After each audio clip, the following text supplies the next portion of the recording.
All right.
Mm, inch away.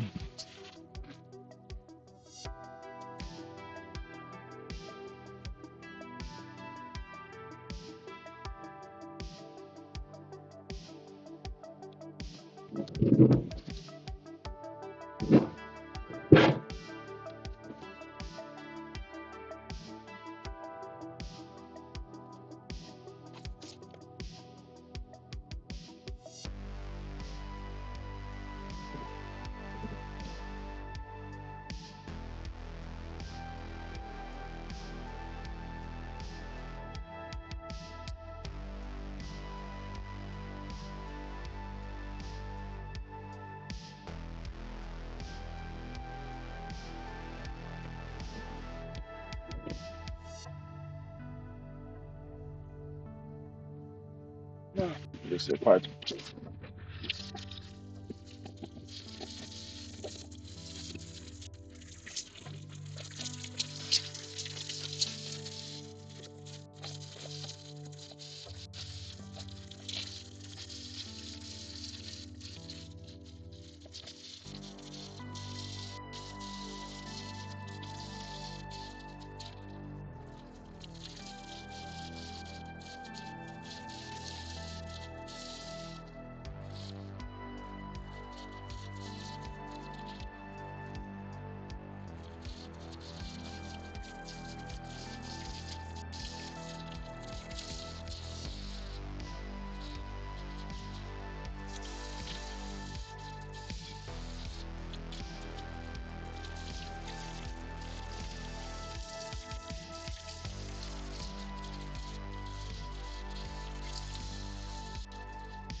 It's washed.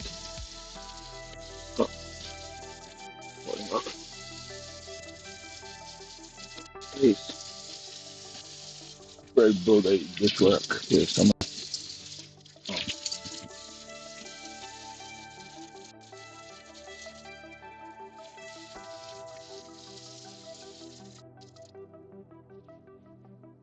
maybe not so. It's hazy ink thing. Forgot to wash all the cups.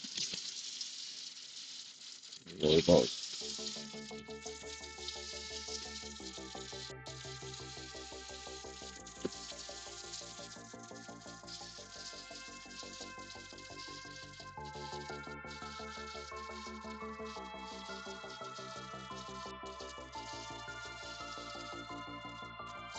Done. It's done. Yep.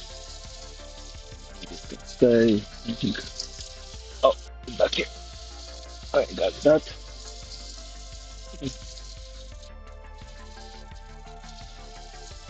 Yeah, I think that's everything would be washed. Anything else? Water. No.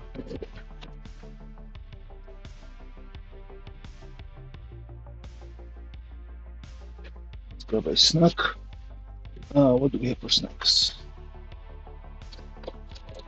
Oh, I forgot to take the Snickers from home. Oh, we have some outside toast. Anything else we need to clean up here? No, I think that's about it to clean up.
Oh,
for hardwood.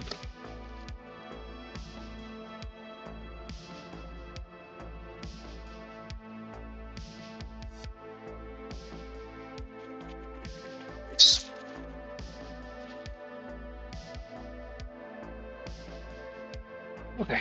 Um, I guess we're edge bending now.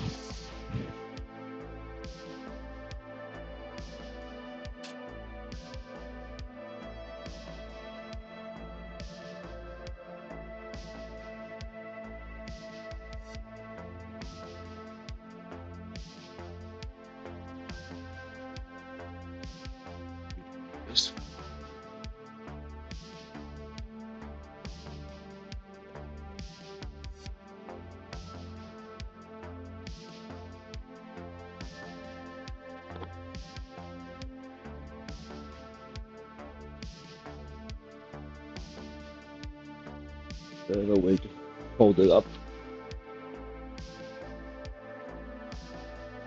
And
crazy this morning.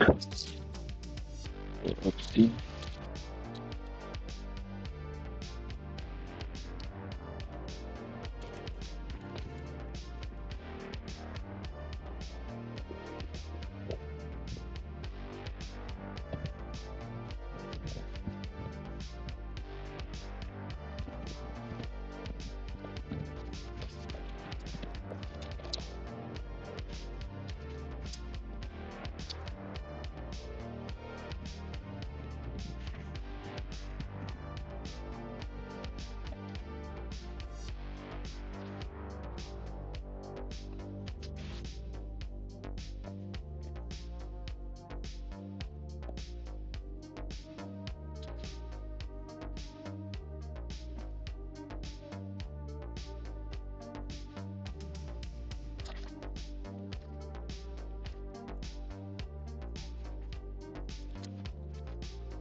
So the shelves first for the upper cabinet. We need to get a down nail to the edge bend one side.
Right.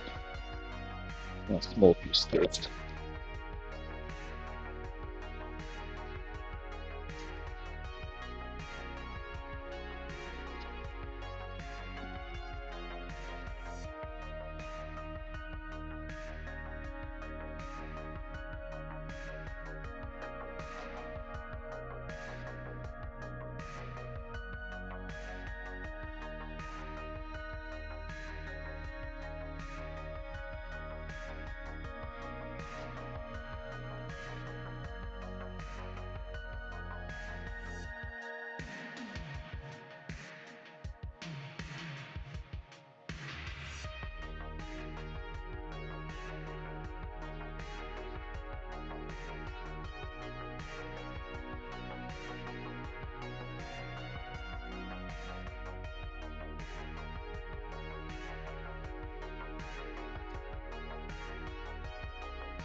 This.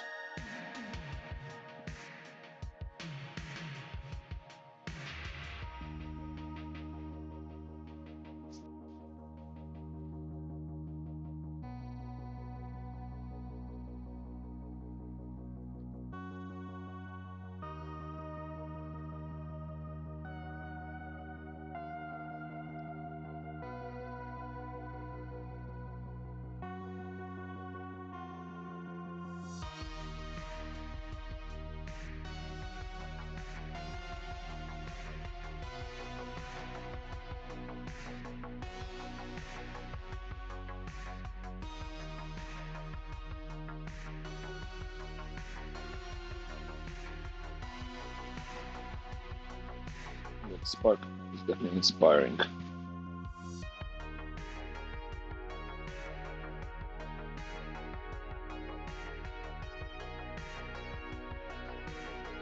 And then this we set on minimum. Oh, it's getting warmer. Go. And then it was the fun part.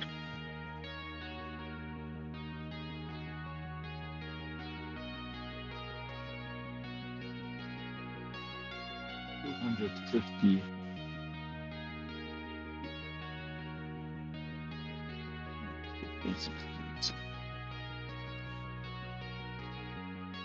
Maybe.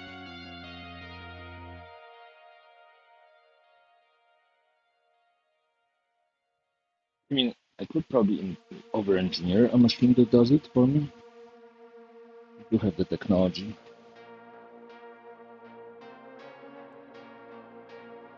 Okay, I have all the equipment and pieces, I think that's a good idea. The pocket hole jig is the only thing I'm thinking about actually building from scratch.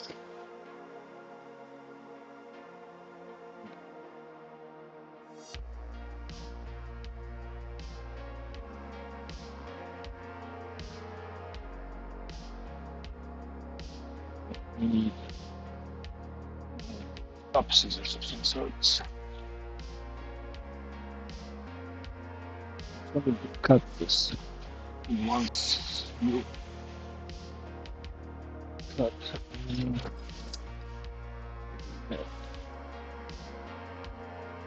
with the nail cutter.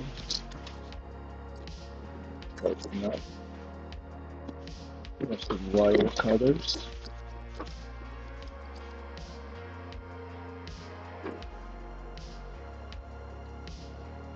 Get stuck. It's long enough. Cut it in one go. Loosen it up a little bit. 40.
a piece about music.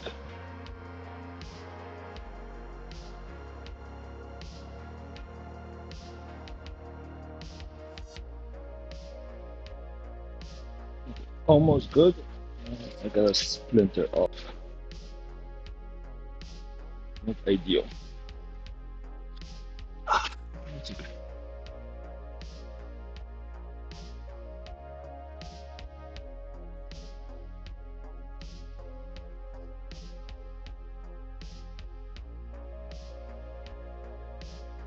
I'll try to make it absolutely perfect.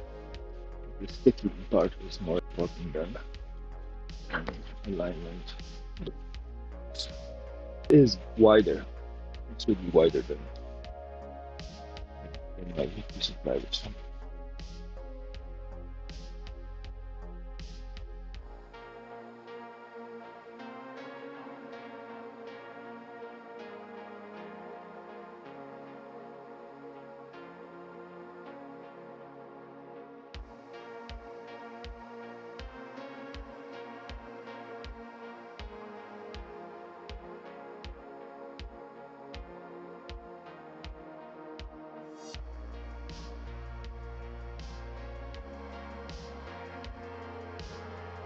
Ah, hot, hot. So it's definitely hot enough to liquefy the glue. It's great. You know, where is my pressure roller? Yeah. But I need this at some point.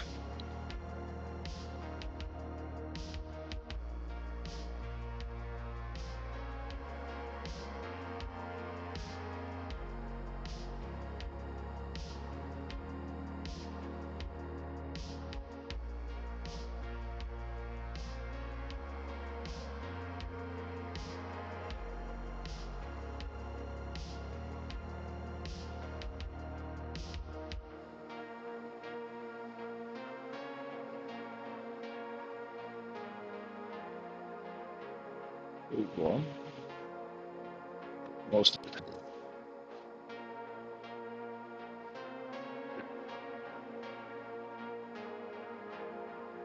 The glue is getting out on the sides.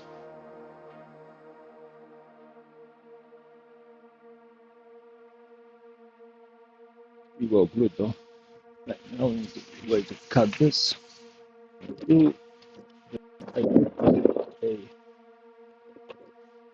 plane to help me with that. First,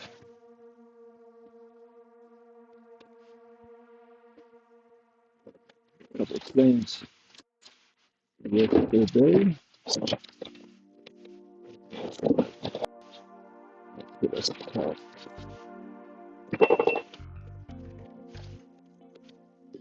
This one.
Start the blades, but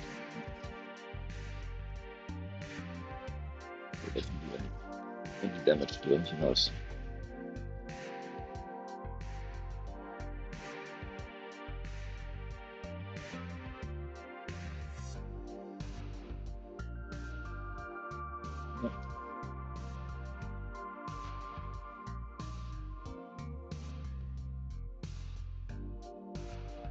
I'm scoring the finish, so this is no go. Let's see.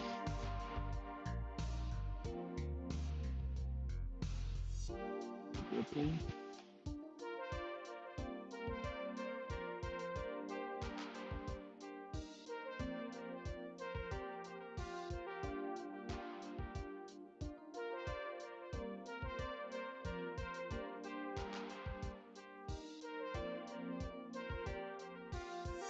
We're getting too close to the actual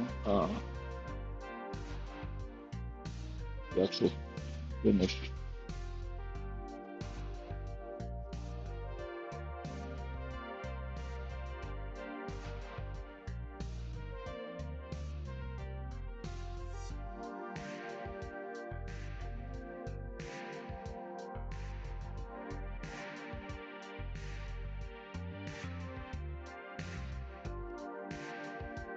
You are no go. Um, doing a lower angle,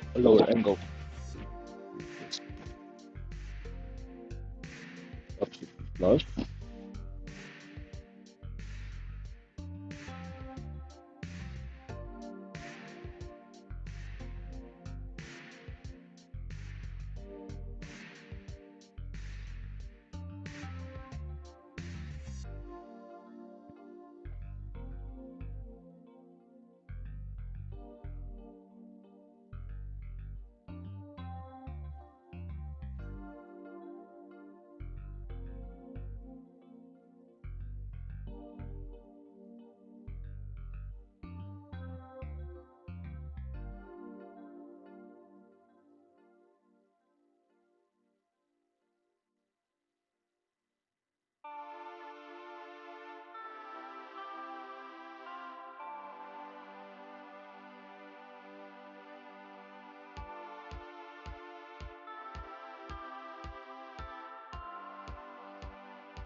Well, it's still catching the finish, fortunately.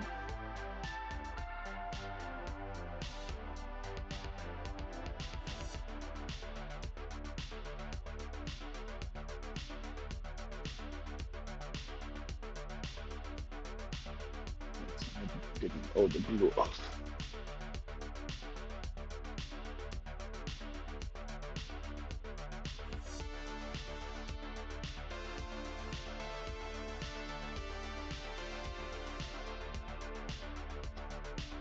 Yeah, I'm taking off the finish.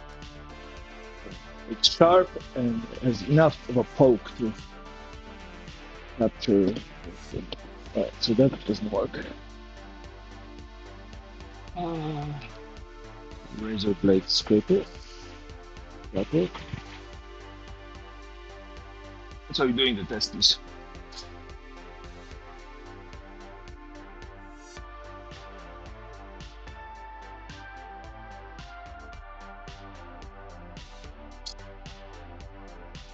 Yeah, probably doesn't have to be careful because most likely you'll be able to sand down whatever remains. But the more volume I can take off now, easier later.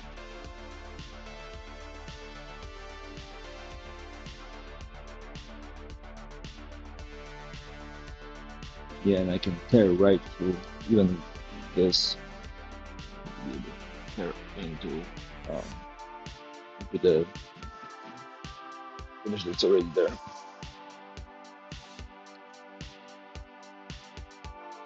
The next step is to take a chisel blade and see if you can make a difference with that. I also have this little cleaver.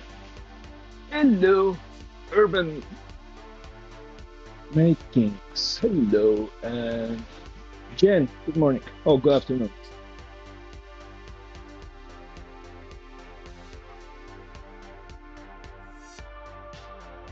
Trying to figure out how to trim excess edge banding. That's the current struggle. Okay, just using a regular razor blade in hand seems to be doing okay. That's going to be super slow. I have to chisel every single piece, and I have a lot of pieces to do.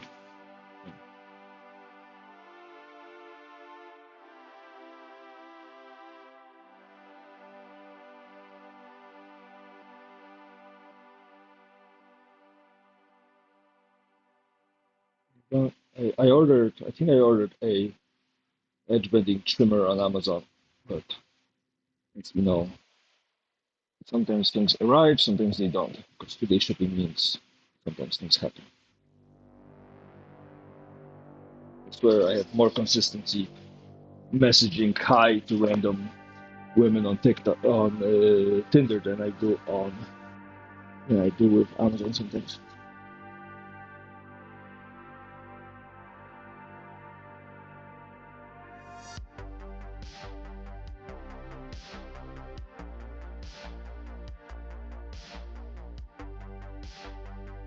Yes, the glue is definitely sticking to the finished face. That's what's causing some of the problems.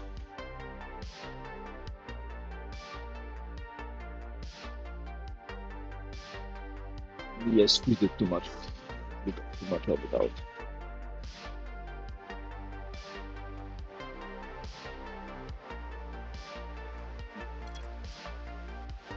Cabinets, kitchen cabinets. I was asked to uh, design and build a whole kitchen. So that's what you see. So this pile is just the shelves for 4 of the upper cabinets. That's the remaining plywood. There's 13 sheets of 18 mil birch, beer coated, and then 10 sheets of 12 millimeter birch, and then back here, not very visible, is a whole stack of pre-cut pieces, and then the remainder is black. But right this second, I'm trying to figure out how to remove edge bending. This edge bending is a little wider than the thickness of the plywood. Uh, Trying to figure out how to do it without damaging the actual plywood surface, because this is finished with a clear coat. So, so that's where I'm at. So daily struggles with Qt.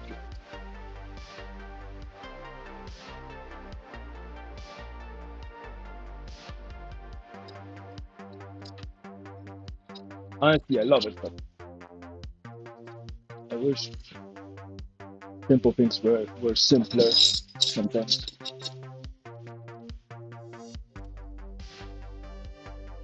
The upside is I do have plenty of chisel blades and plane blades to be able to manufacture something that is sharp and pokey enough to move it.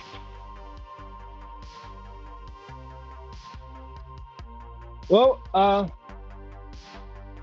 thank you, and sorry. So this shop, you're hanging on the back wall of the shop between 2 windows and a door. And uh, before I keep going, would you like a quick shop tour? I can switch the camera and pivot around, and I can show you what I have right now here. Unless you struggle with jealousy and whatnot.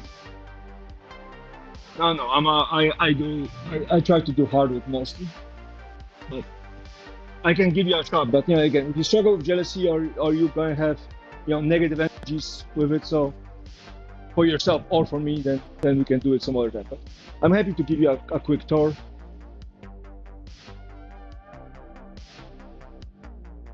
And although I've been in this particular shop for 401 days,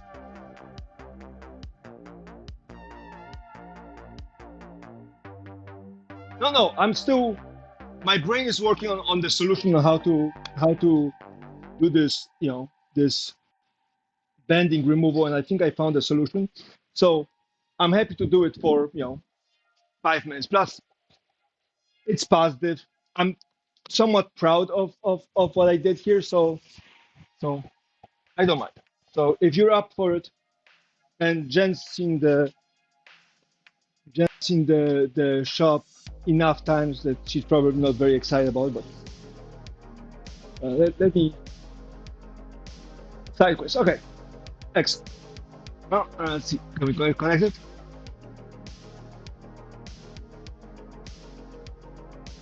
Now, when I get to your part of the shop, the Wi-Fi might cut out, so I might get little things. All right. So let me give you the grand tour. Are we still on? Great. Thank you. So you enter. That's my shop. That's the maple and birch for the cabinets I'm building. I have my little clamp rack. And there's never enough clamps. Basket of painting stuff. I have two cabinets. This is a paint cabinet. This is an electric cabinet. There's some other things, but things got kind of stuck here. So, following the wall, that you can see me, is I thought I used miter saw. It doesn't have a blade guard. It was wibbly wobbly, so I had to exchange a bunch of things. But yes, with some dust collection, I talked about the dust collection earlier. And then I have some plywood. There's the window, the doors, right? And there's you guys. So storage for just regular things. Yeah. There's the chat. So I have a domino cutter, but this was a gift from somebody. It's a used one. It works fine. My routers, my screws, the slides for the project, the glue. I really like this Type 17 screws, but some things. This is a reason of this. I was running out of space. So, yeah, with a battery drawer, a little M6 screw storage, and then these things I built at the beginning of my thing.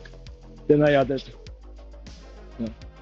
this miter cutting station thing.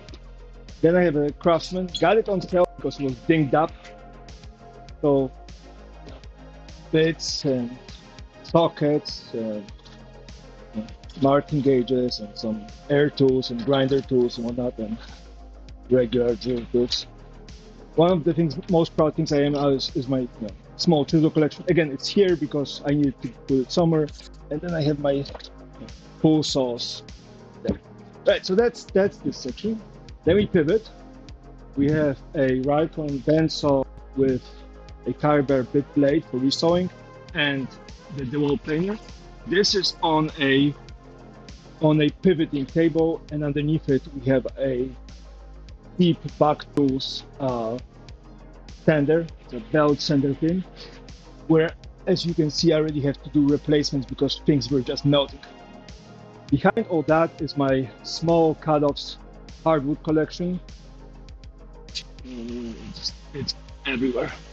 Poplar, maybe. Then we have some high count plywood here for jigs, whatnot. Some more there, some plexiglass. I built these stairs out of plywood, so you can actually go get up there. And then you have those industrial racks, Home Depot style racks. New lights, and then a big fan on top. So we keep going, right? We are exactly on that. You can see me on the small screen, right there. You can see me. Right? On top, we have some mahogany. My wife's little bread box style door that she keeps her stuff there. Then there's this messy area hiding a drill press. It's a decent drill press for the price, but I had to replace a bunch of belts, build a new table. The actual racking mechanism was kind of stupid, so I had to fix that. And then I have a little storage for drill bits and stuff like that. Then I have this clamp of leather working, some other things there. Compressors I'm experimenting with because I don't do finishing, and the only compressor I had was too big.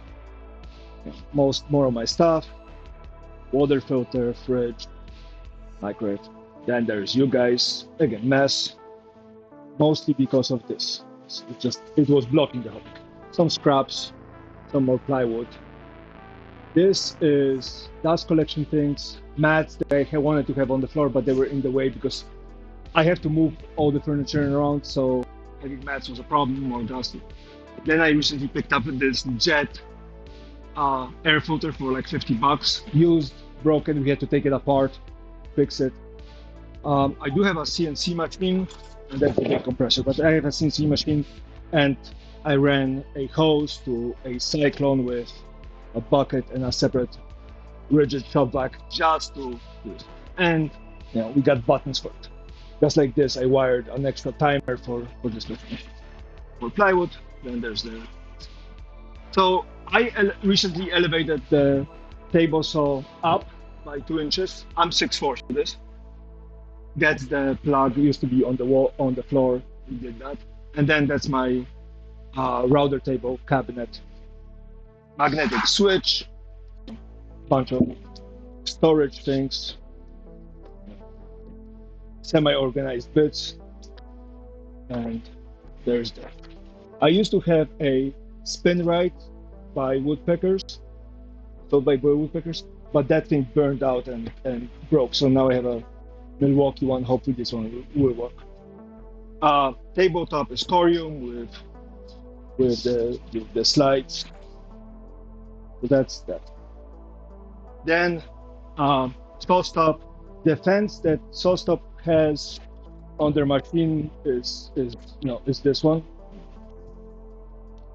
I replaced it twice for something bigger, and then eventually I went with aluminum extrusion.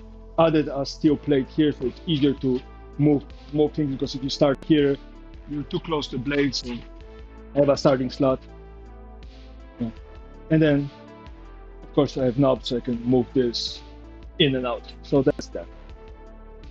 Then recently I replaced this table. It's 5H MDF with a 1.25 inch torsion kind of box with about 5 inches spacing, and that's running the whole length. Some new cabinets for this. Then, right, we were there, we walked back. By the doors, we have my previous router table that I just used. Some lychee drying. There's you. Hello. We have a jointer used, but in decent condition. We had to refurbish it. A shop was closing down. I bought this for about $500. So that's that. More lychee drying. 2 carts. I had bought one. The other one I found at the dumpster. Nobody wanted to use it. Blew up the tires. Worked fine. Secondary dust collection. I put this on a brute garbage bag. This is for when I plane and join things, because those produce a lot of chips. So I have this to help collect things in here. My little lathe station with the phone mount and things, and then some plywood, and then there's the dust collector. It's an Oneida 5 horsepower 1950.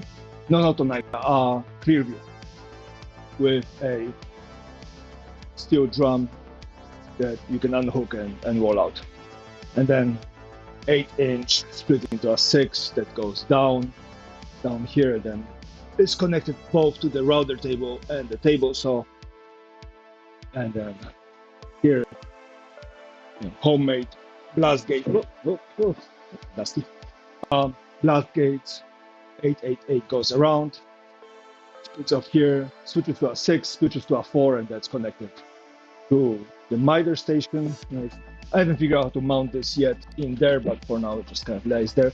And then I use this with magnets to connect to an extra tube, just in case I do everything else. And then some more plywood. Most of the plywood you see, except this radiata pine and then this one, I got from a old as a trash from a cabinet shop. They were throwing it out in a dumpster. Cabinet shops throw out insane amounts of plywood. So I asked them if I could dumpster dive. They said yes, so I got some. Recently replaced the jalousies. When I got here, all of this was covered with plywood, so I had to rip this down. And then the jalousies and the walls are made out of asbestos and concrete, so not very healthy for you. So I replaced one of them with glass. I'm going to replace this with wood and then eventually put an exhaust fan then, but that's that. But you know, it's 470 square feet with an uneven floor and whatever. And this is what looks like from my perspective. So yeah, so this is my low kingdom. If you have any, that's a big compressor.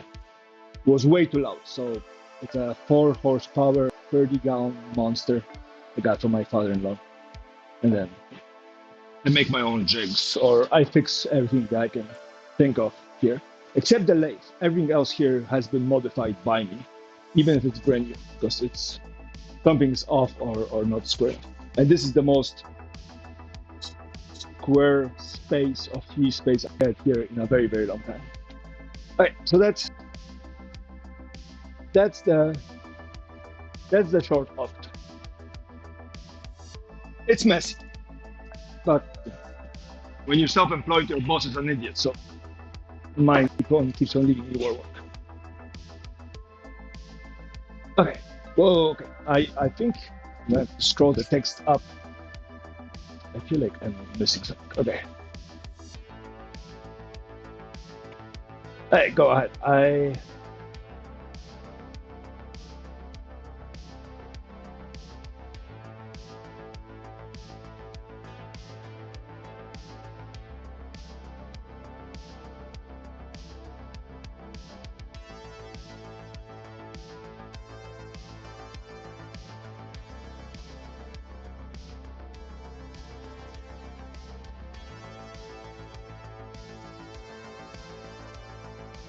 Yeah. Well, if you struggle with organization the way I do, I have ADHD. So for me, if I don't see it, it doesn't exist. So a lot of the solutions I have are about being able to see things. So big problems start with the following. Like I have doom drawers, painting doom drawer, sandpaper doom drawer, precise measurement doom drawer. Yeah, there's some values, but you know, all those little Miko things, jigs and whatever. So, you know, then I had receipt drawers, 2 of those, right? And then I have old computers I got from an auction, right? And I found that I don't like cabinets, closed cabinets. Drawers, I can do it. Right? I know this is one drawer, it has only chisels and planes and whatever, and that's it. But then I have one of these, and it's just like, you know, stuff starts piling into those. So long-term storage cabinets, great. But short-term, I need to see it. Same with these. I thought this would be neat, but I stuff things in here, and so I have a very specific system that seems to be doing. Either I have drawers for specific things, like this body drawer. It's getting really, really heavy at some point. So I have this, you know, body drawers, or it has to be out on display. Same with these, right? I have 3 drawers, and this whole stack is just paints and finishes. That's it. Nothing but paints and finishes. And I know all the paints and finishes go here. Same thing with these cabinets. I just had them. Ooh, we're blowing it out.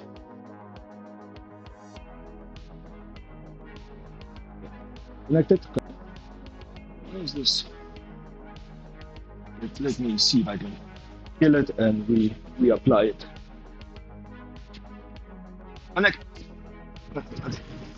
So I had designed each one of those cabinets for something else, and it's just drawers work better. And then I figured a way to help me with organization even more, and that's by, you know, doom piles everywhere. The other thing I found that was really working for me is this. I have a double drawer, and I'm just going to be moving all my measuring tools into one double drawer, and that helps. So either it's a drawer for one specific thing, quarter-inch router bits, half-inch router bits, router table things, and then doom pile. But routers, table saw, right? Doom pile. And all of it is like this.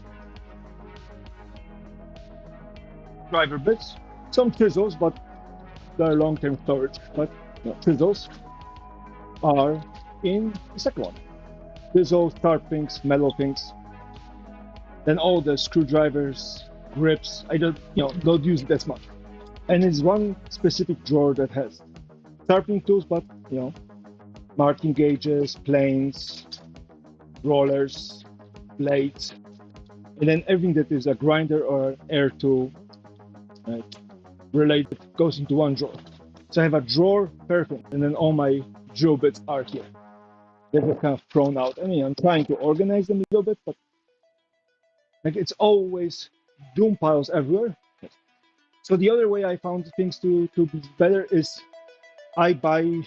nowadays I buy one type of screws. I buy these guys. And the reason why I like them is because you can screw them in with a square bit and with a Phillips. So type 70. I buy these, and then I use all the other old screws into all the side projects and random jigs, and they break. But it's if I gave myself space, it becomes a doom pile, right? There's more sandpaper here, so more plywood, right? The worst part is back there, all the way on the bottom. You're gonna go on an adventure because I cannot get there. Let's see. Let's put the camera on. We're going to do a little exploring, right? I have crates of small cut-offs of valuable wood, but I need to get to it and build it. And again, I'm aware of it. I try to be very good about throwing things out, and Chad has seen me throw out a lot of things, but still, there's some little doom piles remaining. Corium, metal guides, phenolic, some other synthetic materials like brass. Mostly because I just don't have space. So everything has to be very, very, very compressed. And because it has to be very compressed, you run into a problem of not having space for things, right? I have plexiglass for jigs I got recycled from somewhere, and some plated glass. Again, there's a specific reason why I'm keeping it, and I want to use it for something. Just don't have the space for it. So it's just a struggle.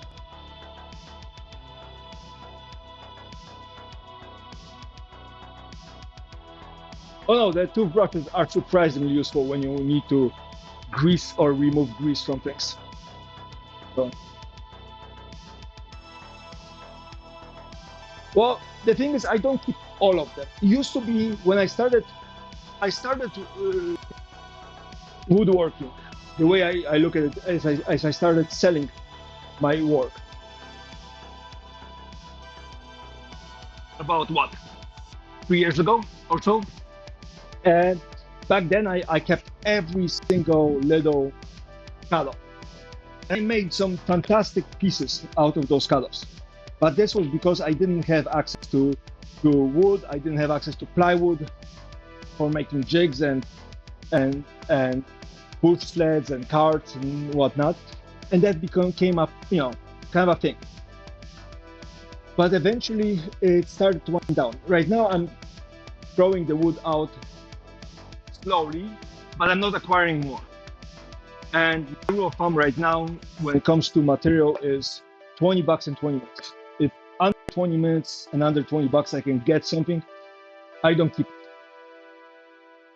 Now, of course, if I have a piece of fancy Baltic birch, marine grade plywood, I keep it because someday you need something for extra stability. But all the other things are being just needed. Or I make a jig, and if I have to replace the jig and then toss it, no problem. So it's a work in progress. Plus, I'm a generalist in my woodworking, so I do, right now I'm doing cabinets, but I also built a chest, and I turned fountain pens, and I did, restorations and a bunch of other things. So it's always, always something. You always need one little cutoff, or you need something. Now, can you get it? Yeah, you could go buy a whole board, but then you have to go get the board. Just it's a thing. So,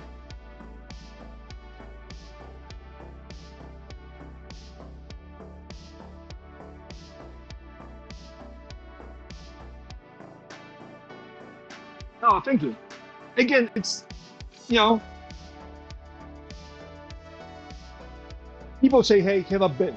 So when I worked in a community shop, I had a cart in my car, like a laundry basket, something unsimilar to this thing in the back here.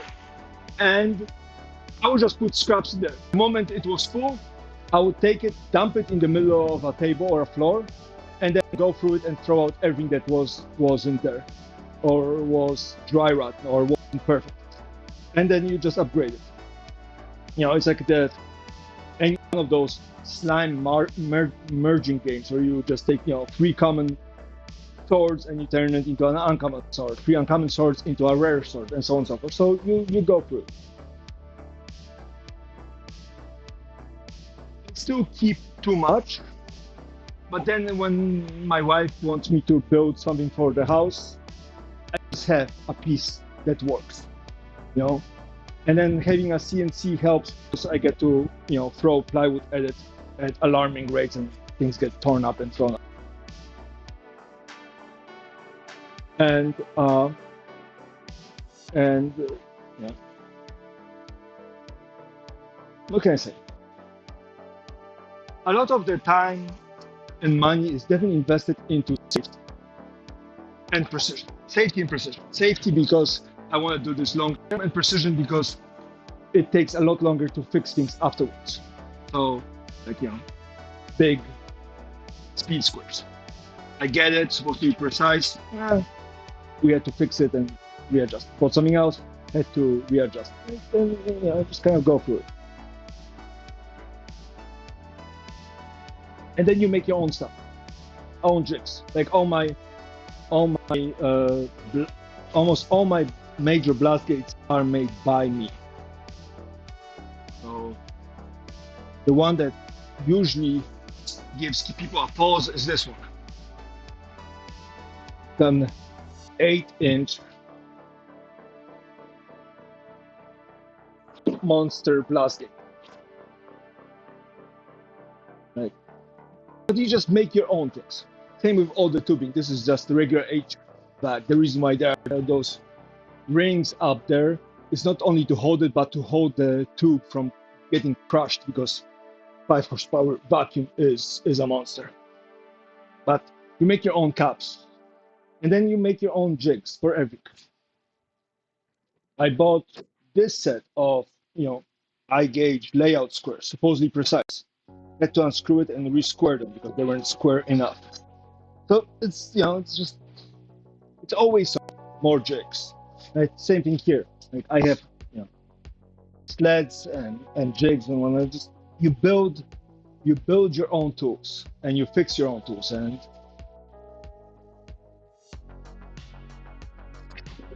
rusty bullnose plane, I cut down a piece of aluminum for the pressure, and then I cut a old chisel blade from another, or chisel blade or plain blade from something else, and just put it together. Right? Same with these guys, these little guys. They're all fixed, and some of it is new, but most of it is just you go around and you fix things. And once you fix it, you know how it works, right? Rubber broke, so CA glue and bunch of cork. Works.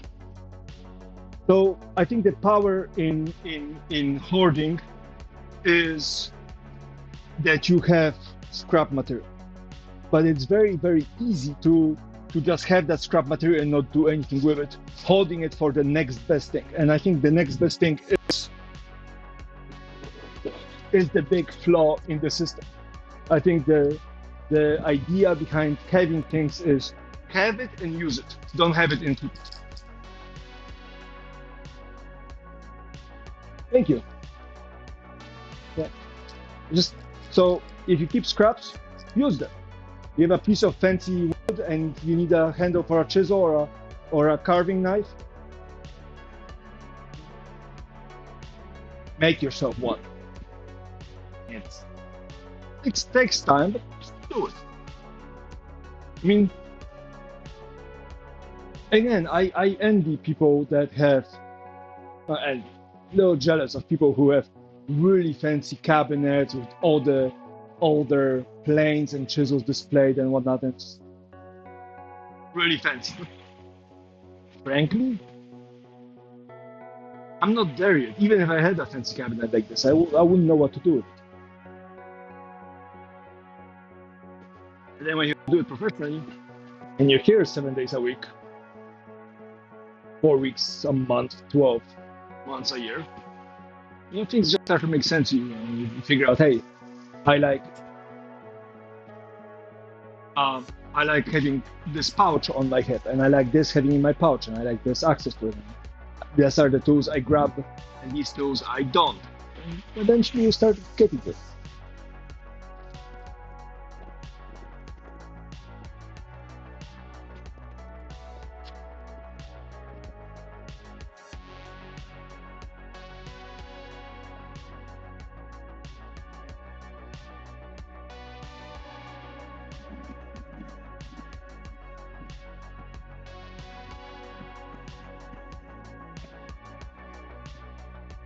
Oh, yeah.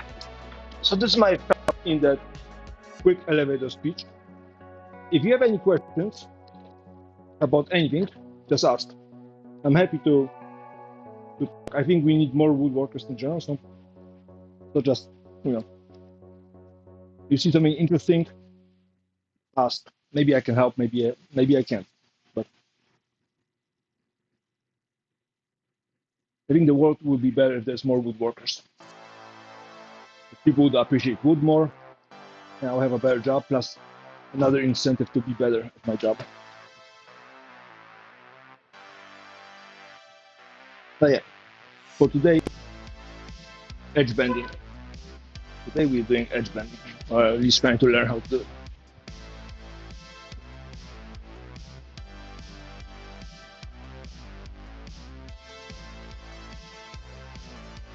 Again, never did that, so never did edge bending.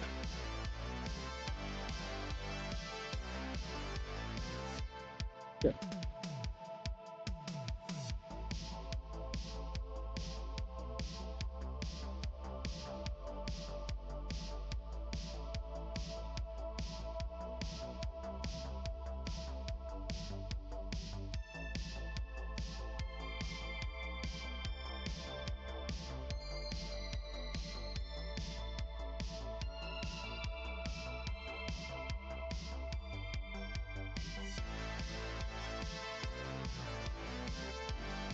Pre-glued, heat activated.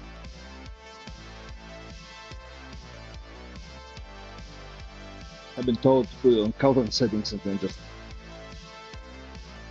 put. Hopefully that's enough. Good measure and roll it.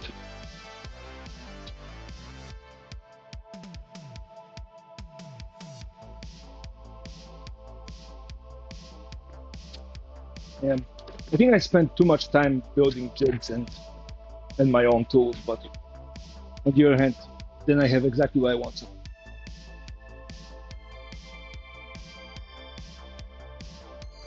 No, I bought it.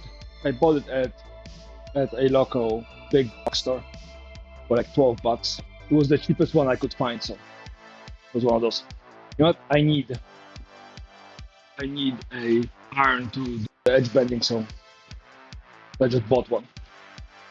And I think $12 was appropriate, considering that the specific edge bending irons, are closer to the $100 range, and $100 range is not something I find humorous enough to invest in. I have there's a limit to my sense of humor. $100 is about there. This is a little better. This is a little better.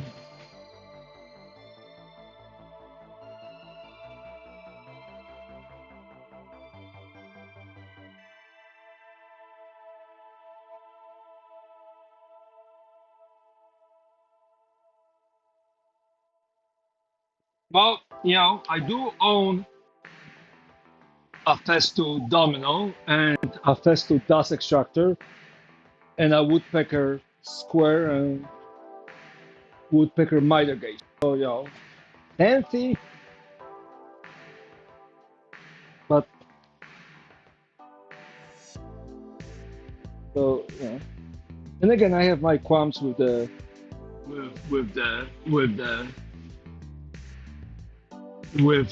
Festo and the woodpeckers things, but I also see the value in them. Just I cannot afford this. It's like this. I do have a lot of those, but 8 out of 10 of my Japanese pesos are bought at swap meets and local markets for 3 to $15. I have 3 that are super expensive, but I bought them. Well, and again, super expensive is $100, right, per chisel. And I bought them just so I can compare the quality. And I honestly cannot tell you the difference between a quality between an old used $5 chisel and a $120 chisel. So go figure. Not a real woodworker.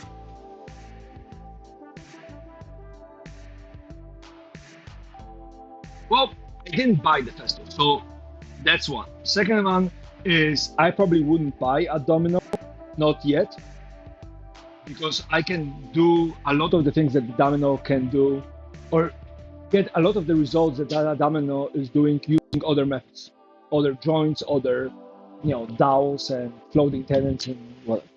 They're pretty good at quickly putting the alignment dominoes in and whatnot. So there's definitely great use for them. But there's what, $800? Oh, sorry, $1,800, $2,000 per, plus $350 for a box of those. It's the dust extractor. I probably wouldn't buy it. I mean, bound that it's a mean vacuum. It's a really mean vacuum. But that mean vacuum, is it better than what I have? Actually, let me show you what I'm currently using for. You saw the one vacuum I had for my CNC, right? With the small Oneida cycle. But this is my actual shop vacuum now. This. It's a container which I recycled from an old shop vac somebody left on the side of the street. So it's a steel container. I put in 2 little viewing things. I manufactured a lid, so the whole thing. Then you have a cyclone. Then you have a box, an octagon that houses the filter, and that's my $50 shop vac, or $55 shop vac on top. That's connected to the filter, and I have it all in on one of those rolling things. That's it.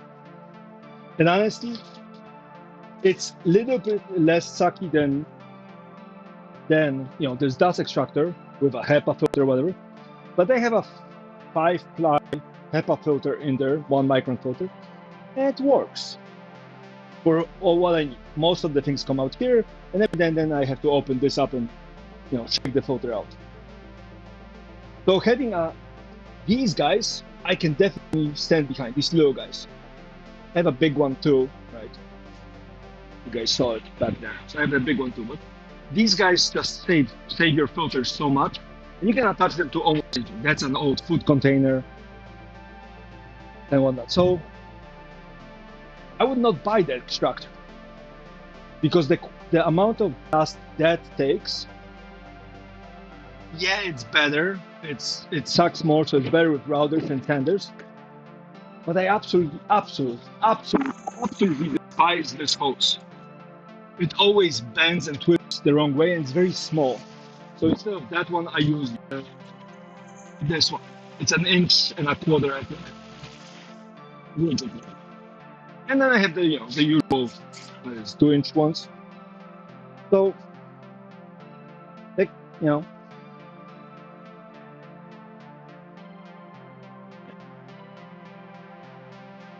so yes, there is value, but I found that to get yourself to work, you need a $5 investment, $10, $50, whatever. You buy the required equipment and you go. And regardless if it's a Ryobi, a Craftsman, an old no brand bought from directly from Chinese manufacturers, you get to do it. There's a big difference between a $20 chisel and a $50 chisel. There's definitely a big difference. There's a difference between a Ryobi impact driver, which you can get for about $50, even the high performance one, and one from DeWalt. But this one is twice as expensive as this, and this is not twice as better, right? So the money keeps going straight, and the quality starts waning a little bit. Is it better quality? Yes, but is it that much better?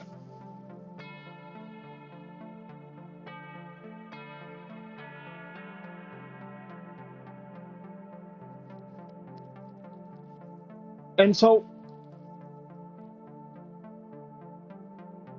eventually, when money becomes no object, or at least less of an object, you get to the point where spending twice as much for 2 or 3% improvement makes sense, right? I would imagine the reason why snipers spell so much on bullets and optics isn't because the new optics or the bullets make it twice as good. No. They do it because it's worth it for the 2 or 3%.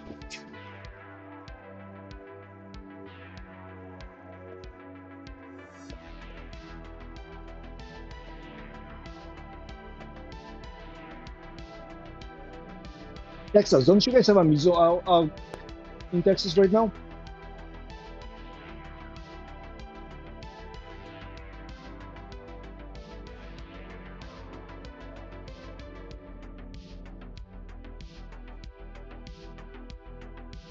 Well, right. I mean, again, call it what you will. It makes sense to do the investments, right? The only thing I don't do monetary calculations on is or are health kits. So I went all out on the dust collection, the big dust collection, and the pipes and whatnot, because health is one of those things that you cannot do it later. Either you do it now or you screw. So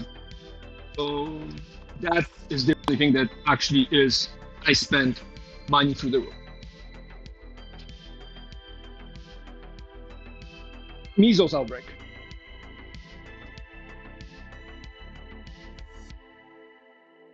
People don't vaccinate, and you have measles, which is scary. Because measles is really contagious. Yeah.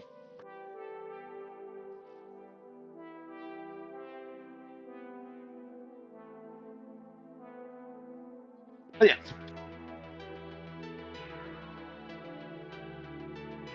So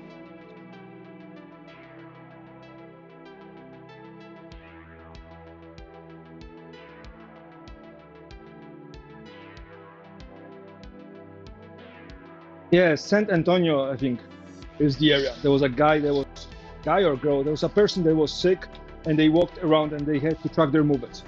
And measles is one of those scary things that if a person sick with measles walks into a room, everybody who walks into the room for the next 8 hours has a really, really high chance of catching measles, assuming they're not vaccinated.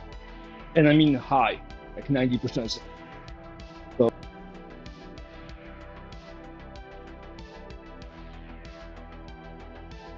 measles is one of those really scary things. I mean, again, we have vaccines for it, and I don't know.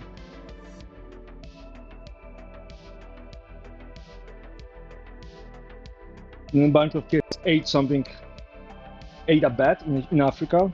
I don't know, I think in Congo, and got sick, and then 50 people died on some unknown disease. So there's something going on there too. And then no new coronavirus strain coming out of China too, out of bats. So, yeah, we all going to die.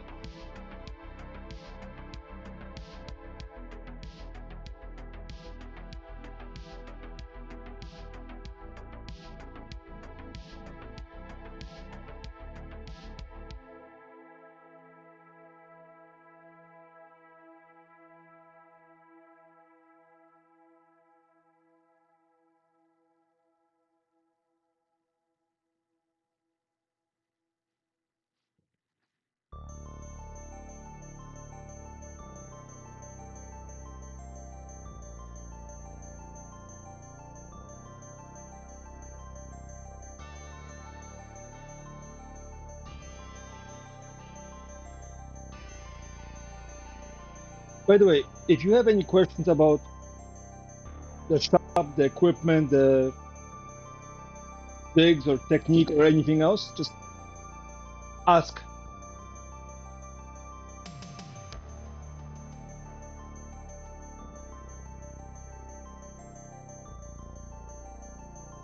It's not at zero, but it's very, very low. But on the other hand, it's 1% to hit the moon. So, we'll see.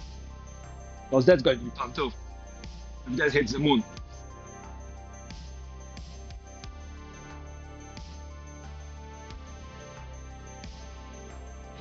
We don't know how bad is it going to be if, if something that size slams into a moon.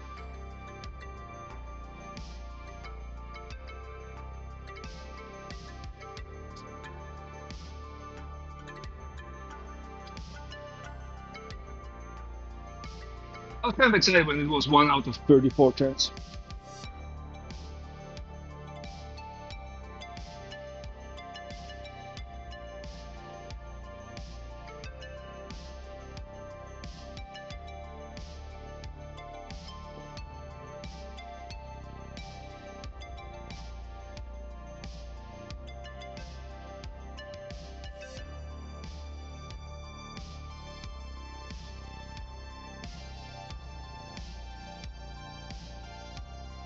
Oh, Jen, I gave Spicy your Instagram account.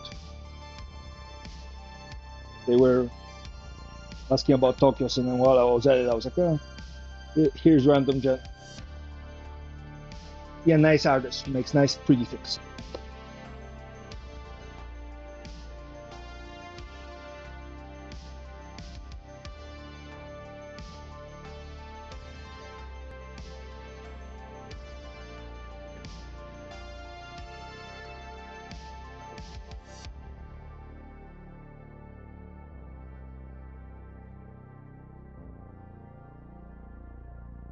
Okay, as far as gluing goes, I think we got it down. I don't know about getting it down to science, but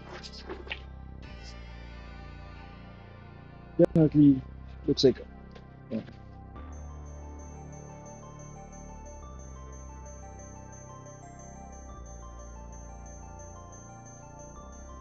This whole clamp mounting thing is a little nonsense. So I'm gonna have to figure out a better way to do this.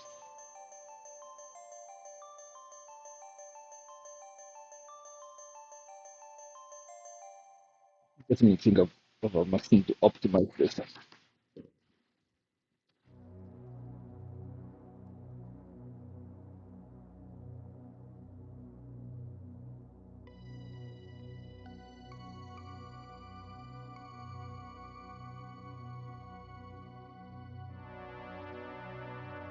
Talking about, you know, not being a serious woodworker because I don't have $1,000 veneer iron. Does it help that my iron is made by Black& Decker?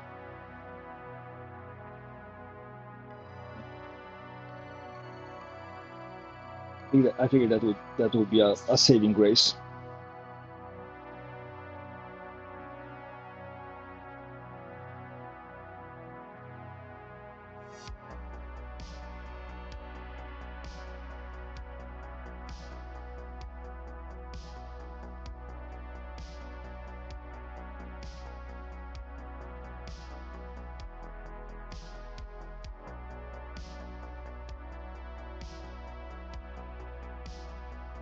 Yeah, clamping takes longer than the gluing, which is annoying.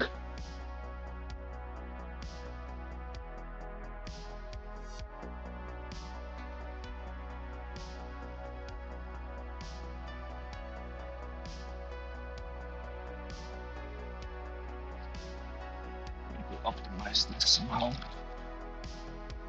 Put you on this side. This way.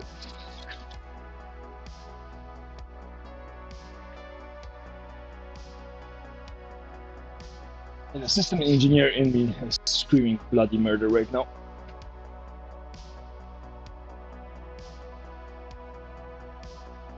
It's so inefficient.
Fair. It's a nice compliment.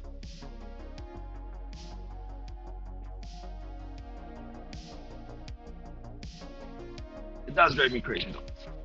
Like, can I get away with one clamp? Maybe.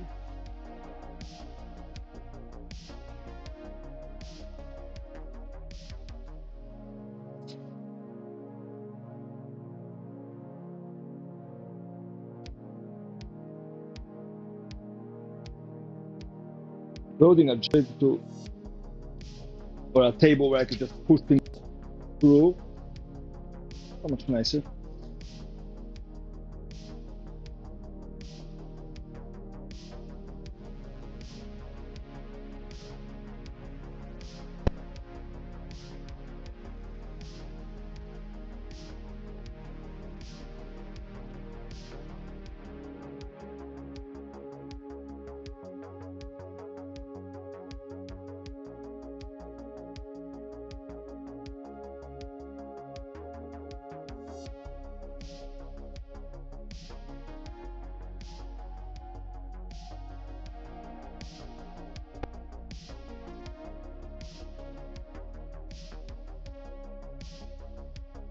I don't know what the veneer irons would offer that I can't get from this regular $12 Black Decker iron. It's hot enough. Melts the glow.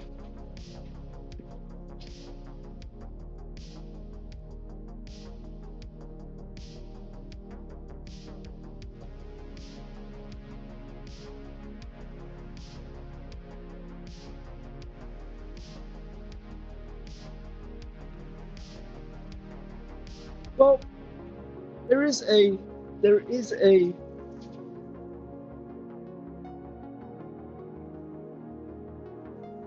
I think there's a time and place for everything.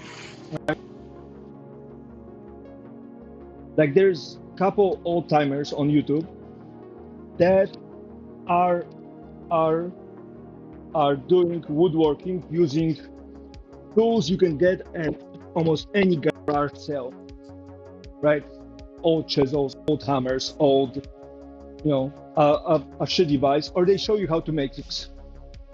And then there's a couple woodworkers who have whole walls of all the fanciest tools, and they're working on projects which are massive, massive.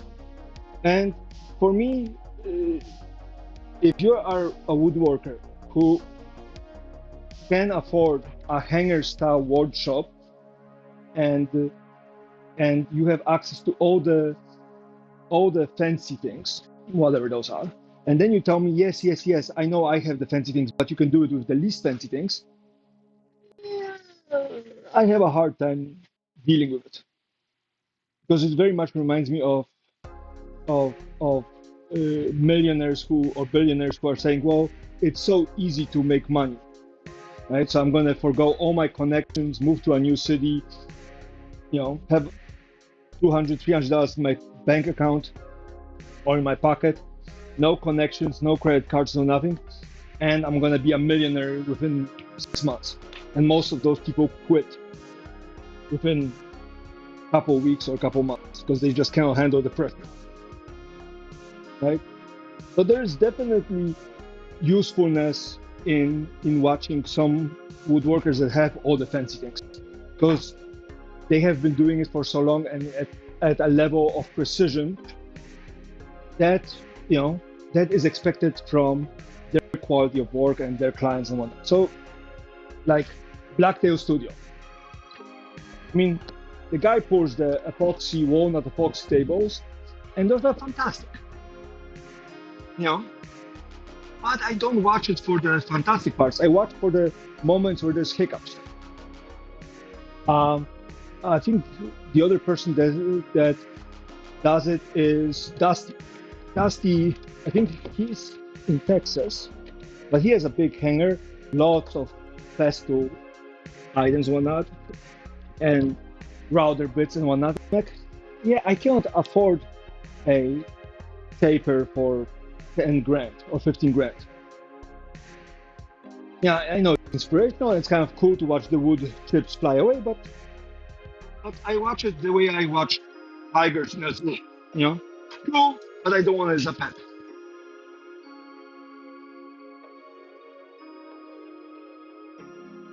Well,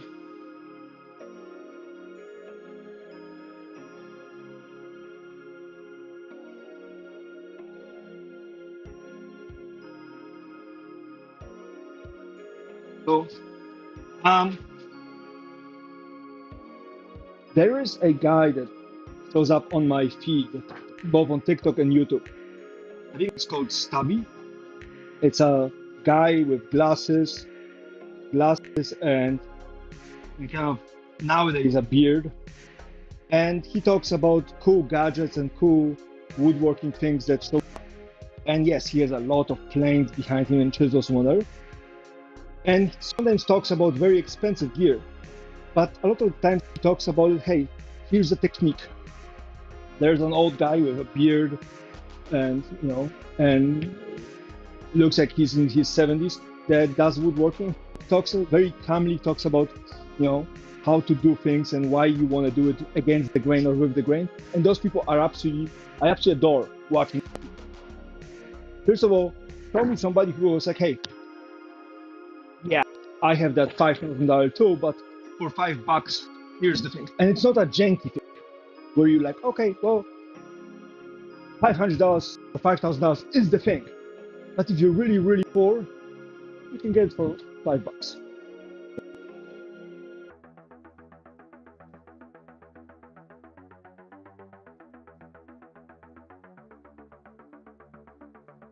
Yeah, well, in Blacktail Studio, the guy is a different category of work, right?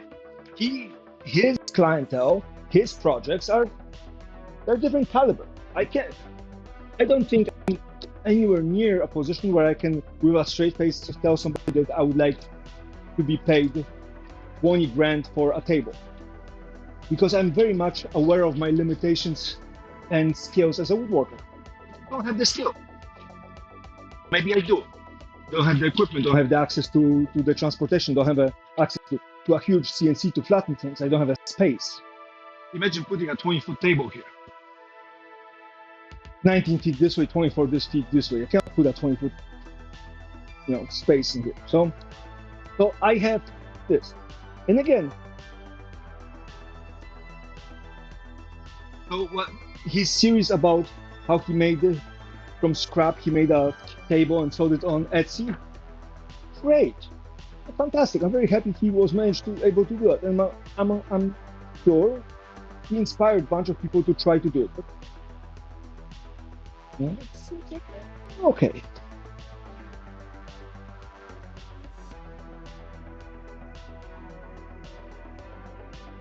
Yeah. Again, I still watch them because I'm curious about layouts and whatnot. But too often there is a air of superiority and negativity. There's a creator who had a very down-to-earth approach to working. Herman, I think his name is. It's a guy with a beard working a shop that is about twice the size of mine, and he showed a video of jointing a board from up close. Just so you can see the blade chopping the wood up. And I made a comment like, hey, I don't know if I would have the guts to do it. And the response from him I got was a put down. And I'm like, oh, okay. I guess he gets so much negative energy from it, or is so insecure about his work or his safety or something. I don't know why, but this was the last comment I made on his channel. And again, I have a jointer. I did the same thing, just put my hands way higher. Jen saw me do it, because after considering it and doing a couple attempts off screen, I figured the best way to be safe about it. But still, and again, he does things here and there, but there's an air of kind of a superiority, and for me, woodworking isn't about that, right? For me, woodworking is about providing usable things. As a woodworker, you're not an artist, you're a craftsman. Artist, right? If you get something that is artistic, great. There's some guys that glue up things into this really bendy shapes. I'm like, okay, cool. Not my thing, but cool. But the moment you go from, hey, this is real life, it's a crypto scam and a pyramid scheme. Doesn't make sense.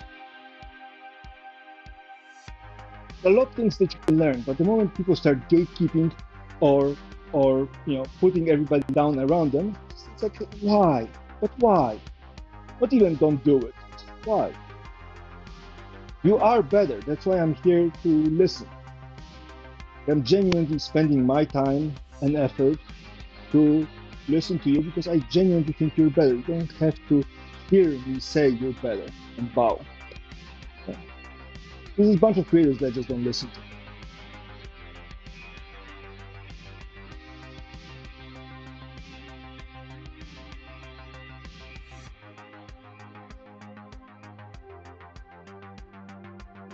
And again, I do have now.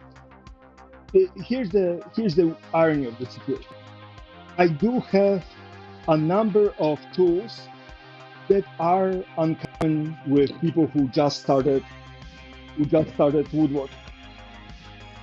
I have a saw stop, table saw, right? It's a $3,000 machine, especially in Hawaii where shipping is really costly. So I have a saw stop. Why? Well, because my wife found a video about a sausage being saved by the saw stop, and she told me like we need to get one. So I have a saw stop, and I have a drill press, and I have a jointer, and I have whatever else, and and I can fool myself that I can tell anybody, hell, you can start and be a woodworker with a shop tomorrow. No, you can't. No, it takes time. But on the other hand, you don't need some of the equipment they have. Do you need clamps? A lot of clamps? Yeah. Do you need a good chisel? Yes. Do you need to learn how to sharpen it? Yes. But you can do it. You can genuinely do it with things. And for a year, I didn't have a jointer. Couldn't find one that I could afford. It was one of those items that was just on my bucket wish list. But it's kind of hard. I have the both 12-inch sliding miter saw. Again, both used, but I have. And not everybody has, access to a market where they can find it or whatnot. Not that Hawaii is very good, you know, say by comparison, California or Texas or New York about used tools.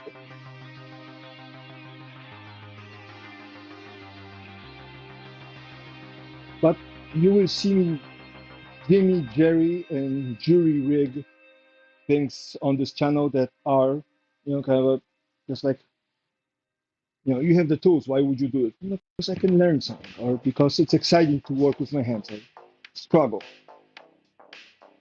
I think the struggle part is nice. It genuinely, brings something to the conversation that wasn't there before. You get somebody who has a clean shop and everything, works the first time around. Yeah, you see me for 8 or 9 hours, just kind of grinding at it and throwing time, energy, and hours against a project till it works. Eventually, I will outgrow not using the proper tools, and I will hopefully make enough money that I can buy fancier things and and have a big planer and a drum center and whatever. And then my opinion to a lot of the things will very much depend on my attitude. There's a very good chance that my advice will be irrelevant, just like with previous generations. Yeah. What do you mean you cannot survive on a minimum wage job? I was a insert retail job of some sorts at your age and I could afford college. Why can't you? Right, so things change. There's a bunch of things I bought that were insane and sick, and they're not worked. I'm happy about talking about things that don't work. Not because they're bad things, but because they're just not working for what I need. I think that there's a lot of wisdom in watching people fail, not succeed.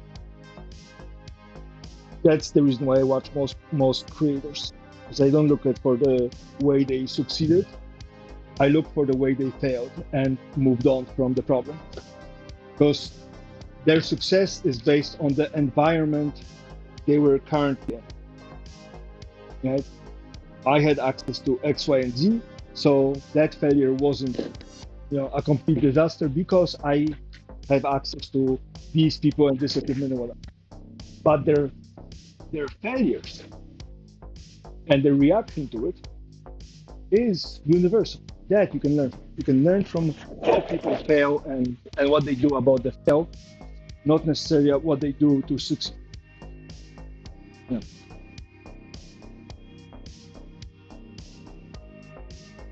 A billionaire who got, $250 million or 200 million investment from their parents and grandparents or their trust into their initial startup idea, telling you everybody can make it. Great. I really like Greg Cardone for this type of approach. He's one of those business people that says, "Oh yeah, just buy a house, buy it, rent it, live in the other part." It's like, I don't think you understand how hard it is to buy a house as a millennial. He bought it at a different time. On the other hand, watching him struggle every now and then, his team of producers and marketing and digital product experts slips a little bit of real, hey, here's a struggle, here's a problem, rather than I'm overpowered and I can do it. And I watch for this. Because you can learn from other people's mistakes. You cannot use their solutions for your problems. Because they're different, their situation is different, their environment is different. But you can definitely watch for their failures, because those will happen. For example, bad weather.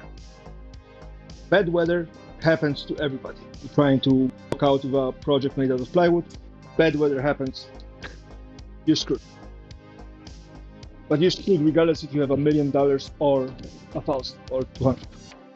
So what do you do about that? How do you prevent it? How do you, what resources you look at? I think that is one can learn a lot from. I'm hoping one of those days somebody's gonna look at my shop vac build and go like, oh yeah, that makes sense. We don't need the big shop vac, we can build it, or we can change it, or modify it. Or people will not be scared to open their machines up and be like, hey, why is this thing not working the way I thought it's supposed to work? Because I think that's what I can give you. Because the actual things I do you have my strength, you have my height. Right? Trying to lift plywood 8 feet off the ground when you're 5 foot, 5 foot, 100-pound girl is going to be near impossible. I mean, I would be very scared if somebody could bench this much weight over and over again. Impossible. That doesn't work. The level of spite I have for failure, I think is definitely something people can take away from me. The channel as a motivation. I'm going to succeed and, like I said, work out of sheer spite. There's not going to be somebody here that's going to tell me that you cannot do it because you didn't try or work or whatever. You having a bad day? Great, me too. What are we going to do about it? Draw another chunky bird and move on. And drink water. Don't forget to drink water.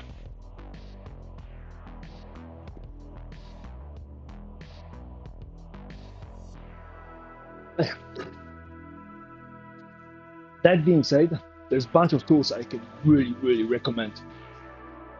Usually bought from places like AliExpress and sales on Amazon. There's a bunch of tools I can definitely recommend for woodworking. And there's a bunch of things people can do to help elevate their game and their material to a whole new level. Most of those things are very doable. And there's a bunch of cheap things out there that I would not recommend because I tried it and it didn't work for me.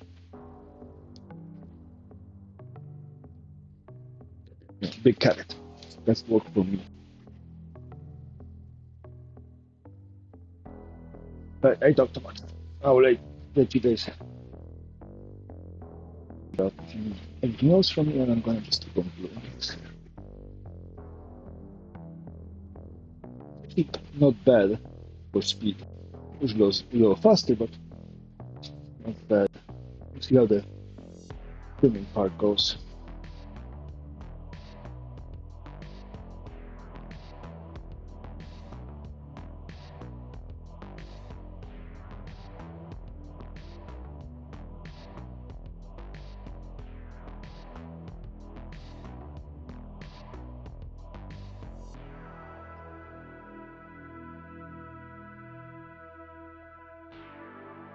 think the roller definitely helps because you can see it sometimes when I lift the iron, the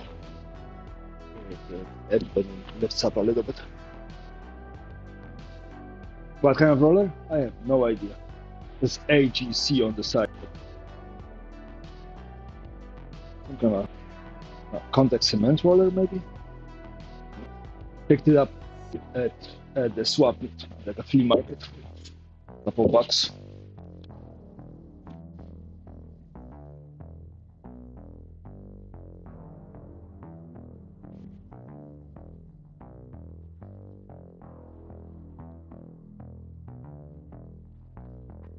Yeah, every now and then at the swap meet, I find somebody selling old, rusty plane chisels or something. And then I'm like, oh, okay, uh, I'm going to grab it, sharpen it, see how it goes. Maybe this one could use a little bit more love. But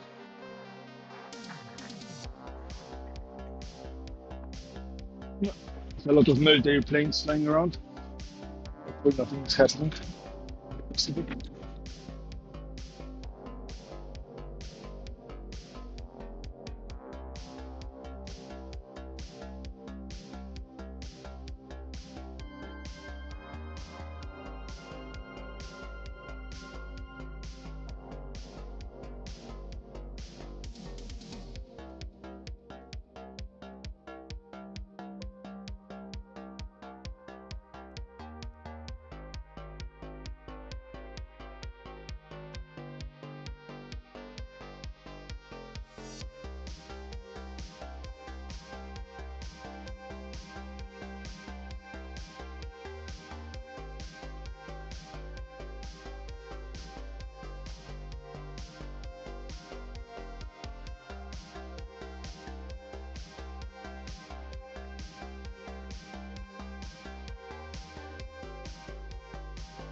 Now here comes question 5 points. Do I have enough of the edge bending? I have 250 yards, feet. Hope it's not feet because that means I can only do 50 of these doors.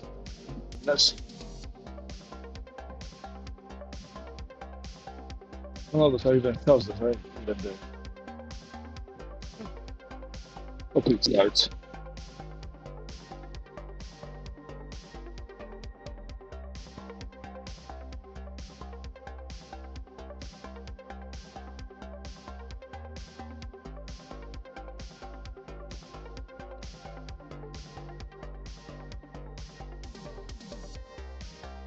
I'm staggering them up because the edges are sticking out. So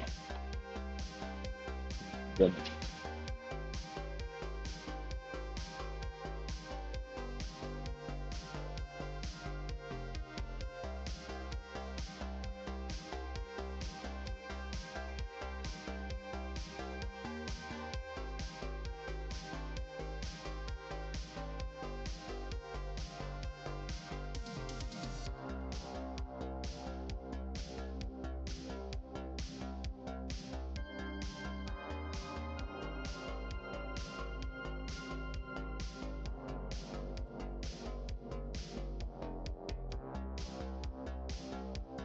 you're supposed to edge bend shelves. They help to insert in a cabinet on all four sides or just the front. I think the ones at my house have only edge bending up front.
I'm not really worried about the ends because this is going to still be trimmed to size.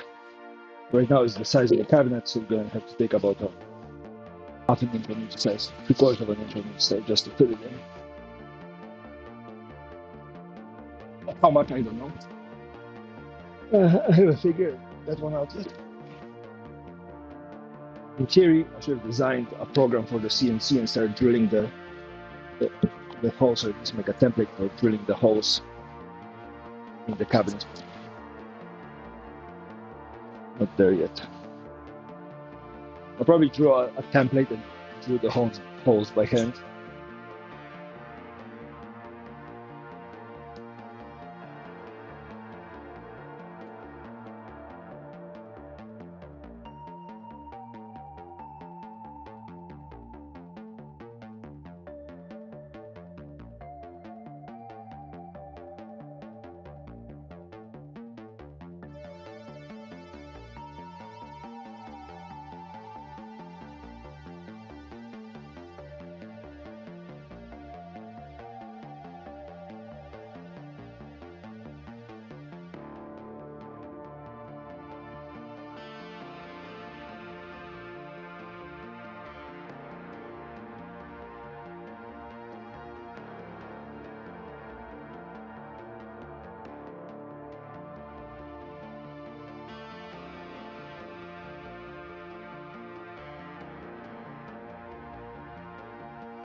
Okay, you get too hot, the wood will start warping. Heat up, you put under the glue down, but it starts burning your hand when you put your finger on it, then it's too hot.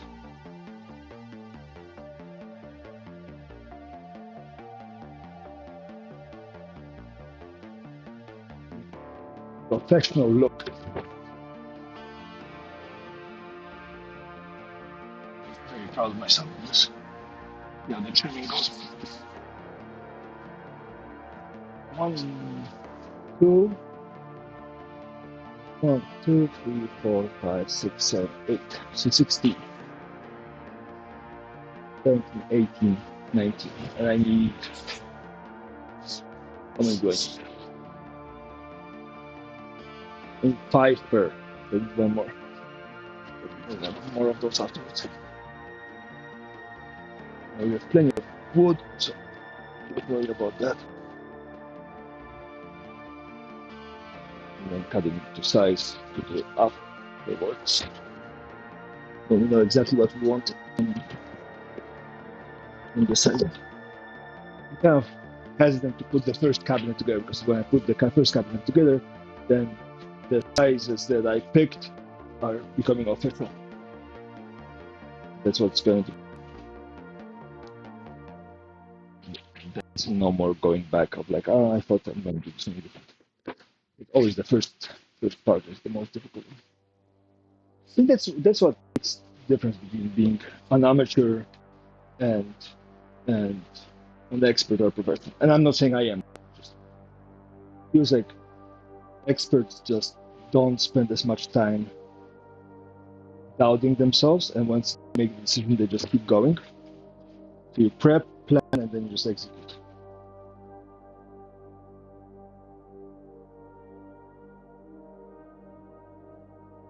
And as when I started, building things, so-called garage, it was always double check every single thing, triple check, quadruple check, and then go back to the drawing board right after. And it's like, oh, I'm not sure if I got it right. Here, it's good.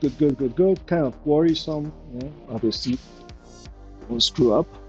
But then you make a decision, and then it's like, okay, now we roll it. Color, shape, the size has been picked. The time for discussion is now over. Or, as they say, bitches, you ride at dawn. Really cool, mean the yellow bird on the wagon.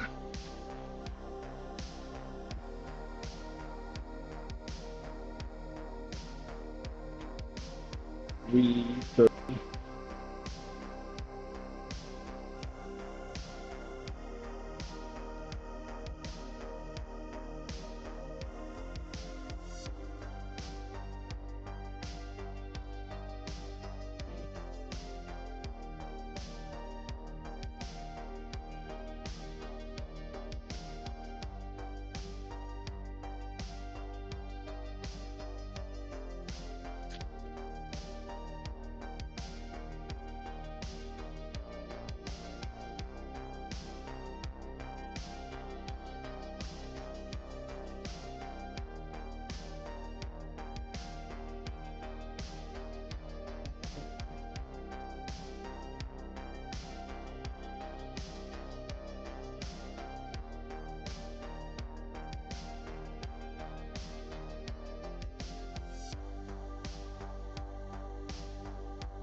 Oh, that's it.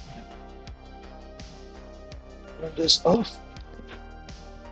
Down and then some water. Wait, I should eat something. Man, make myself warm up the lunch. Then we're gonna go back to slicing and dicing. What do we have for today? Ah.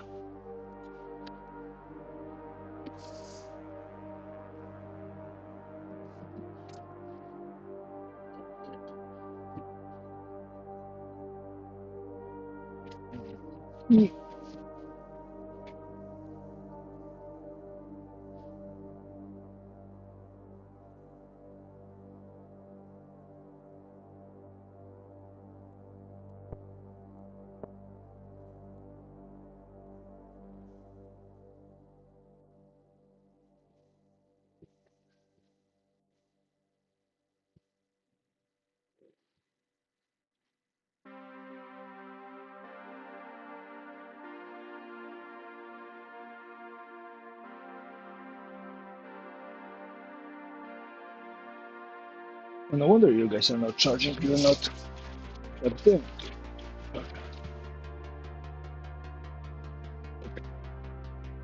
That solves that problem. I was wondering why my phone died the moment I plugged it in. And then, what do we have? Delivery attempt. Friday. The deliveries are taking forever.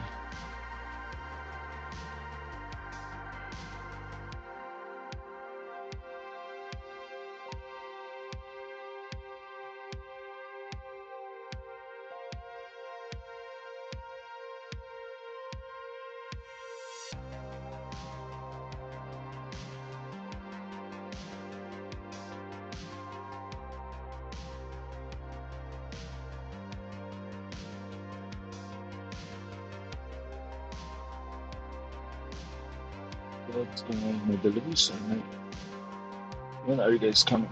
Orders.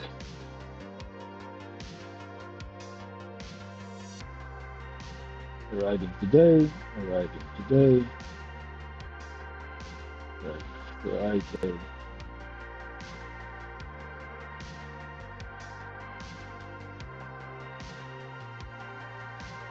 Cool.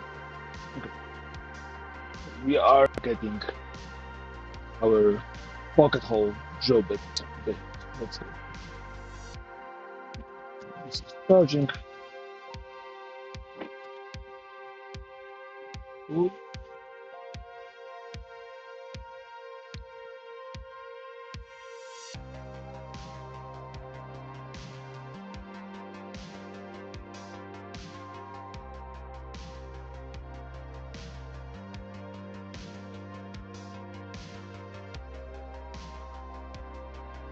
There's a beautiful TikTok about saying my wife doesn't have to worry about me cheating. She has to worry about, or she worries about whose feelings I'm going to hurt and have I eaten.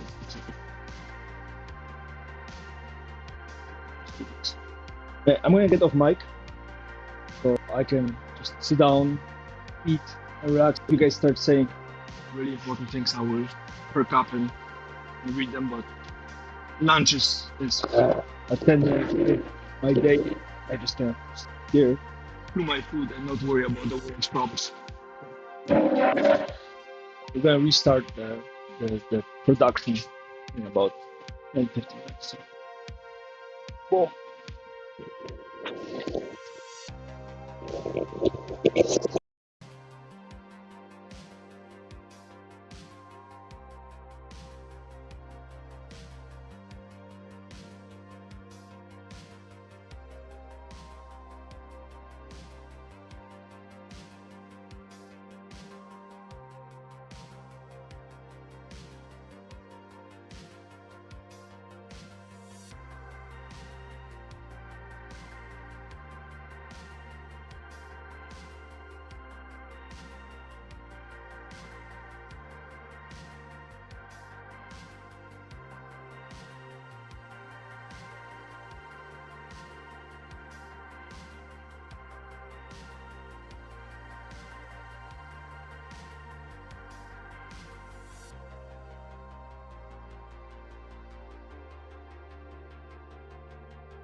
Hey, Dutchman. Hey, Jen. Welcome back.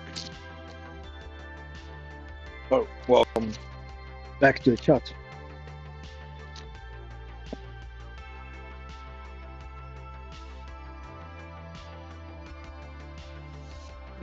Lunch done.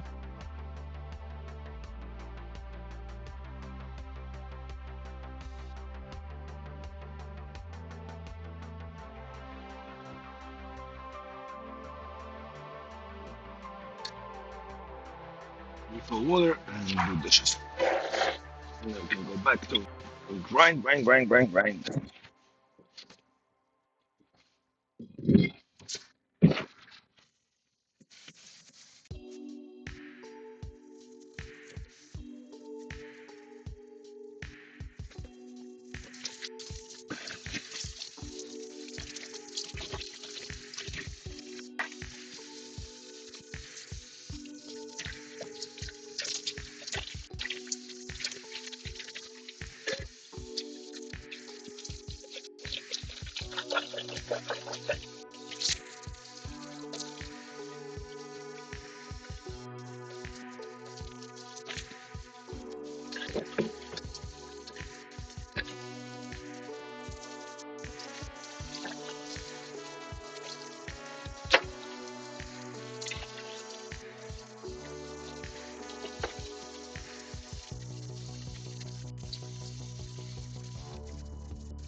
So yesterday, after I left, I had a conversation with a random stranger.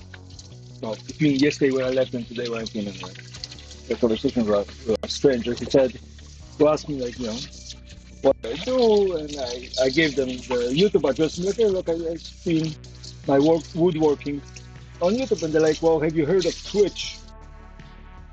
Because this is where all the real streamers are streaming. And I'm like, oh, good to know. I wasn't aware, but now I know.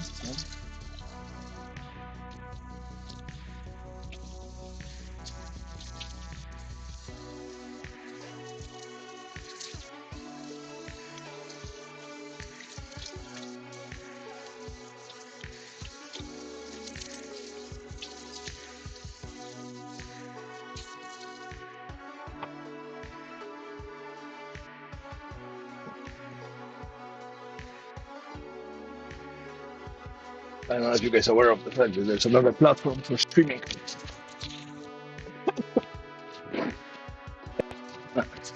As a year and a half of my career on that platform, probably longer.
Sharp.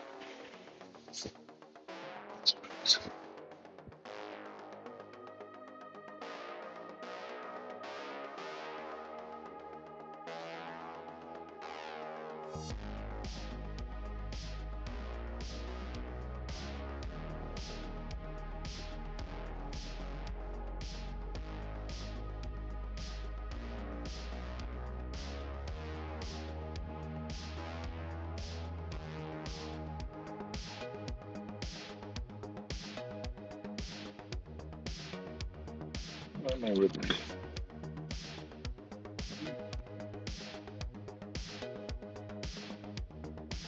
No, I'm ripping.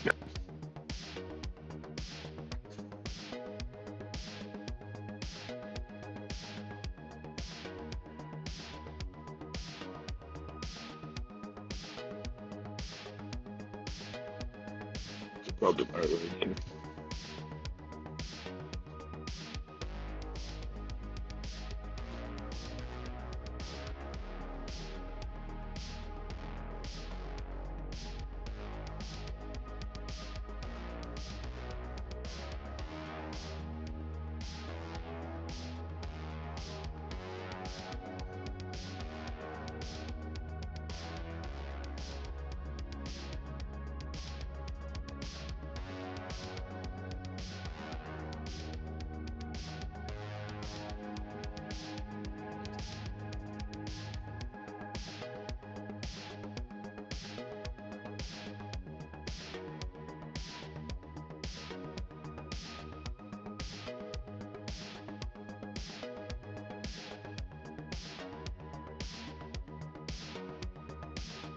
Without scoring, it's just nice to break on me.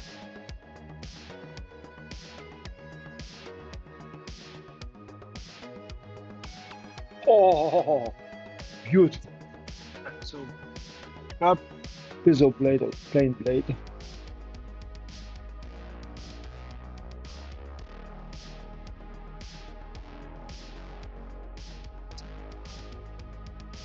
It's put against the wood very closely.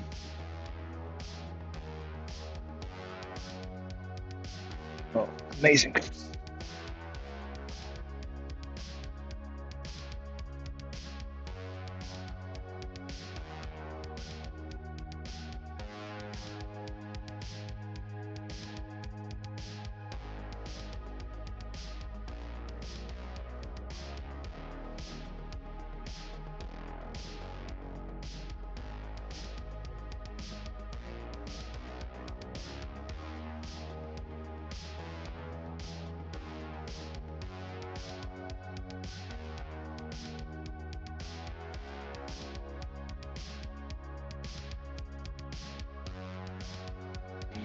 Speed up this one a little bit. So start to flake off.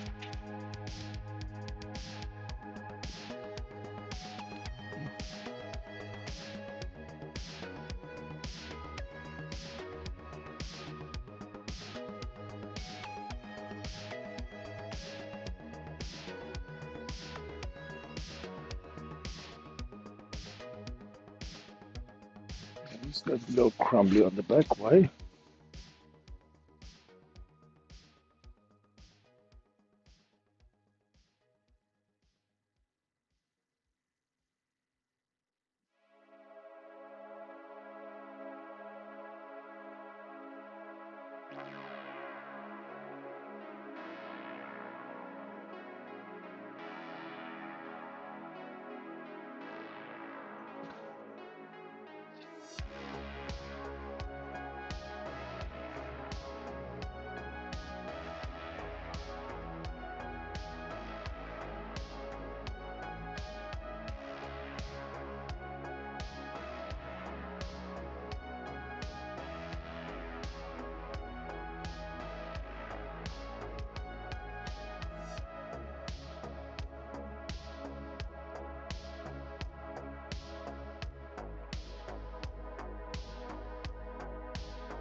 Mm.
we need a slightly better method. This is causing me anxiety.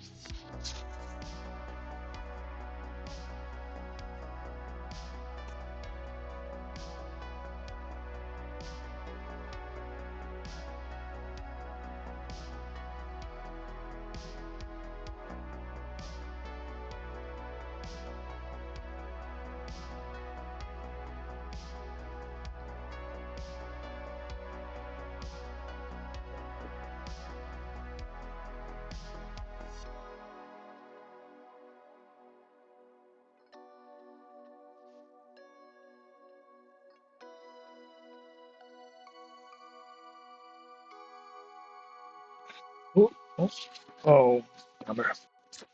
Damn it. Let's try to do something. Slipped, scratched it. I guess we're gonna look for something else then.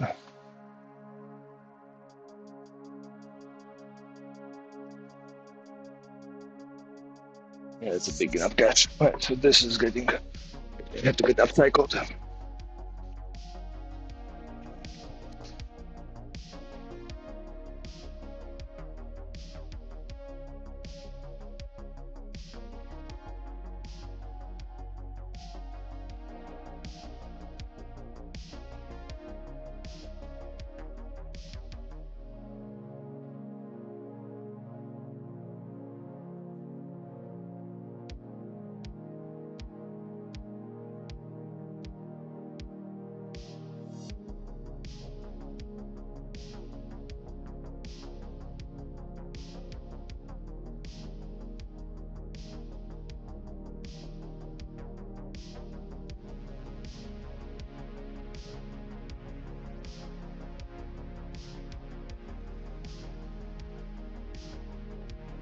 Patience, patience.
Into upcycling this one probably too.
Here.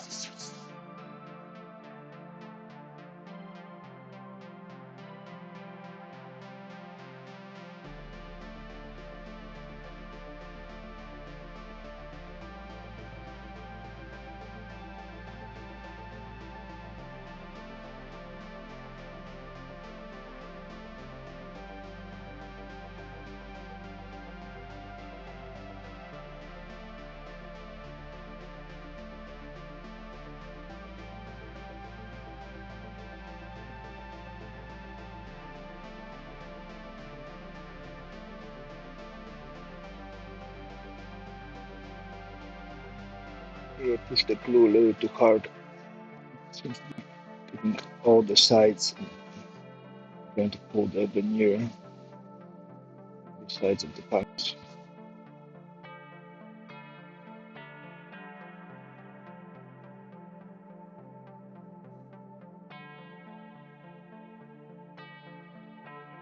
I can try to do it all the way down and just leave a little bit of a lip. Leave a little sandpaper.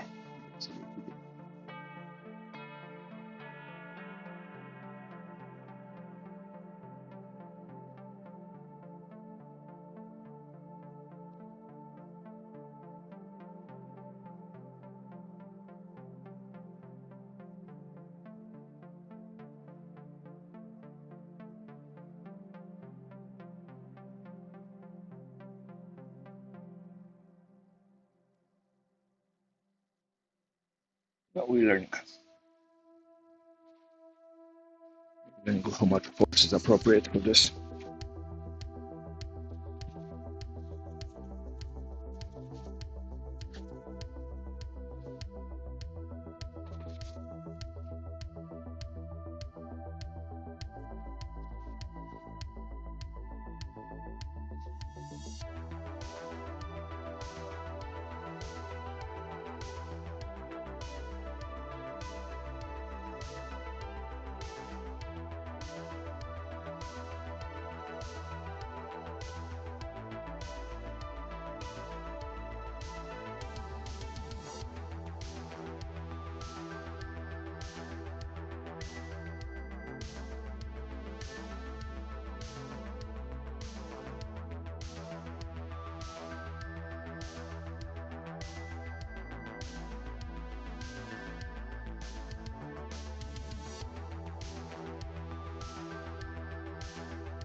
Just need one more of these.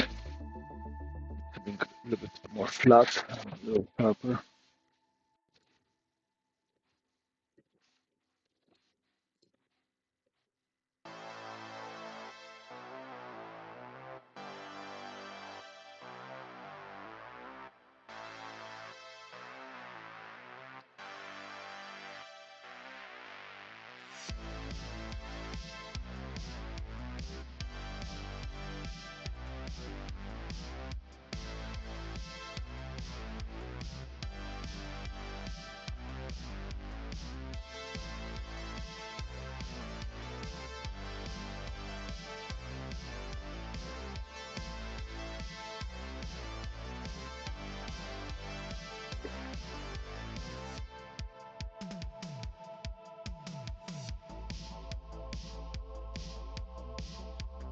Yeah, we cool if I could do it with a plane. It will have guaranteed that I'm hitting it flat at the end of the day, but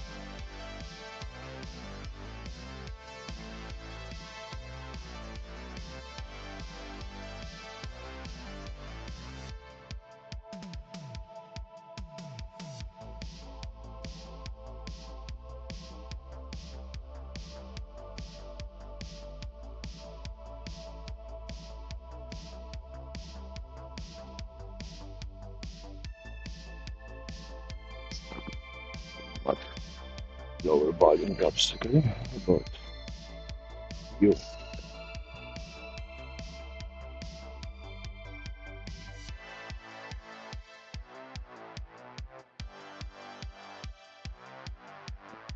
I'll go you.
Maybe one of the best finishes yet.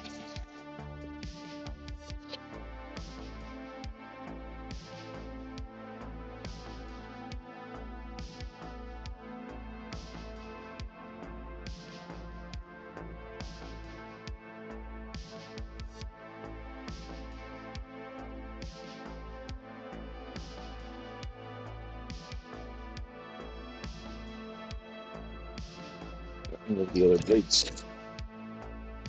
Like this.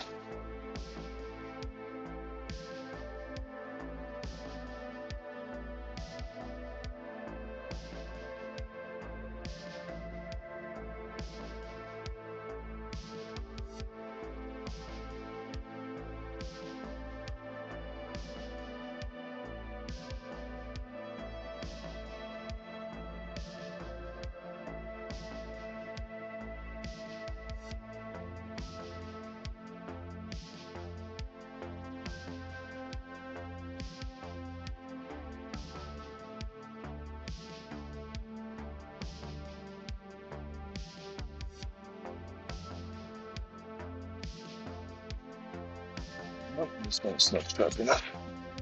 Next.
If I haven't found use for this plane in any of my other projects, I'm so glad I have it. Blade is slightly crooked and sticks out on one end a little bit more than the other. Just so good for measuring how much pressure I want to put against the edge band.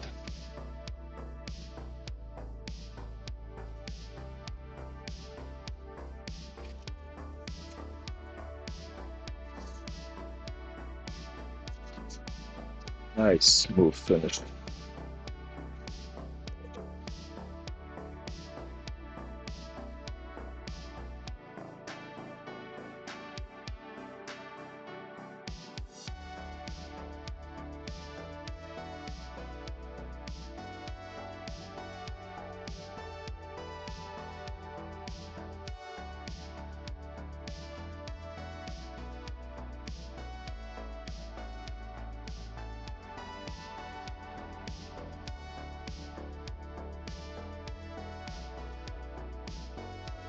We started doing it at an angle. Oh, that's damaged. Damn it.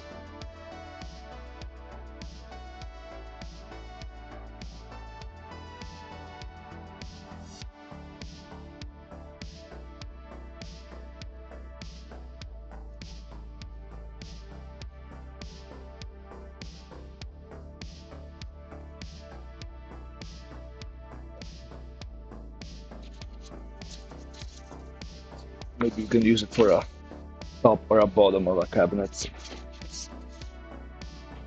I'll use it for a shelf.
But the flakes are beautiful.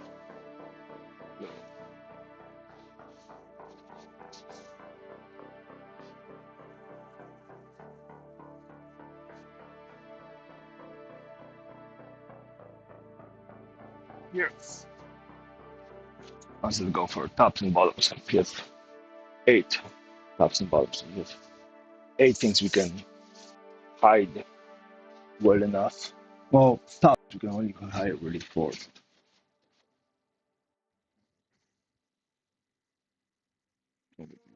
Cut down for other pieces too.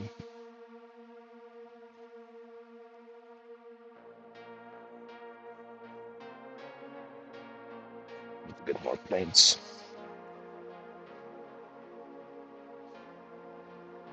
Starting to like how the heels taking these flakes off.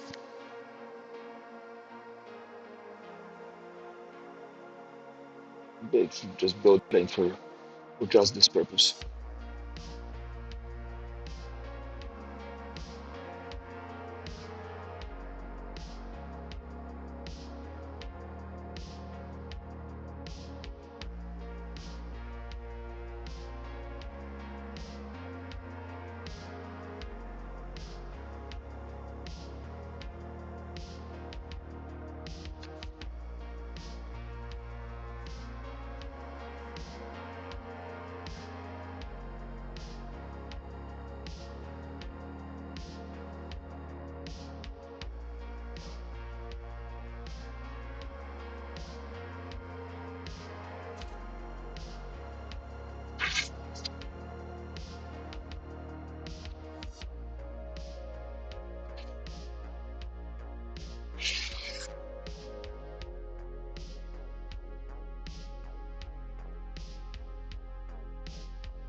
God damn it.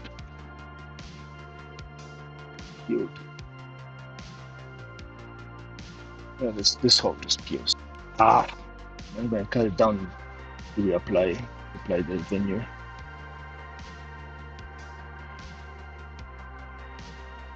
Oh well.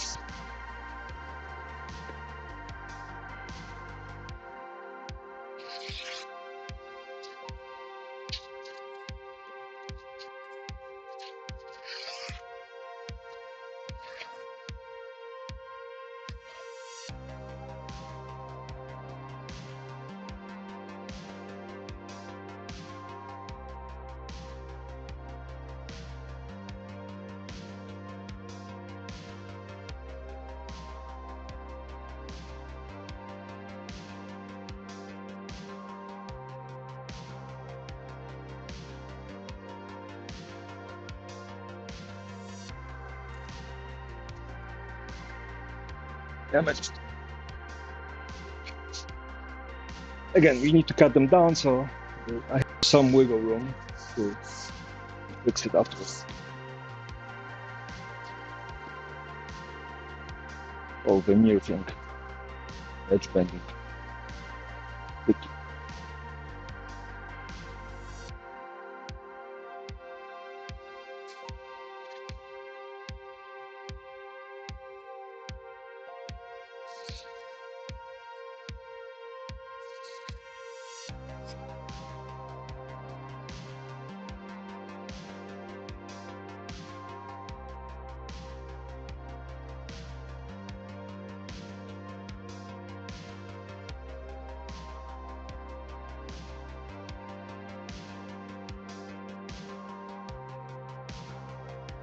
The glue leaking to the sides definitely is not helping.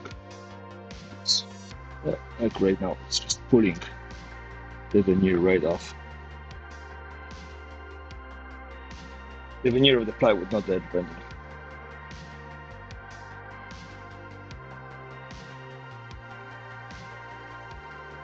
Must have overheated or something.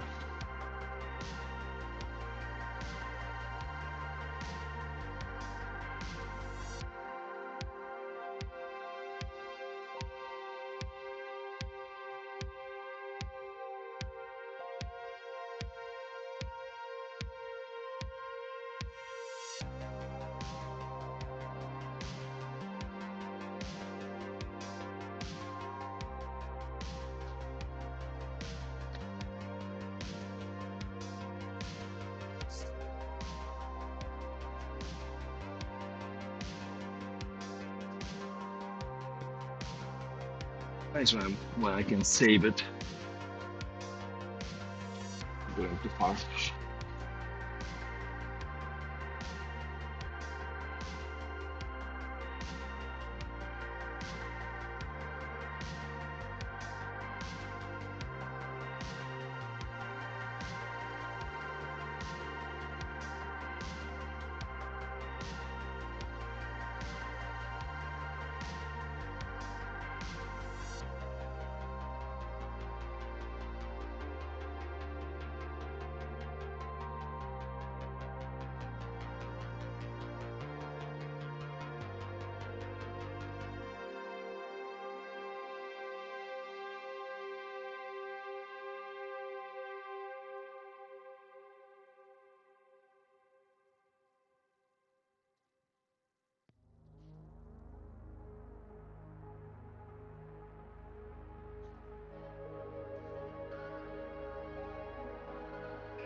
German that's making violin or something. A guitar, musical instruments of some sort.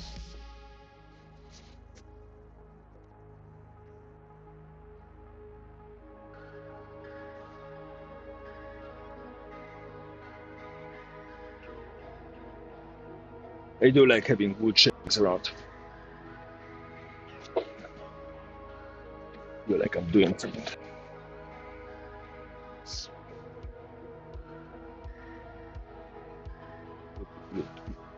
Great for other things. Yeah, good. It's one thing.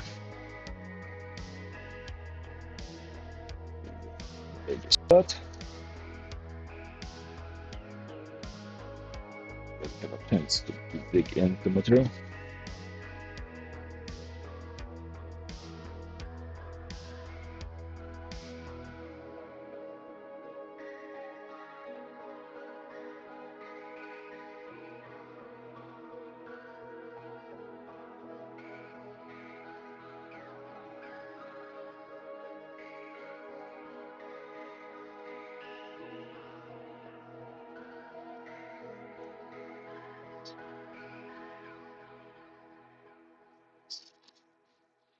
No, where's this one going? Oh, because you do stick out.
That was nice. One pass. I think hands down this one's the best one yet. Oh, that's so tight.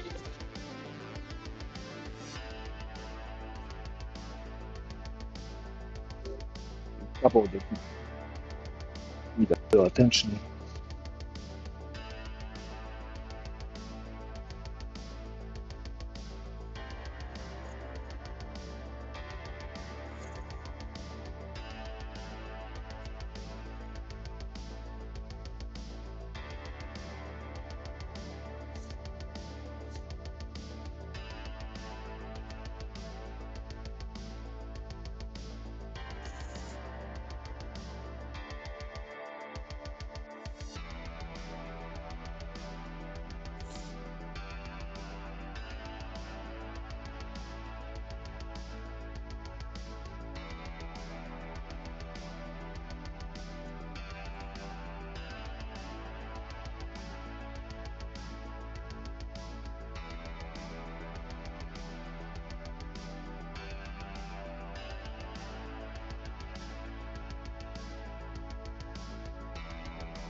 Some cool ideas for future tools for this and other things, but if I can fabricate them with wood, because wood is unfortunately not as uh, strong in thin space. So look at all this, really cool. Maybe with the next time I'm doing this, I'll put the camera closer so you guys can get to see this ASMR style healing wood things. Because I know I like watching that on YouTube myself. So.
in view.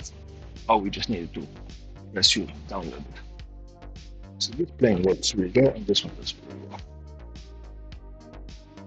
Look at the top of it. There you go.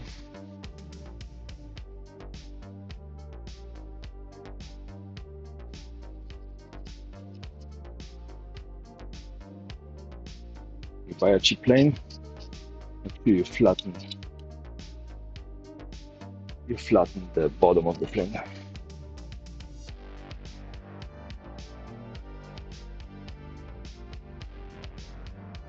Much as you. Oh, what about you?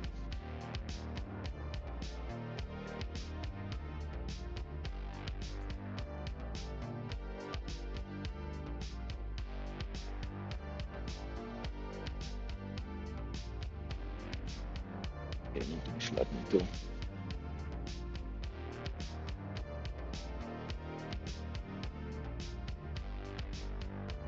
We are just running the other across the jointer later.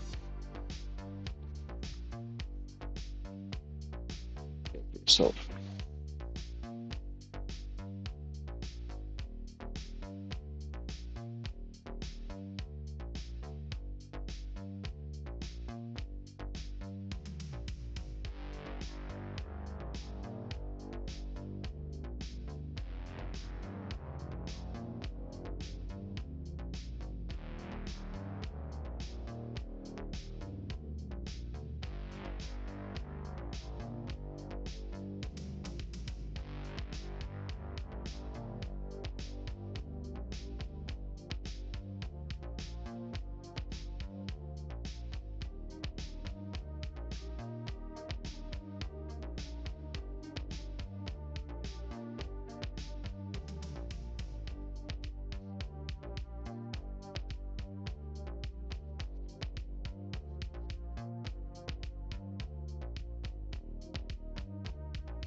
That's crooked.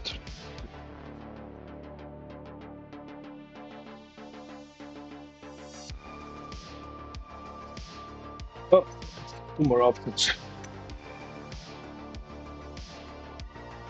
Slicing things up.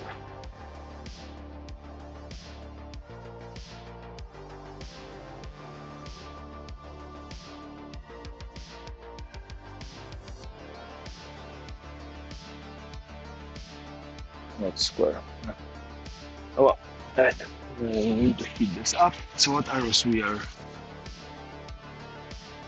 putting things on? What's this? Bottoms, sides, spacers. Maybe on the spacers.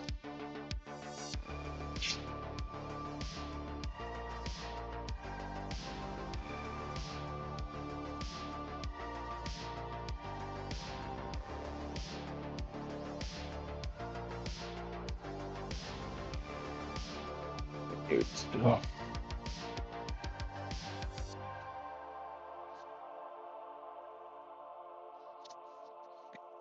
this is here.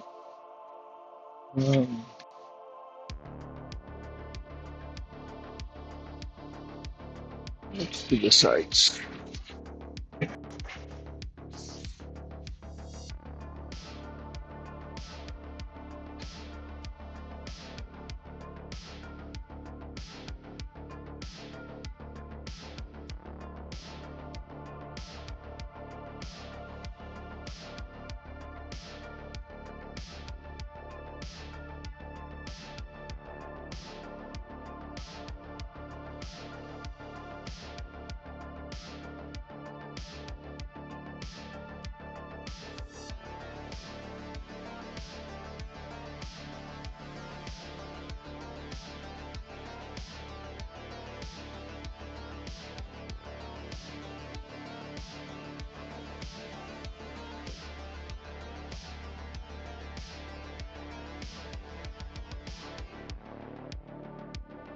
It's out of the sun. So at least the sun melts you. Start with this. I'm gonna flip this over.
I know how you're gonna save these pieces of wood. We're gonna veneer the other side, and then if we need to trim it, we trim the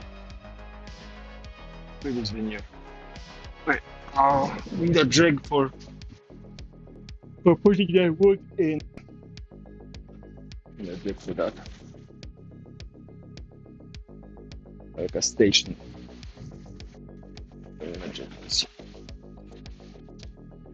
Too many pieces to do it.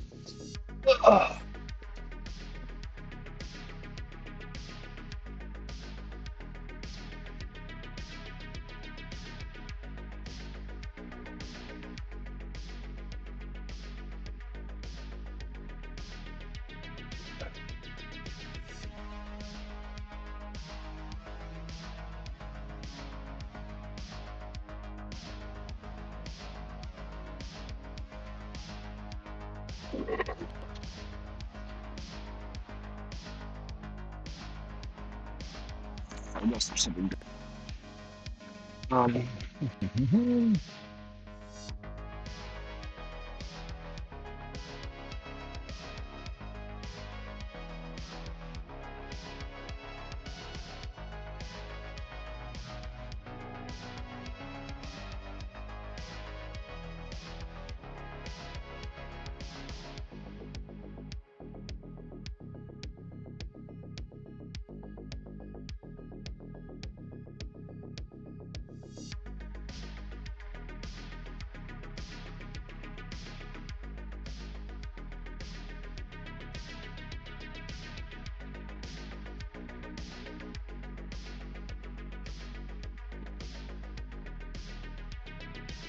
Oops.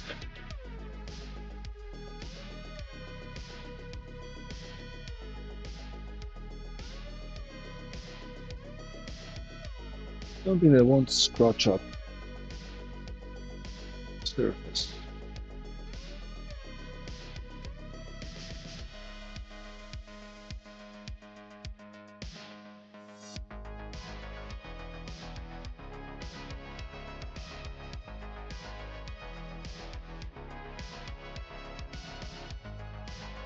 Oh,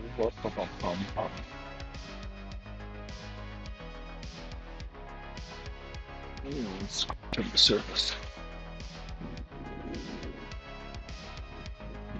Thirdly big.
It won't work.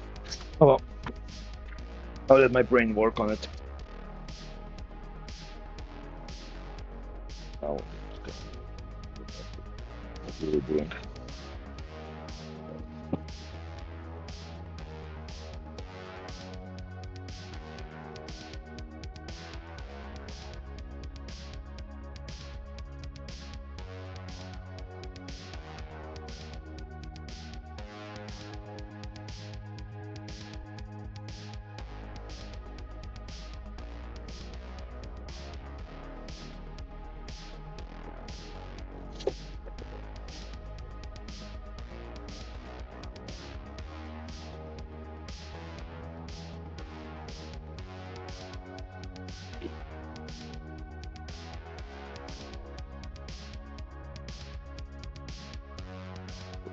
Is it?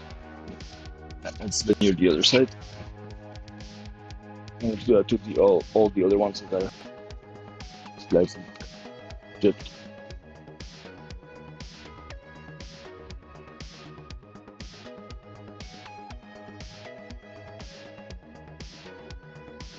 yeah, a new veneer and it's gonna. Not like the problem is not there. What was wrong with this one? Oh, yeah, tips. Okay, so this one is getting veneered as well. And where did we put you away? You look good on this side. Oh, treatment. How about you?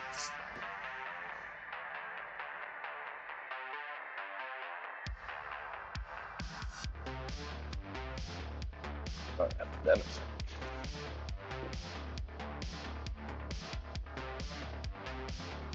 Okay, you card on this side. 17. Yeah, we can probably cut it down to something smaller. 17 by 16. Yeah, you're gonna be cut down to parts. The veneer looks good, so we can cut down parts. These are our first attempts. It's not bad. Let's see. Make it better.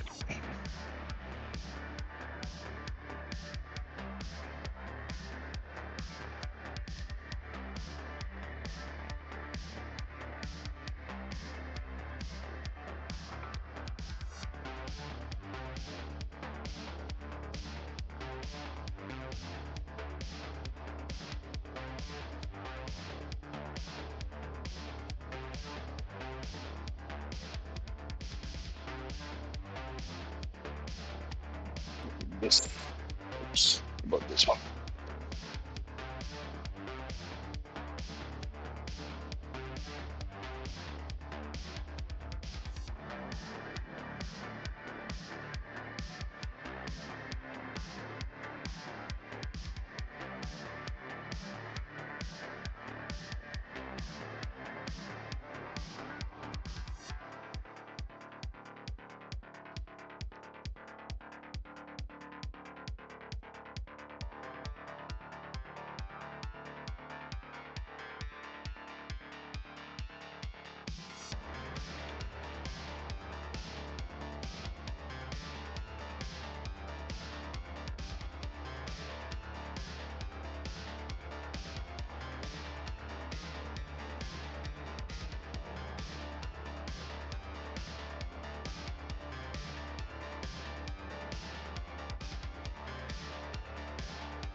Is this wise to put the card right here?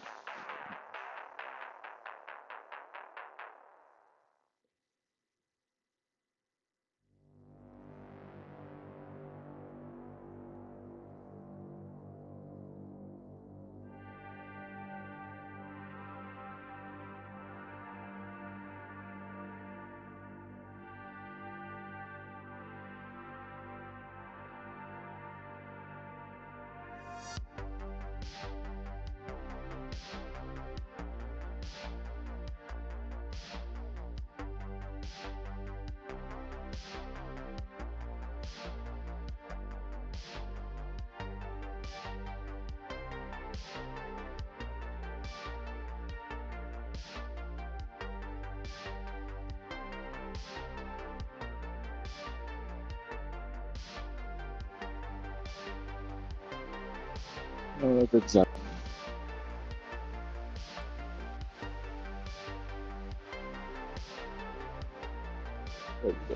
There's a way to it.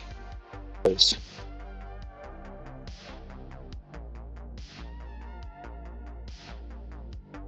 So right now we are taking off the previous stick. Right. Now we know that paste here doesn't do us any favors.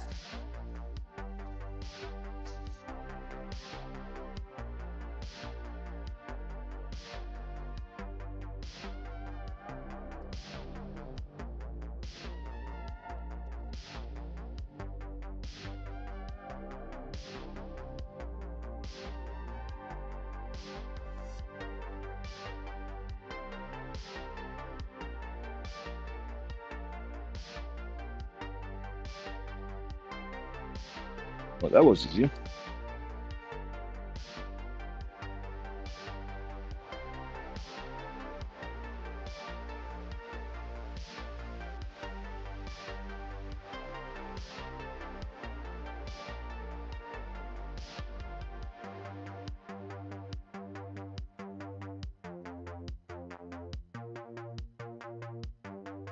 Tampering too much.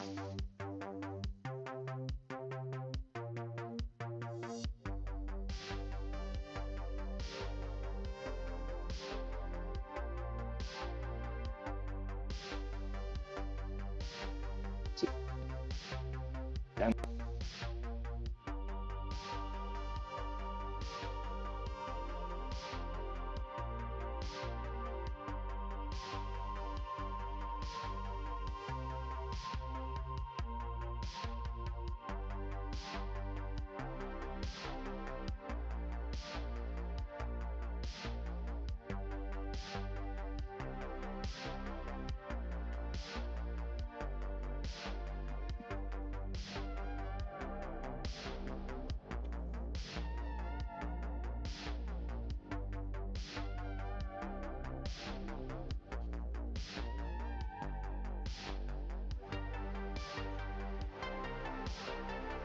Still holding it pretty good.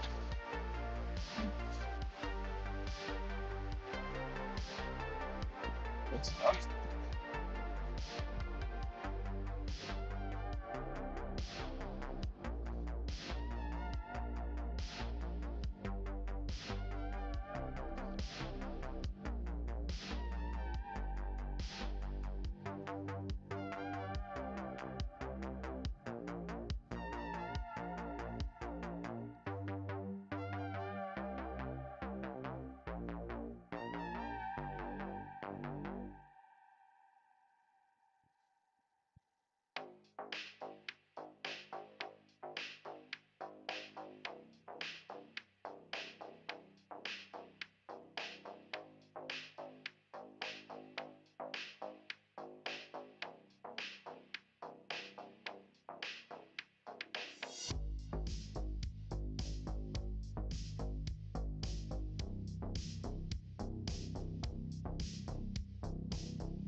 And breaking off veneer seems a lot easier than trying to use the clippers to cut it.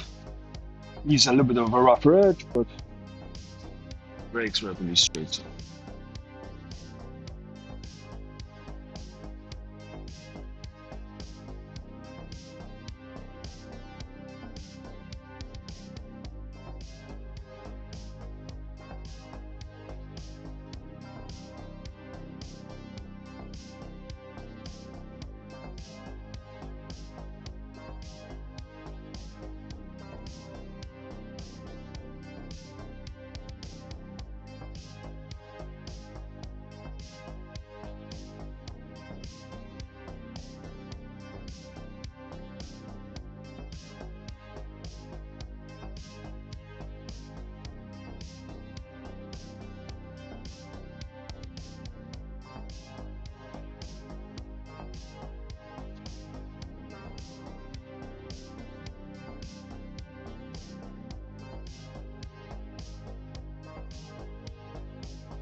2, 3. Sorry, it's 1, 2, 3. 1, 2, 3. 1, 2. 1, 2, 3. 1, 2.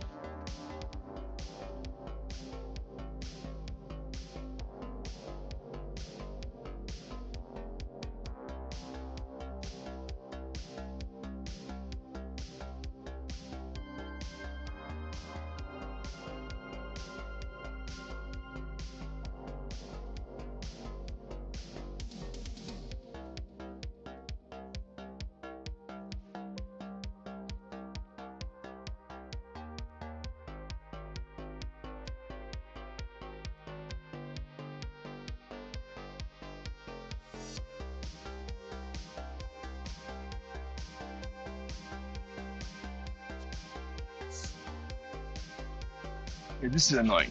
Bring it over here.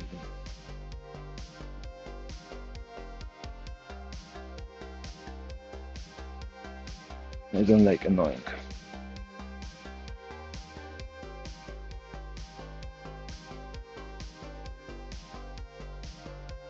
Who can fix annoying?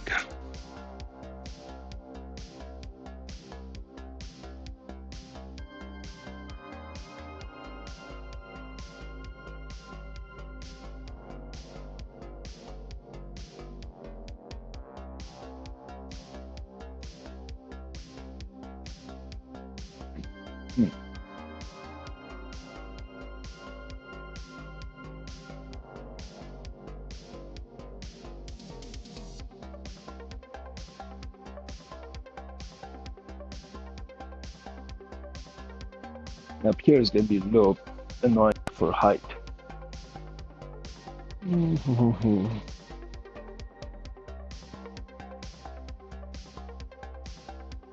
Build something down there.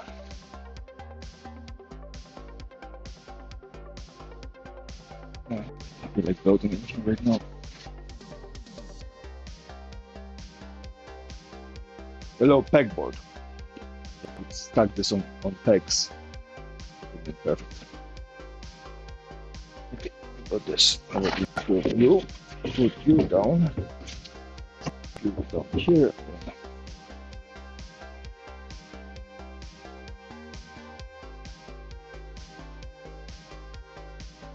A bit of a compromise. A bit more wobbly, but it's not as annoying to pull up.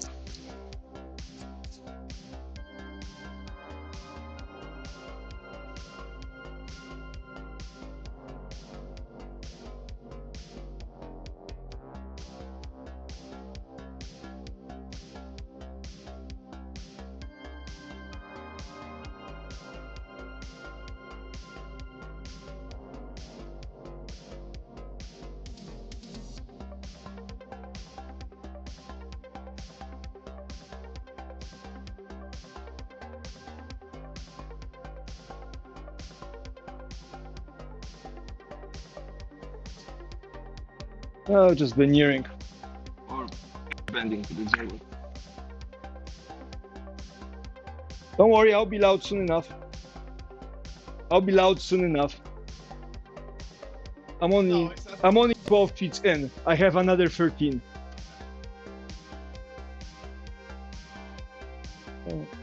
I'm only 12 feet in, so plenty of space to go.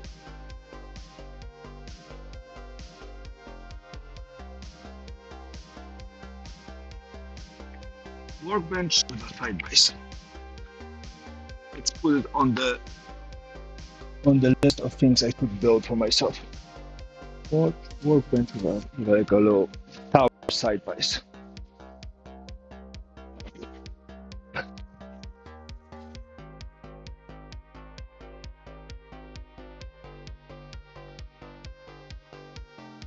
Yeah, well, I had a lunch in between, so we took 15 minutes off, but yeah, it's always something.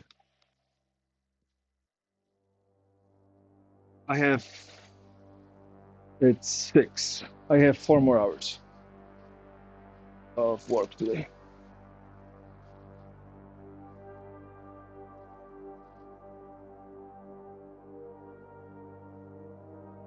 I try not to end too much after 10 p.m.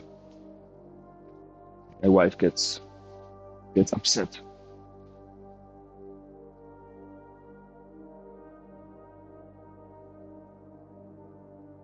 That's the way.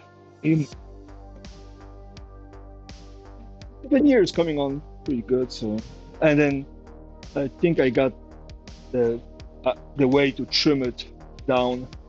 So I fixed the four boards that I nicked during the trimming. Well, nicked, just scratched the surface, and then I have one board that just got scratched because I wasn't careful and one of the chisel blades slipped. I scratched the surface, so it's going to get cut down to smaller pieces.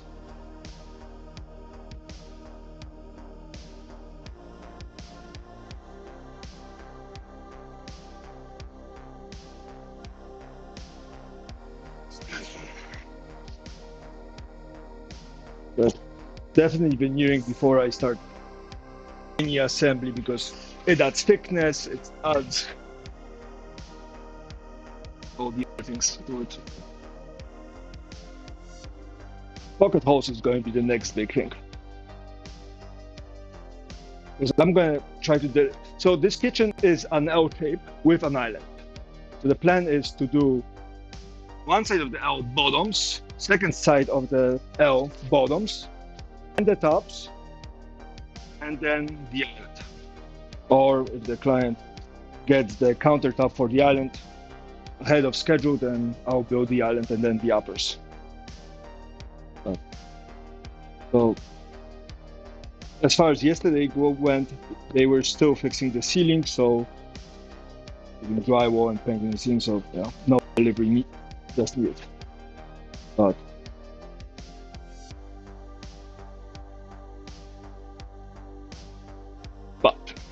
that being said,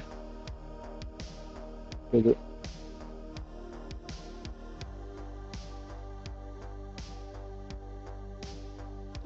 the pocket holes, since all the cabinets are going to be held by it, I have a crack jig. I have one of those. I used to have those, small ones, but I broke it. I have one of these guys with the lever in the back. Unfortunately, they came out with the ones up front a year or two after I bought this one.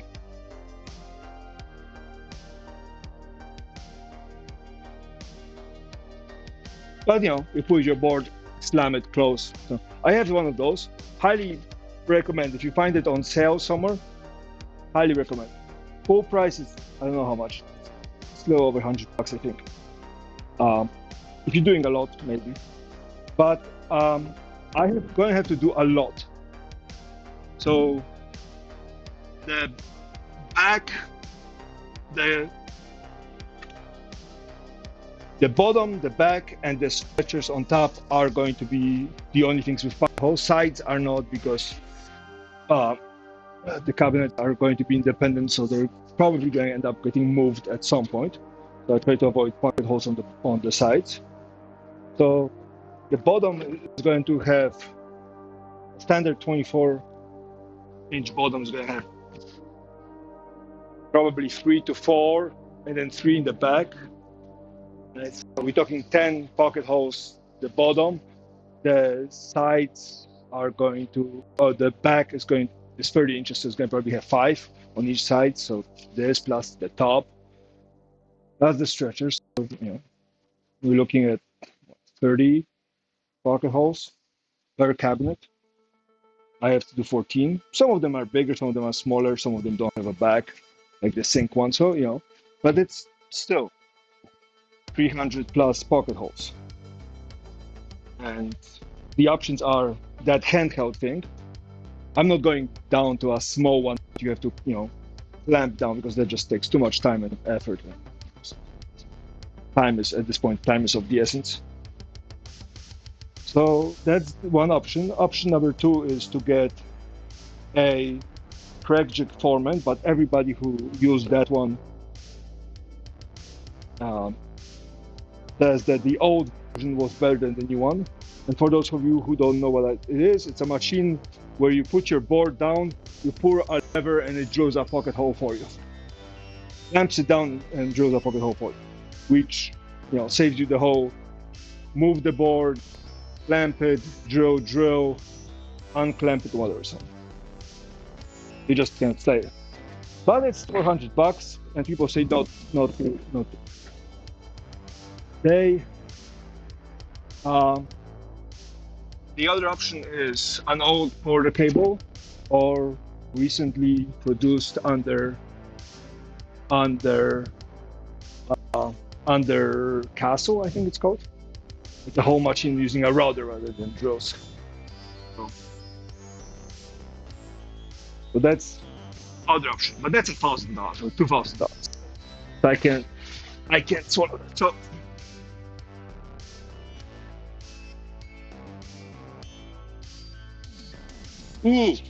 send me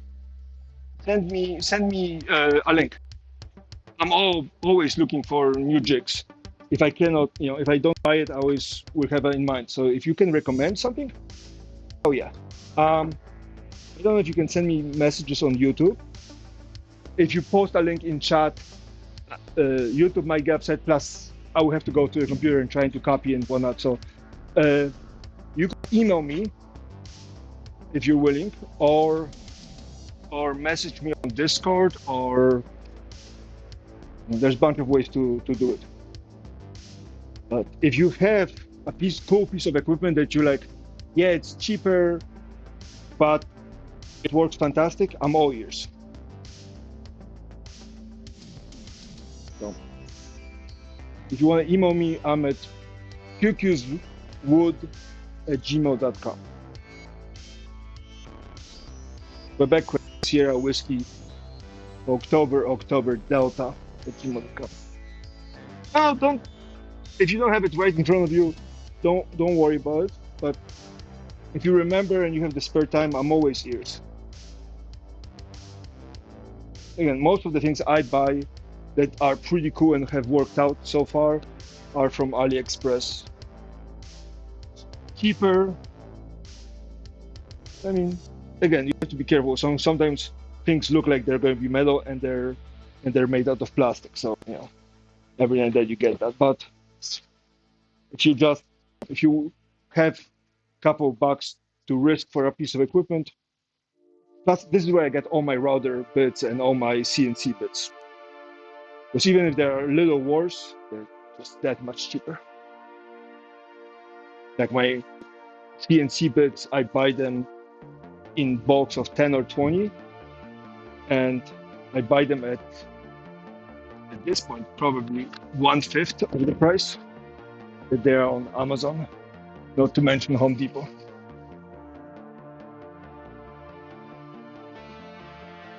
Oh, and this is where I got my 16-inch square. I think I got it from AliExpress. Do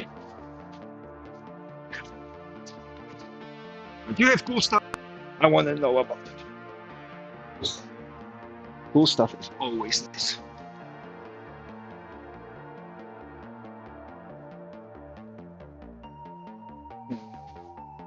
Yeah, there's a bunch of things I would recommend here and there. Yeah, the pocket hole, the crack one, is okay. I mean, it works. It works really well, right? If you just have to do couple, and it's not very heavy boards. But the moment the boards get big or heavy, or you have to do a lot, the movement, reaching over, it's a little annoying.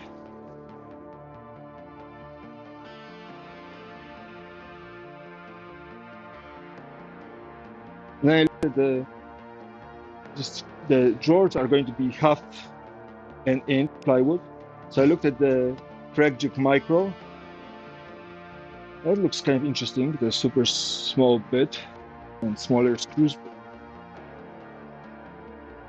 Problem is I cannot find cheap 3/4 and 1-inch pocket hole screws.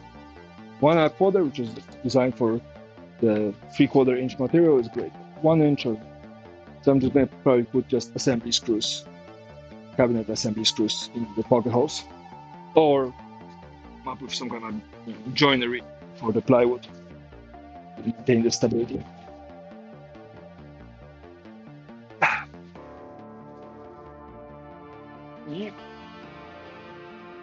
Again, I don't mean to take up your time.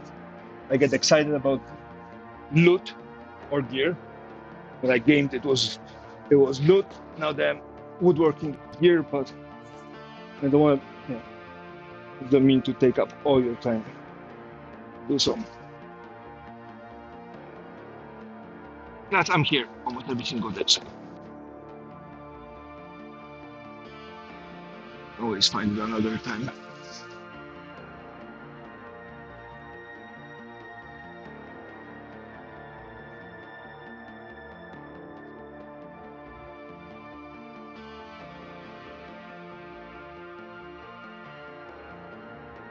And I do have spare routers.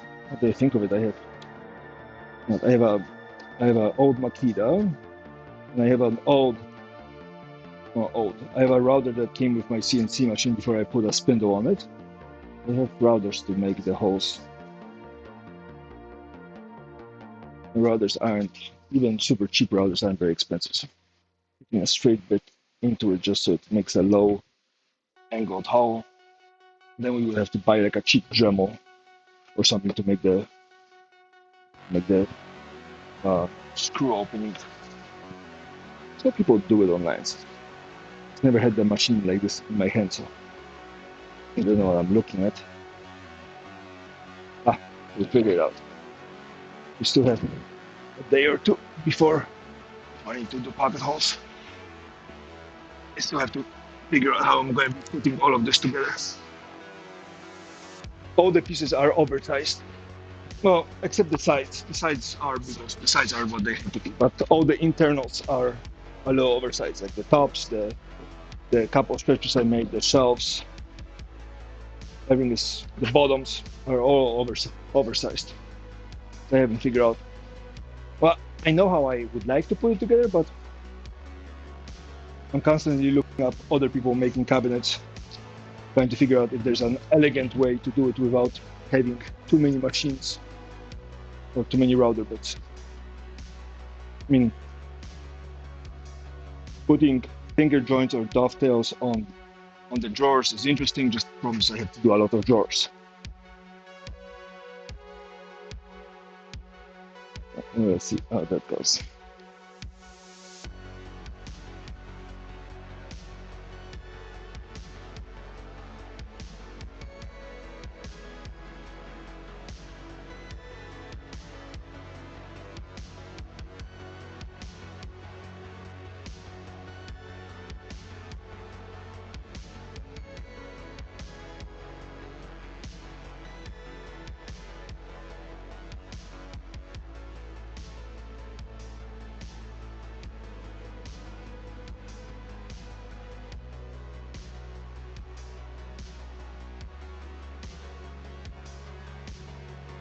Okay, I'm all ears. Now I'm gonna actually check it out. Because why the hell not?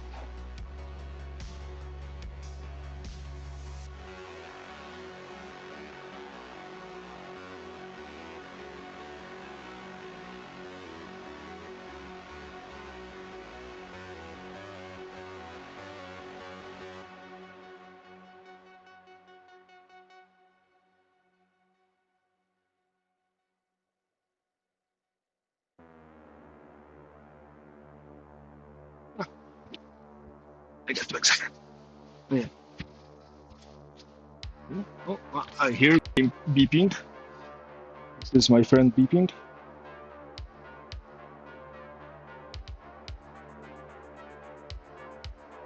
No, that's just Grizzly Industries reminding me that I should buy from them. Yeah. There's one thing on Amazon that I found that I cannot find anywhere else except Alibaba, and unfortunately Alibaba doesn't allow to order less than like 10 or 15 pieces, was a counter stick and a drill bit combination. On Amazon it's like $38. And I really like the quality of it, but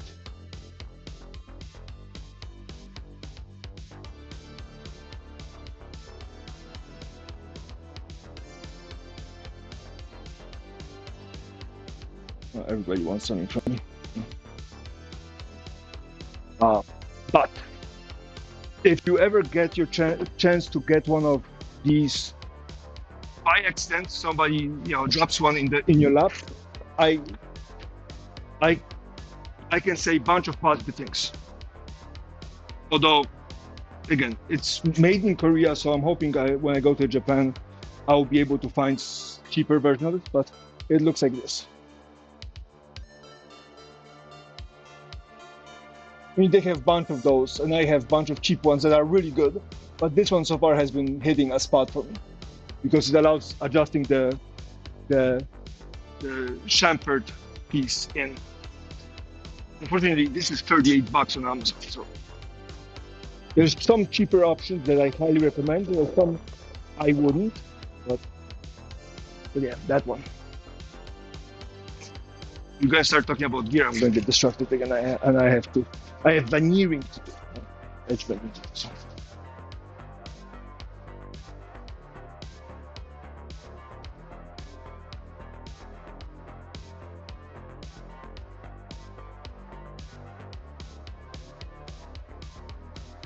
That's a trick piece I sent it, by the way. Okay. What do you mean trick piece?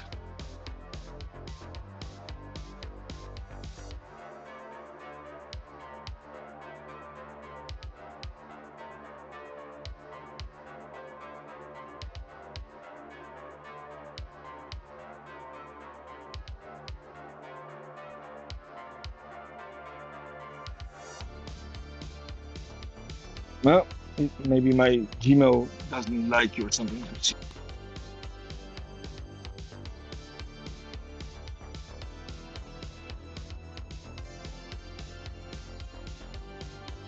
Mm.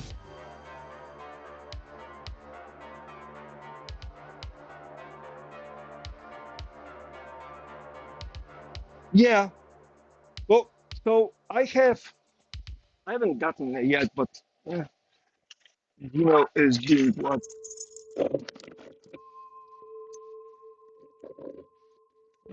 I have a bunch of these.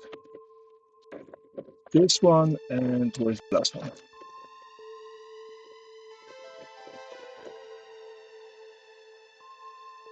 Okay. So I'm taking a short break. We're gonna chat, and then I will go back to work. This.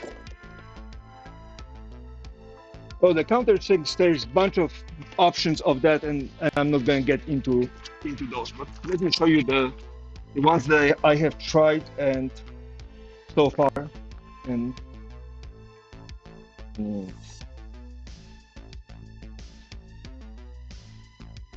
let's grab this. Grab camera here. And 3, 2, 1, boom. Okay. Yes. All right. So I started like almost everybody else. I started with one of these. You can unscrew it. You can take it out. They came again. Bought it from AliExpress for like $5. 4 of those, 4 maybe, and they're pretty good. Size 10, and you can replace these guys relatively easily, and it does what it's supposed to. The hull isn't very good. Like this is high. We're hoping this is high speed steel. Then, I went with one of those, and TikTok right now is blowing these guys up. These kind of things. Where this top is disassemblable, so you can put it on any drill bits if you want to make small holes, and they're okay. And again, it's not It's not neither super sharp, no, but it does what it's supposed to do. I mean, if you're not pushing too much gentle, whatever. I have one of these guys for small holes, and this works really well with 8¼ inch plywood. It's a good stop. I just have it, like this, and it's great for. I got a couple of these. Again, they are knockoff of some other design, but it spins very well. Again, you have to undo this nut and then this and take it out, but you can replace the drill bit because underneath all of this, let's see, I'm gonna stand there for stop light. Okay, how do I prevent you from moving around? Like this, maybe. Yeah. So if you undo all of this, right, there is a nut here for the drill bit, so you can replace the drill bits, which is great. And then for these I had a hard time finding drill bits. There's a company that makes them. I think it's stop moving. I think it's an American company that makes them. FTG US. Oh, sorry, broke it. No, okay. FTG US. They make these. And I just bought a whole set of those. They're somewhat expensive, but again, it's a wood shop, so if I break drills, I still have a couple of them left. So I use these for when usually 7/64 is like a sweet spot for me, but it always depends if it's hardwood or plywood or something. And then there's this guy, which is the most expensive one. I bought it because I wanted to give myself a present. The drill bit is removable. It's held by this screw, and then the upside is this is ball bearing, and then you can twist it to move it back and forth on how deep the countersink goes. And there's carbide bits for the countersink. Again, if it was 15, I couldn't recommend enough, but it's 38. Is it worth it? Again, I don't know. For how much I guess how much you use it. I use it a lot, so for me it pays back because I bought a bunch of 3mm drill bits, and it works. I wish I could find some of those tapered ones without the attachment, so I could use in here, long ones. Again, this requires about 3 inches just to have a proper length. But with the screws I usually use, which are 1¼ to 2 inches. So this is an 1¼ screw. Yeah. It just gets it. I could probably put 1.5 inches, maybe 2, but then I would start worrying about, things splitting.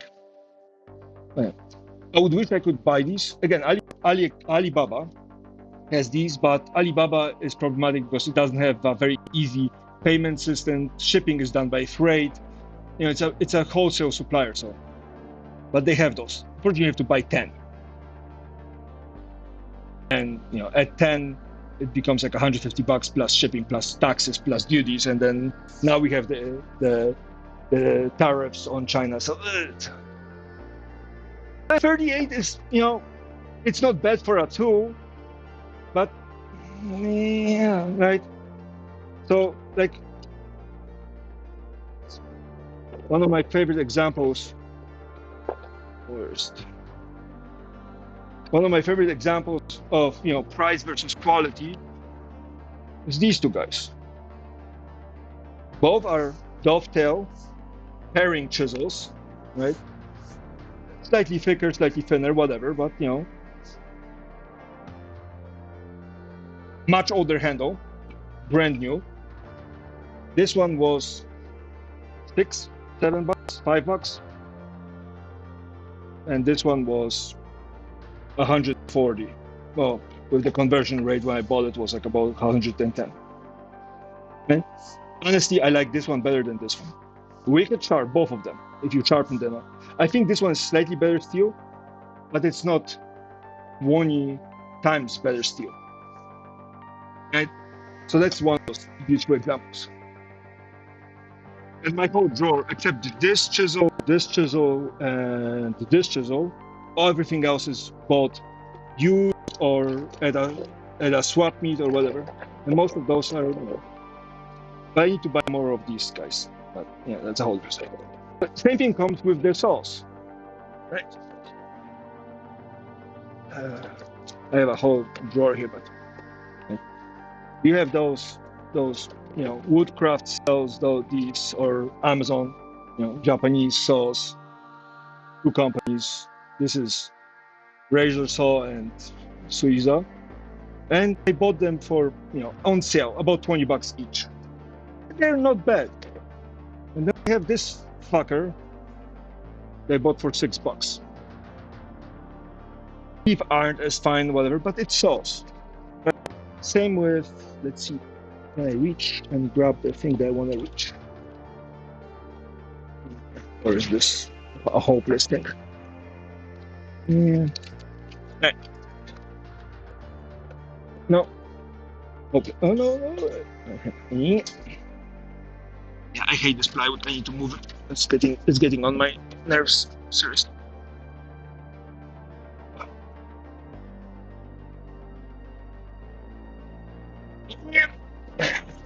My fingers aren't as bendy. Okay. So here's the second example I want to give. This is a Japanese saw. Bought it in Japan. Was about $14, 15. It's closer to 30, 50 here in the United States. And that's a saw that I got, again, AliExpress from China. These aren't as fine. But I got a set of two, right? Came with blade guards and whatnot for $6, $5, free shipping. And is this nicer? Yes. It's a little bendier. It's has nice teeth. This one is a bit rougher, but saws, like there is no tomorrow. Worth it? Okay, yeah, you doing an art. But then you go to a flea market and you get yourself this super fine blade. So for $6. Brand new. The guy I'm not sure the guy knew what he was selling. And again, bendy with a guard. And this is how you do is you just kind of look around and there's some things I wouldn't be able to recommend off the top of my head. Like, for example, this from Amazon. This is AKN goes, like a T-square, woodpecker knockoff. It doesn't come square. So I had to undo the 4 pins, put my own screw in here, hammer it shut. It's square now. But on the other hand, a straight edge, yes, for $30, straight edge, very useful. So it's a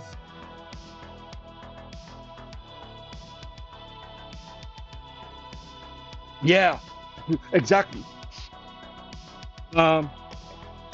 This chisel, this chisel, the newer one used on eBay sells for about $300.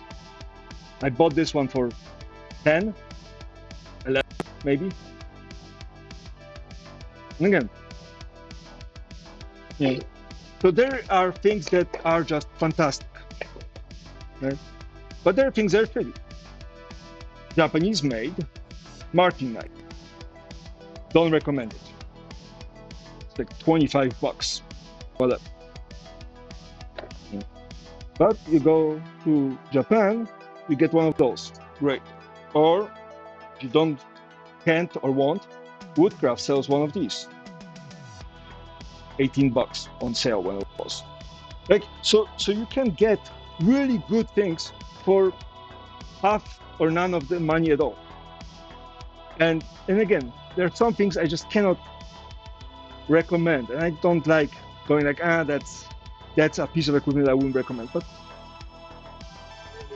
it's some things I'm like, I wouldn't use it very much. Or again, you want to sharpen things, piece of glass, and then you just stick on sandpaper to it. Works great. Yeah, you can get diamond plates and whatever, but for little tune-ups, that's what I use. Piece of glass with a piece of sandpaper on it. Oh, there's another one. This one was $10. Bendy, brand new. People don't know what it is, so they sell it for whatever. I mean, again, they can try selling it for eBay prices and then buy it. Like price is such a subjective thing. So again, 38 for something that I will use for a while. And again, the carbide tip, carbide thing on the upfront makes me feel like it's going to last for a while. I need to find more drill bits that are a little bit sharper and aggressive, maybe of a breadpoint. But I mean, there's a bunch of those things. My set of Forstner's bits, fantastic. Bought it on sale, works great. So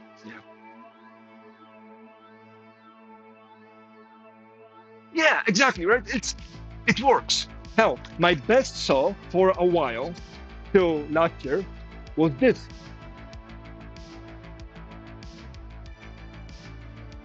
I bought it at a camping store of some sort, sports goods store, like Dick's or something. One of the best saws I have. It's bent, it's rusty, it's the teeth aren't as sharp as they used to be. Fantastic. Pull saw, push saw, great. Used for cutting green stuff out. So I cut green bamboo with it one of them. And it was $12 or something. Just it works. I mean, yeah, there's a bunch of stuff here, but it's usually the little stuff. I mean, there are some things that are worth investing in. Let's see if I can get to it, and then I'm going to go back to work. Like decent glue, but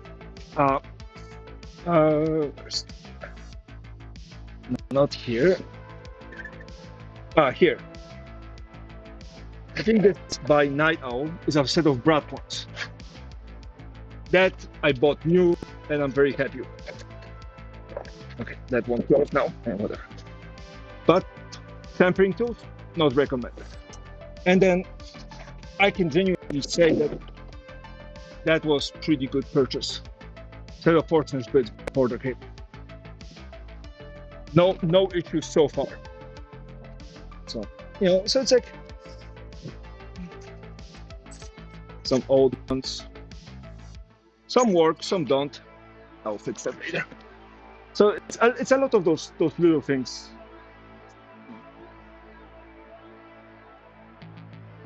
It's always, what can you do with it? Like I got little vices on my build, on my CNC, so I can bring material closer and block it off. Yeah. Anyways, I'm getting distracted. I need to be edge bending things. So I'm always ears.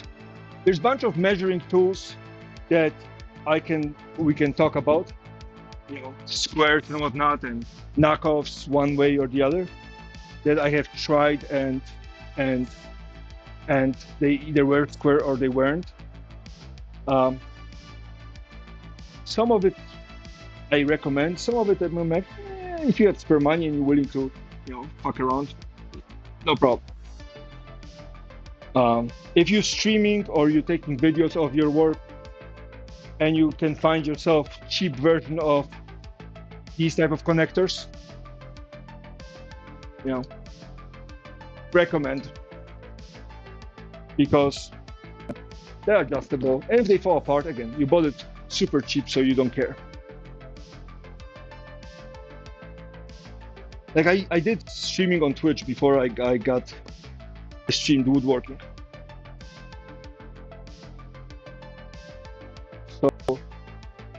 So there's some gear that I know that works.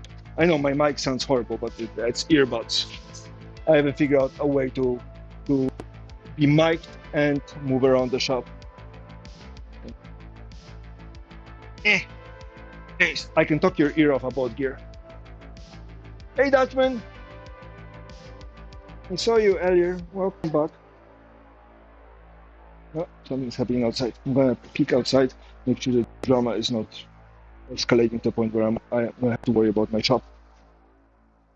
Let's take a peek.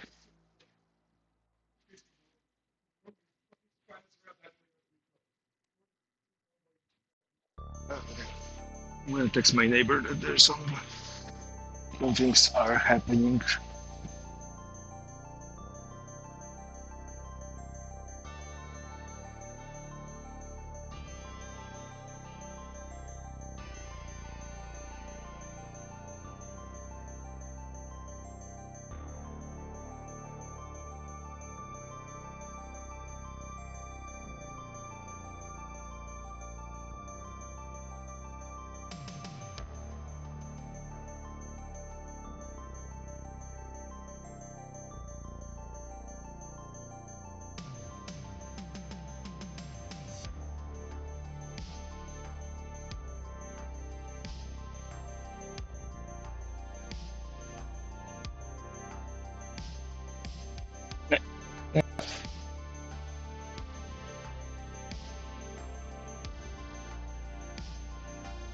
Yeah, for phone, I have this.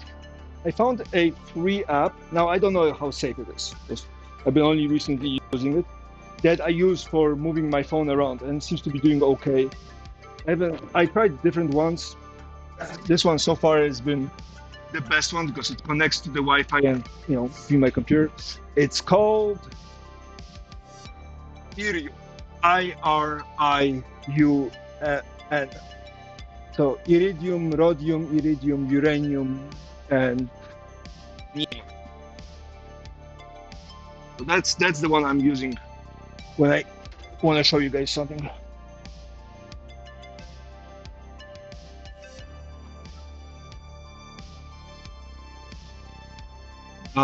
Otherwise than that, I used to use just a. What do I have here? I have a Sony Alpha 5100. I bought it before everybody got hyped about streaming those cameras and the prices went through the roof because it's an old camera. I haven't figured out a better way to do it that works. My wife has some DJI Osmos gimbal thingy-majig thing, so she uses that for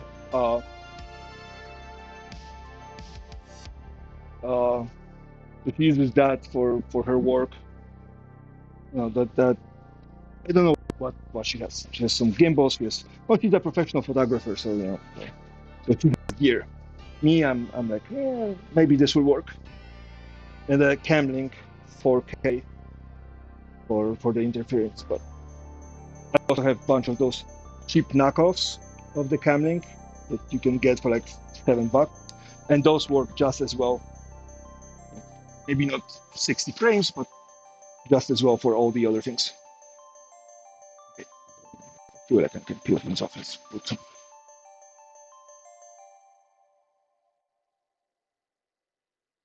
But I need a better system. Cheap, hard to find.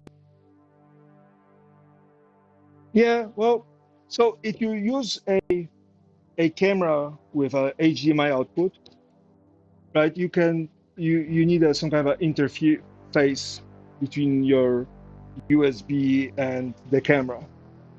Camlink 4K is one of those, but I've been having some issues with it.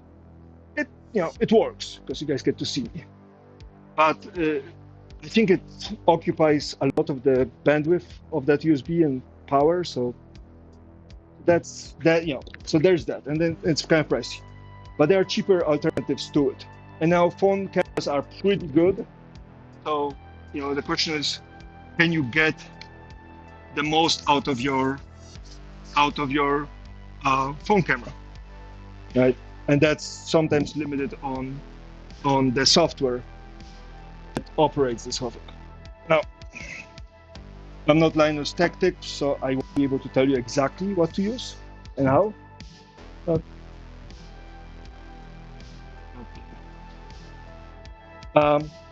a decent second-hand camera, I think, is a nice choice. But you know, there is 2K and 4K video conferencing webcams that people have been using. And then phones are getting cheaper and faster and stronger. So eventually that shouldn't be an issue. Plus, in the United States, we still have to worry about the goddamn bandwidth, which makes all my European friends laugh. The fact that I still have to negotiate with my provider how many megabits do I get up and down, where they all are sitting on, fiber optic cables as a baseline. I think it's unfair. I think we should invade Europe and steal their internet. For me, the biggest problem always was the microphone. I mean, if you're sitting in one place, that's a little easier. Right now, it's Bluetooth. And that's what I have. That's why people suggested systems, hanging a mic above. Problem is I have dust. Dust gets into the mic starts cracking, issues, blah, blah, blah. People suggested, lavalier mics and whatnot, but I will have to figure out the technology, connections, and all those things. For now, you're just hearing me from a headset. I keep in one ear while the other ear is recharging. It won't last as long as I stream. So.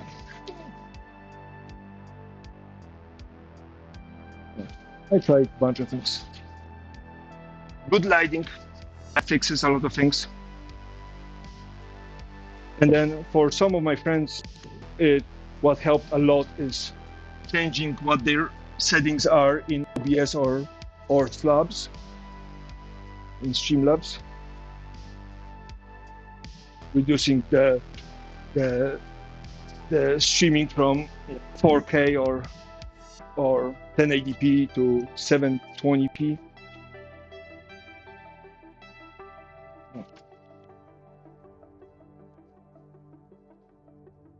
Let's take a peek.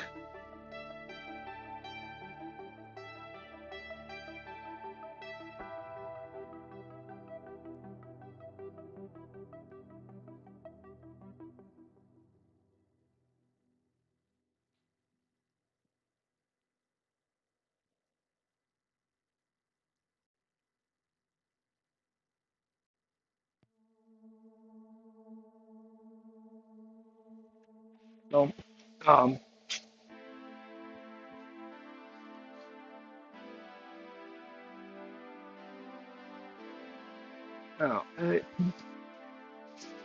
When I started streaming on Twitch, I was doing it a little bit of part-time while teaching at the university. And a lot of the skills transferred from me teaching online or making, review appointments and workshops worked pretty well. And then I got into this whole, I want to make it the best experience for people. And that worked great for a while, But then my growth tagged, and I was like, oh, what's going on? And it turned out that my face had very little to do with it, and the quality of the video and the quality of the sound. I mean, sound, yes, but the video was half the issue. As long as the game that I played was visible and my sound was relatively well balanced and not too loud and not choppy and whatever, people cared about the attitude in the video game more than how good my quality of my video is. Again, I had one of those situations where I had a small box with my face, and then the rest of it was game. The whole different story when you have, studying or explaining bloggers, or you need a camera to show off your work. Which, I'm trying my best, but What I think would be cool is to have enough cameras in the shop so the cameras are following, so I can move here and the camera points at what I'm doing. Yeah. So kind of NSA style, we're gonna catch you doing illegal shit. I think that would be pretty cool to have. Yeah.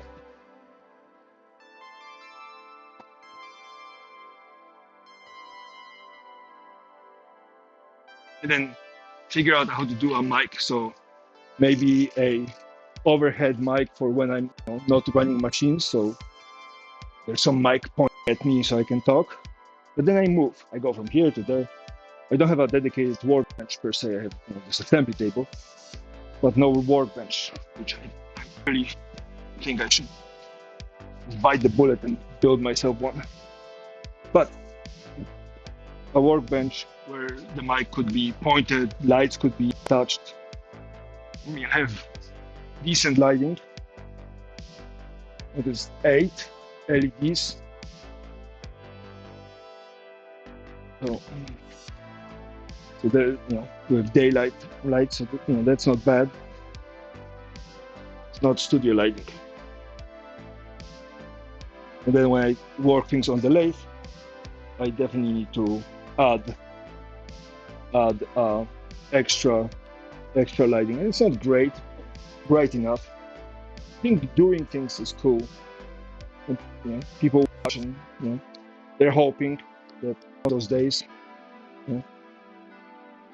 I become one of the Festo bros or woodpecker amateurs and can afford a decent quality shop and whatnot. Where lighting won't be such a big issue.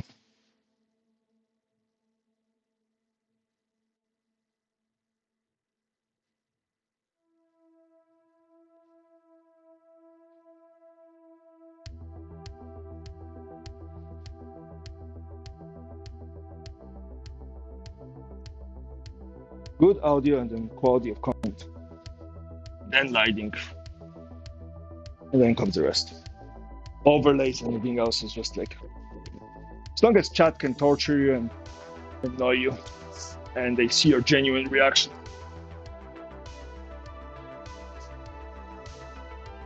What's this? That's a back. That's a back. Okay, there's both sides.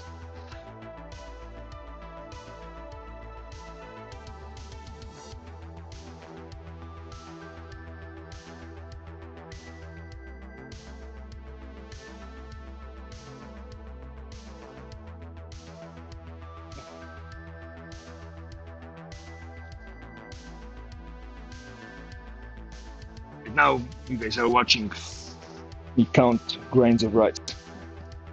Exciting content. I mean, maybe it would be exciting if I owned like a dry cleaning service. The ironing wood on top of mulched wood on top of wood.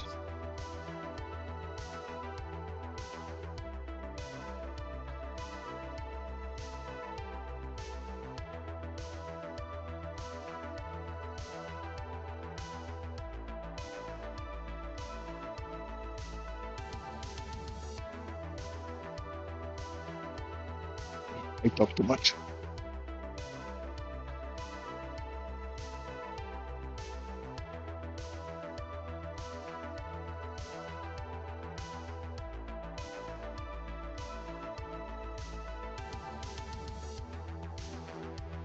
The reason you see me poke down here is I want to make sure that that I can see the glue dissolve or soften enough that it actually shows up on the edges. Then I know for a fact it's going to bind with the wood. There's a trick if your saw is not leaving perfectly flat surface for gluing things like this. The trick to that I hear is to run it over a jointer that is super low binding height, and then this way you can just midge all the fuzzies off. So far I've been lucky enough that the 60 tooth count blade is sharp enough that it leaves a very relatively smooth finish with nice crisp edges, but that's one of the ways to deal with. If you have a jointer, and again, you don't need a big one because you're not flattening it, you're just moving it out. Now, if you do it too aggressively, you can end up in a situation where you're gonna remove some of the flatness that you have from the line. So just always, okay, if you're just smidging it over, it'll be fine.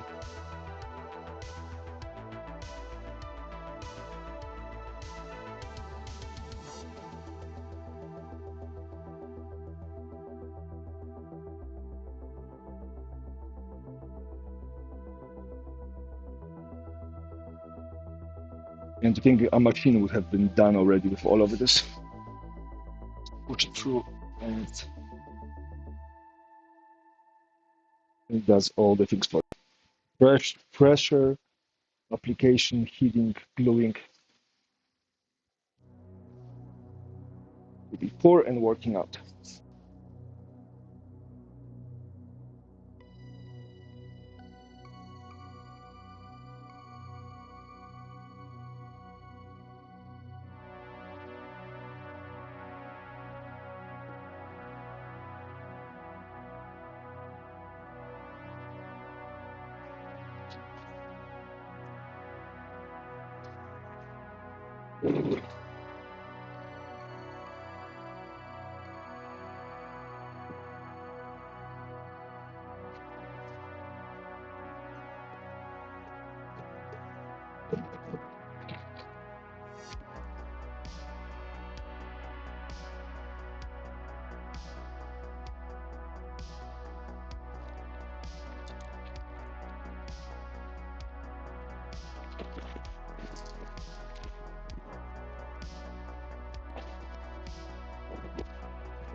I think we are having glue on the iron.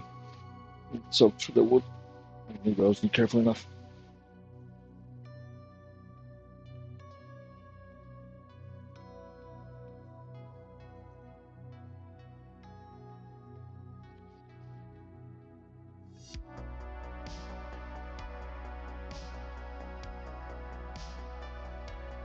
Correction Teflon. Glue off.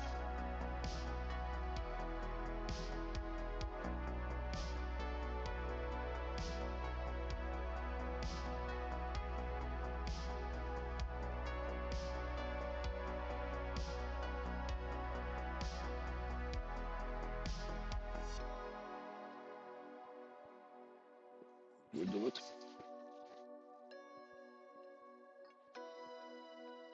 Oh, come on. You moved. You moved on me.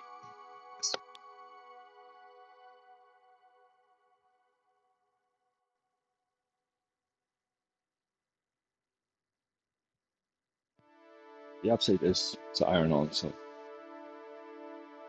we have to readjust it. probably won't do it tomorrow. But yeah, I'm still willing to adjust it a little bit.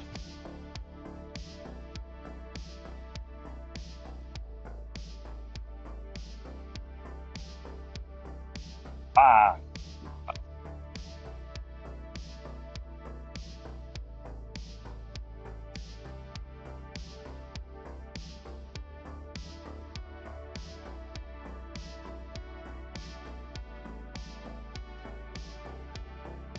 edge bending, not guaranteed for house fires.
Ah.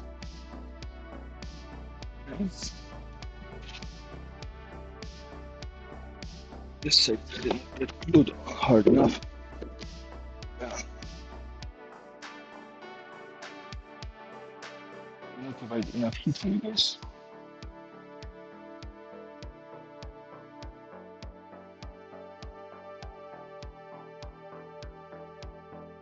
Did not provide enough pressure.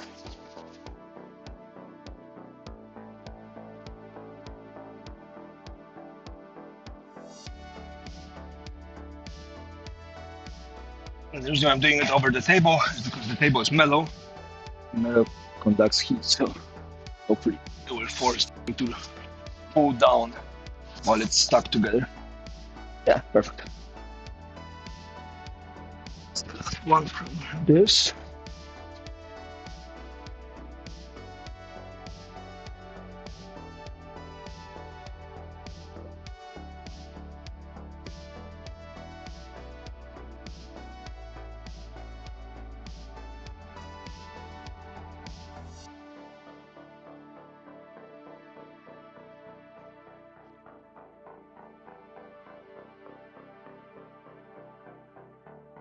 Done.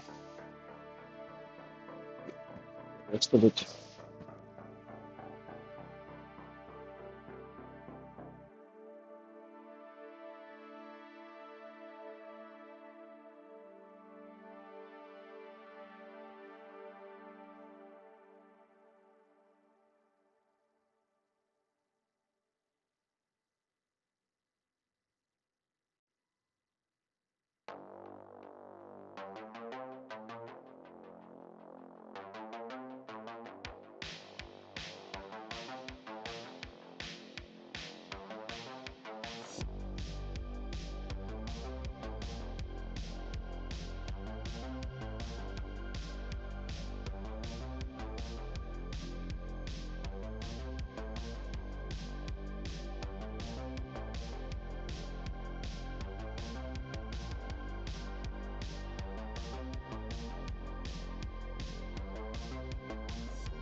charge this up. When we start trimming it, I'm gonna get, oh, I have so much glue on my fingers. When we start trimming it, I wanna get us up close and personal for this. Okay, so these need to be trimmed, these need to be trimmed. What's this? This is, what is that? Upper back cabinet A1, A2, and then 4. Get it away, side. Yeah, the upper cabinets are 36 inches tall, and I'm planning on getting them 16 inches deep. What's this? The side. So that's to be, sides need to be made at least one side. What's this? That's a spacer. Spacers. Or yeah. What's this? That's back. What are these? These are bottoms, so they need to be laminated on one side. This is sides.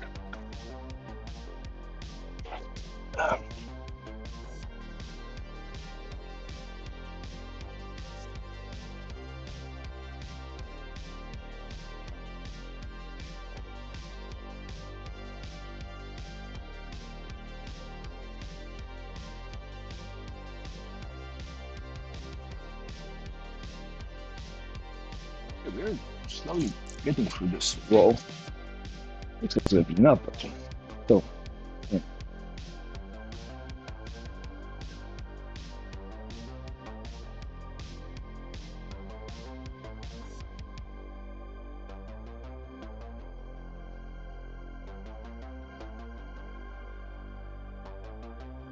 Oh.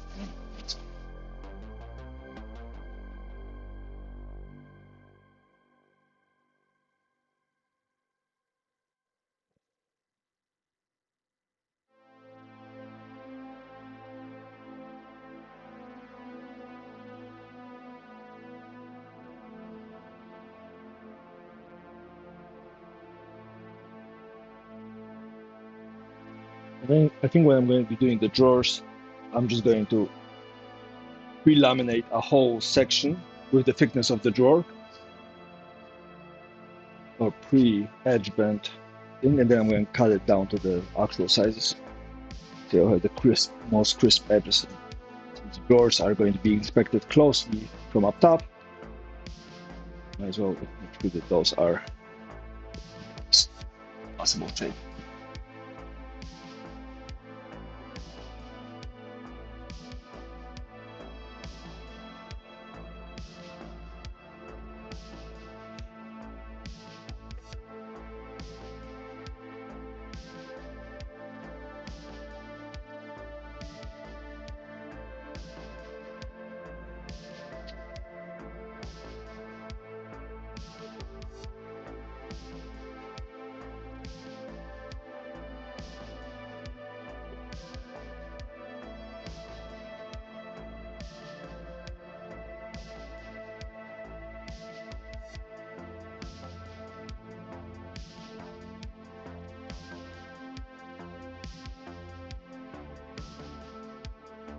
Oh, the cabinets need to be also done on the bottom and the top, the uppers. Yeah, because they're going to be visible from all the angles.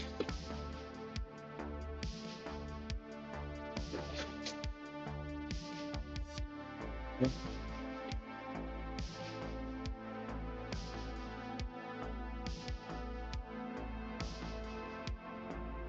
Let's say make the bottoms right underneath. And how do I attach it? Pocket screws from the sides.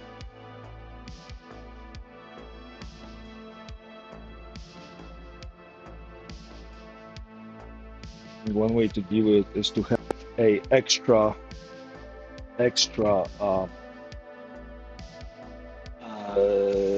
panel at the end of the whole run.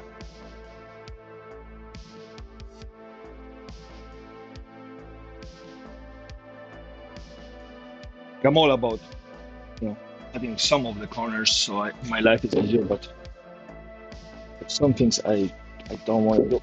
I want to cut all the corners.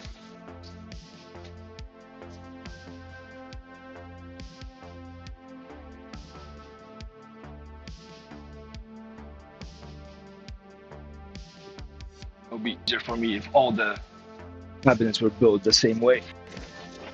All the uppers and lowers were have the same design of what goes inside of what.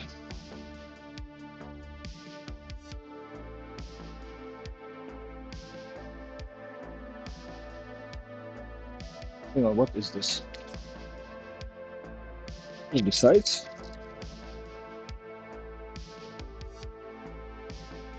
oh, okay, never mind. These are the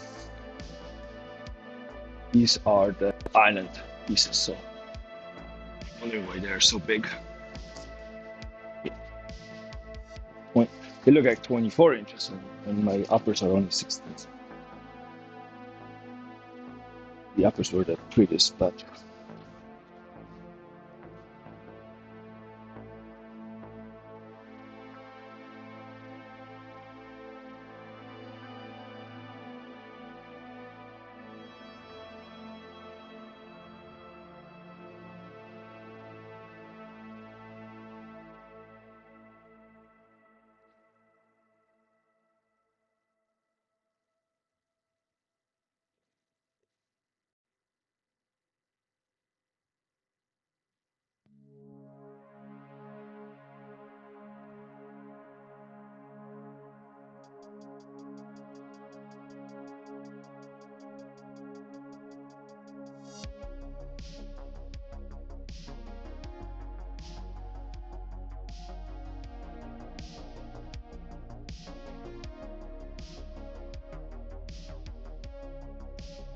I haven't decided what I'm gonna do about the island yet. I mean, I think I'm gonna make a double drawer credenza style cabinet, 2 drawers and a big bottom for storage with a shelf, maybe sliding out thing.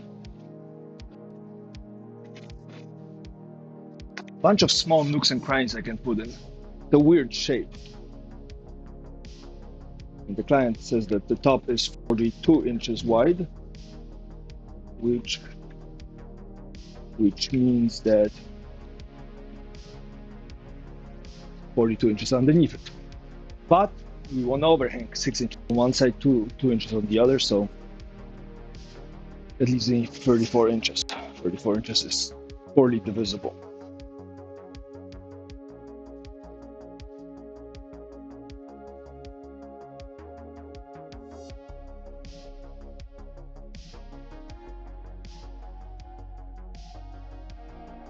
But how do you divide 34 inches? 2 17ths? Not bad. 17ths is not bad.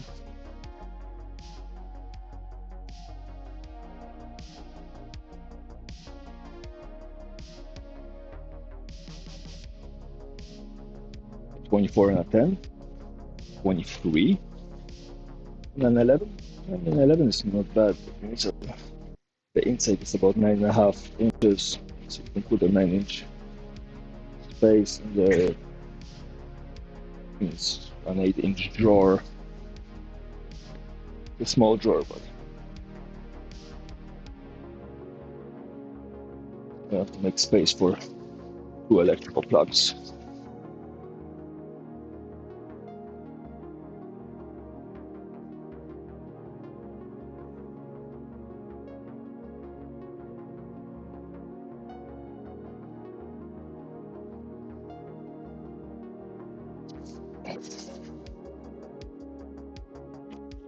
Putting the island in sooner than all the other things is that people are going to use this as a bed surface for all their little things.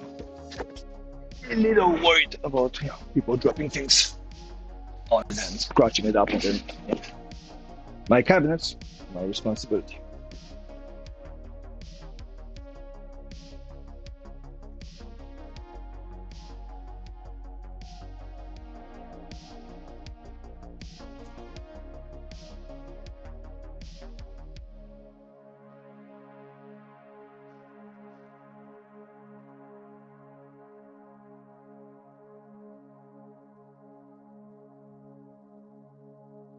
So how do we clean up the edges?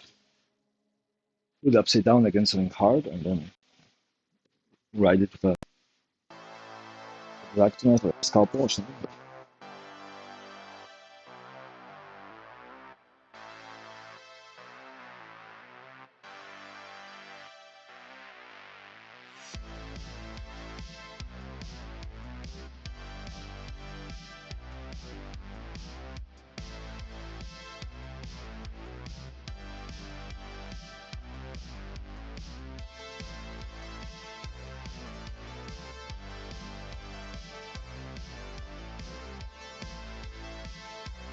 Oh, sorry.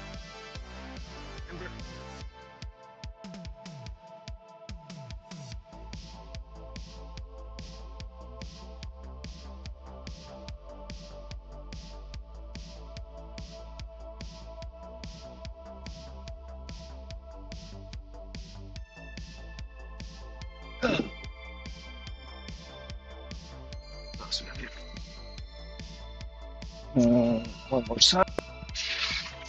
And then what's this? That's the back. That's the back. That's the back. What are these? Bottom, bottom, bottom, and bottom. These are good. This we need to do. And then what do we have here? That's a bottom. That's a bottom. That's a back. That's a side. Side, and then it's a back.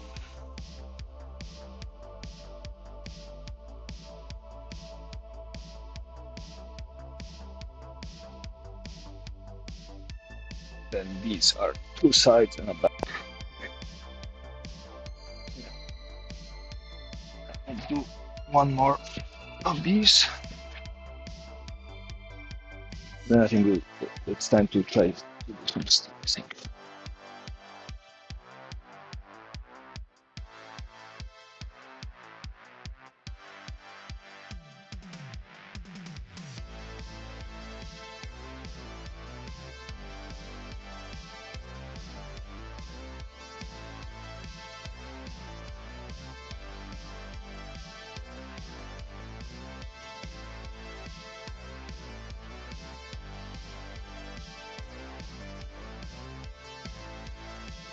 Yeah, it's pre-glued, heat activated. Yes, yeah, it's pre-glued. Usually you have a machine for gluing or both heating and one other. A $12 iron from Walmart. Then you just have to take the lip off, which is the tricky part. Because this is already finished, which means that if you go a little too deep, whenever you scratch it, it leaves the mark. The problem is that this is actual wood, right? Which means that it splinters in, so it can drag your knife in. No, but for vinyl, I would even go as far as using a router. Yeah, that's the thing.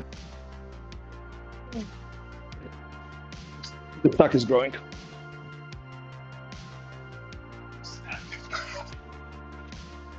Oh, that's how I measure success. That's good for now.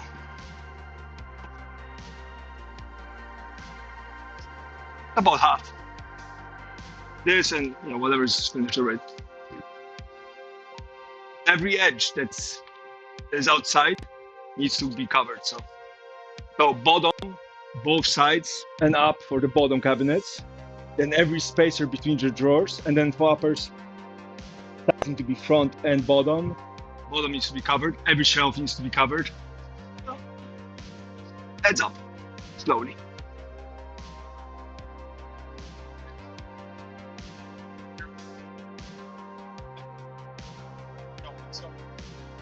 Oh no, the shelf is already finished. Yeah, so I'm going to have to build the shelves from this, but I'm using half an inch for the bottoms rather than quarter inch. Yeah. So you have the unfinished thing. These guys are unfinished, and that's finished.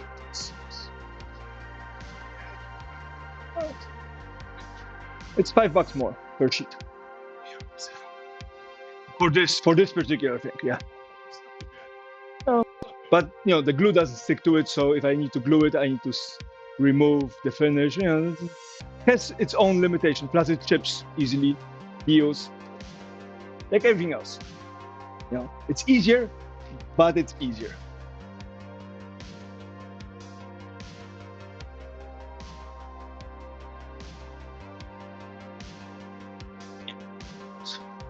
Check.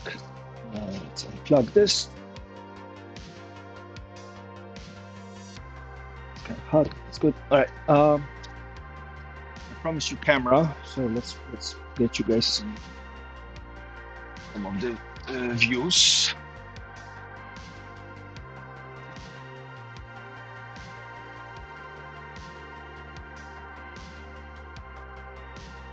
Okay, we need to make ourselves a base for this. Let's see, can we make ourselves a base quickly? Good base for this. Is the right thickness? Nope, that's not thick enough.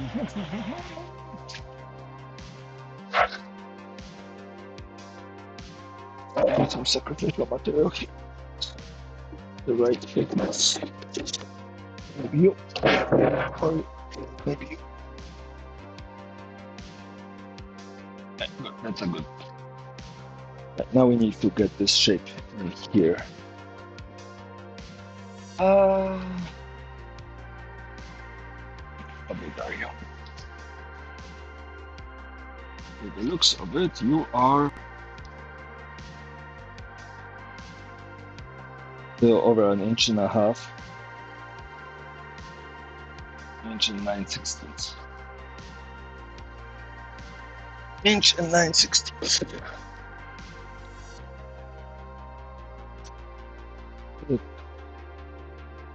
Hey, darkness. I'm edge bending plywood for the cabinets that I'm making for the kitchen.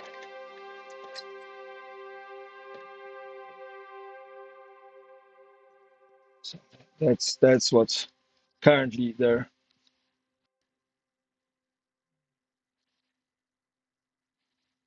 I'm going to be trimming the whatchamajigger, the excess edge bending, so the excess maple. And I promised Chad I will show it. So now and make that happen.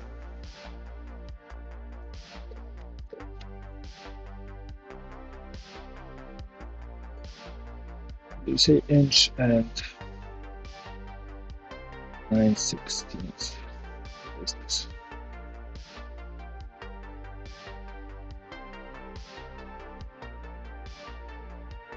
It's too big.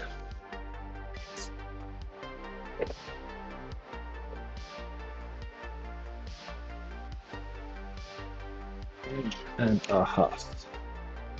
No, that's not it. Okay, nope. We're going to do it scientifically.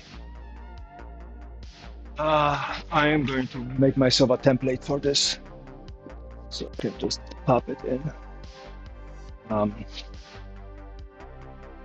This is a mag switch. With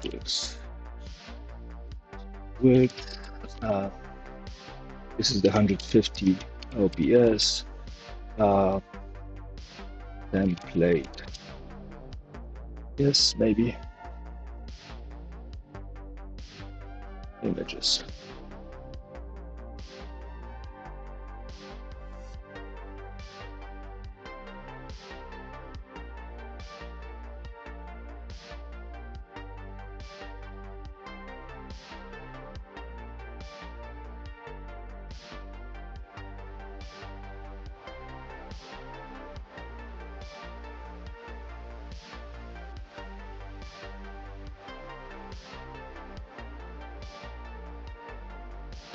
Now, what do we call it?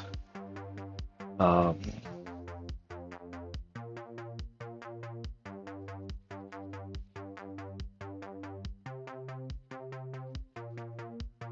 insert size, maybe?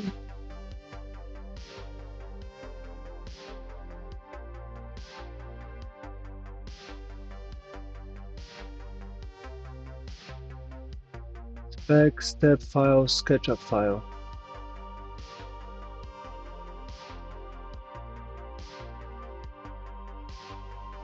Okay, let's take a look. Maybe that's what we need. Maybe it's usable.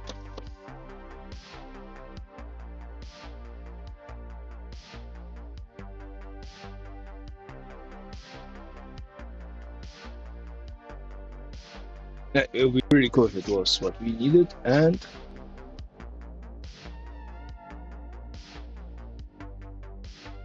oh,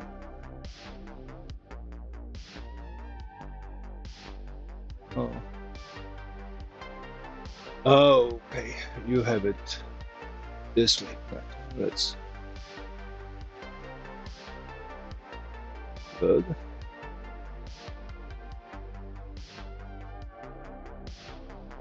Um, no, not good. We want this to be this way.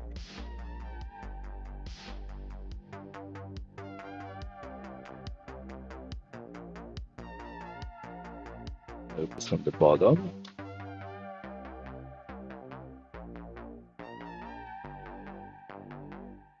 Ah,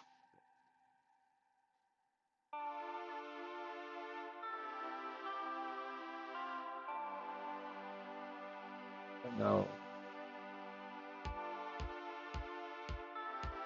how do I project it into a space?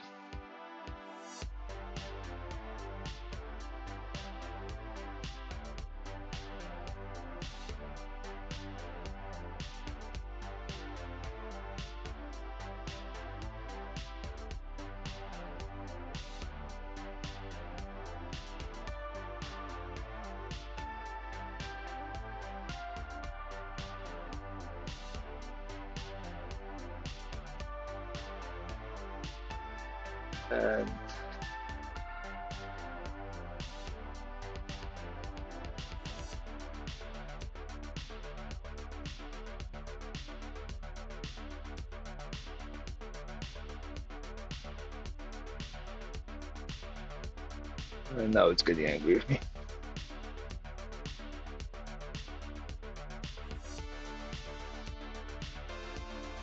Which year are you? 2018?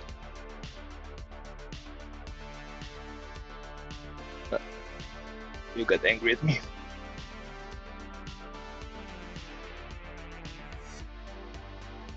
So we need to open it with something else.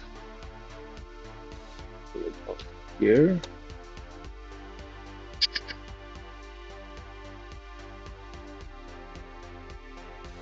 Close this, close this, close this.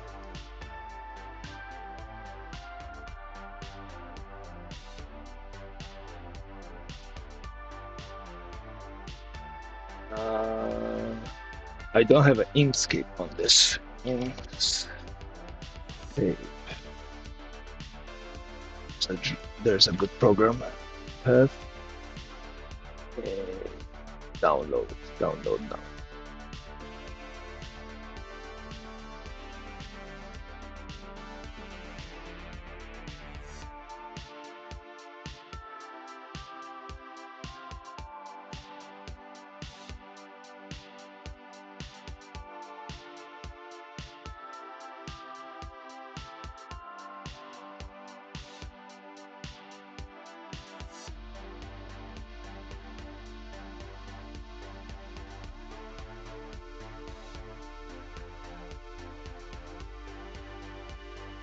Get Inkscape, that's going to help us open this up. Let's go.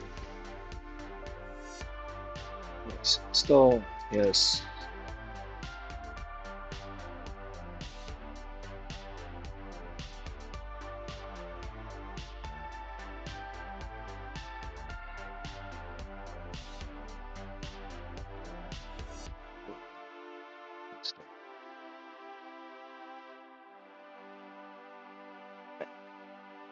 You just need to figure out the bottom plate part. Then you can CNC it out. This way we have a magnetic base. I can attach this to the magnetic base. And this way I can put the camera and you guys can see it up close and personal, all the cutting. Falling. Run. Good.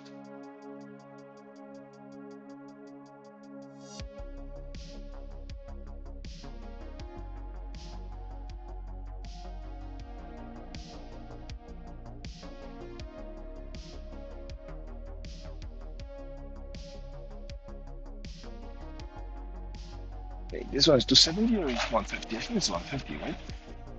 It has 4. It's 150. Well, canvas dark.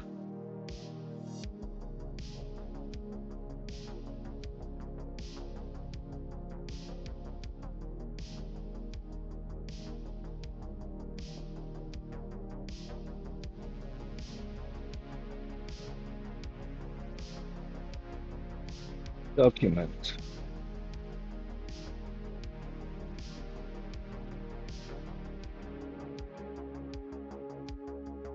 With we open it with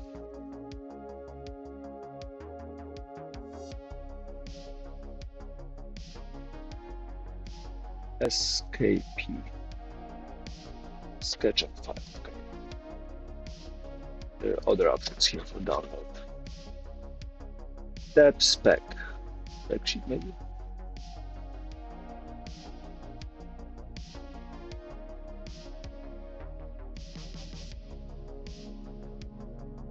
Okay.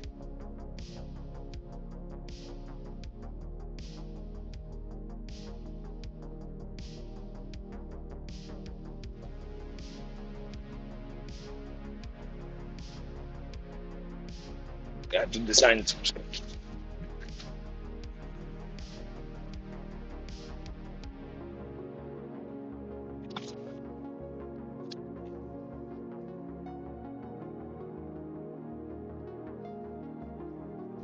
It's right. This.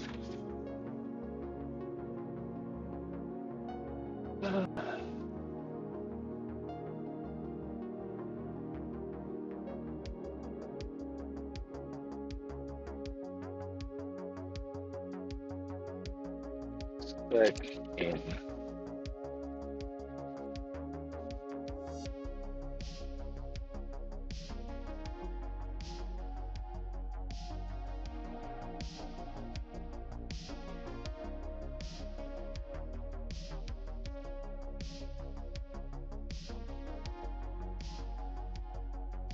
No.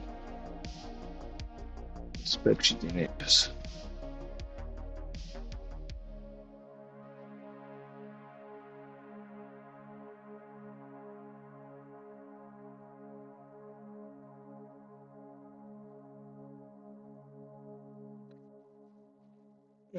Now we have to create the shape. What is the shape?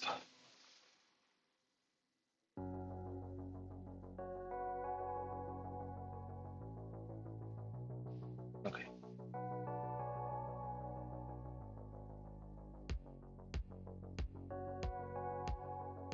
Tolerances.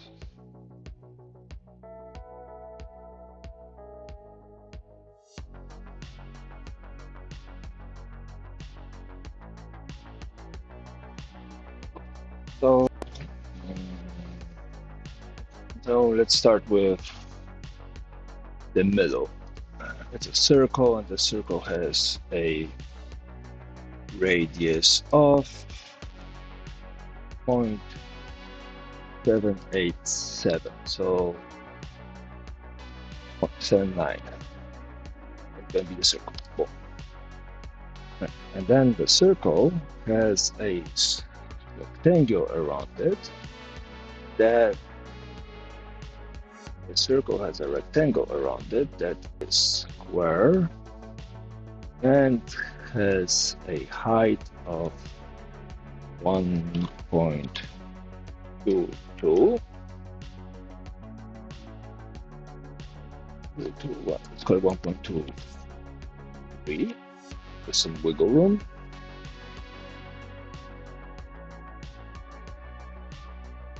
And width of 3. Okay. That's the thing.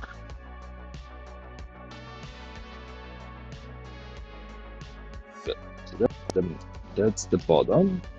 And then we have these two guys, which are 2 apart. So we're gonna draw a line that has a length of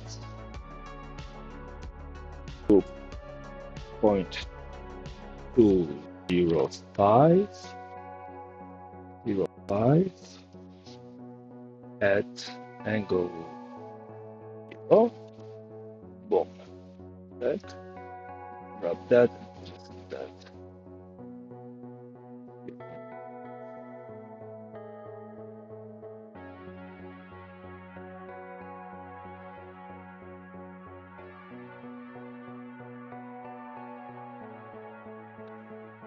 And then the holes are size 0.16.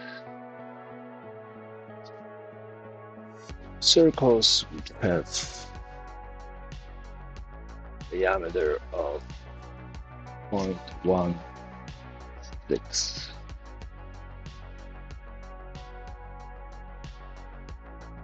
Here and here.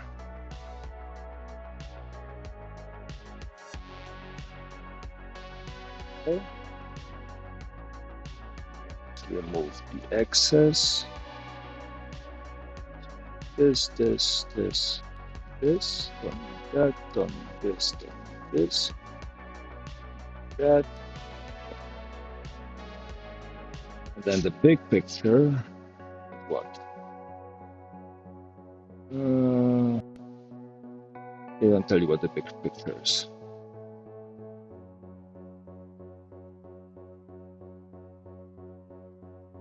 Primary working surface. Here.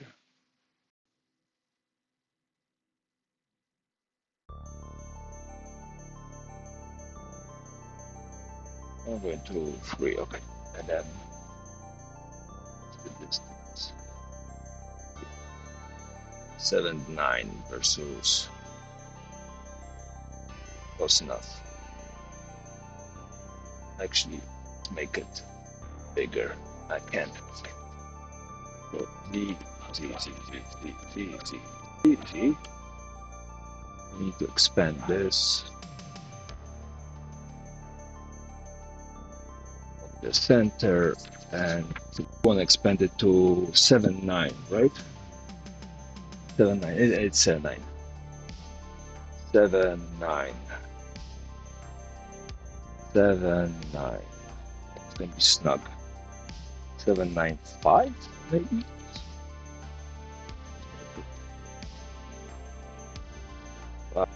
If this is off by ±1,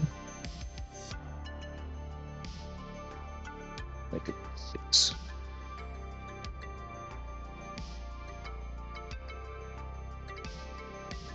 It's gonna expand it just about right. Cool.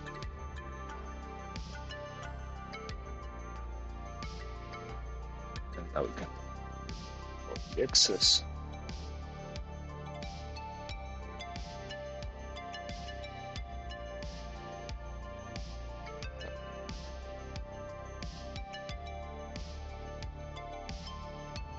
Right, so that's that.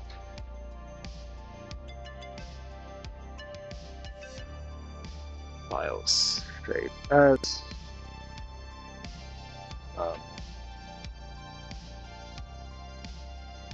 150 template. Boom. Right, so that's done, and now we can position it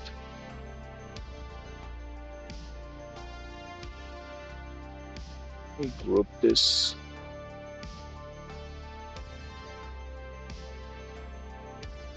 Put it in this.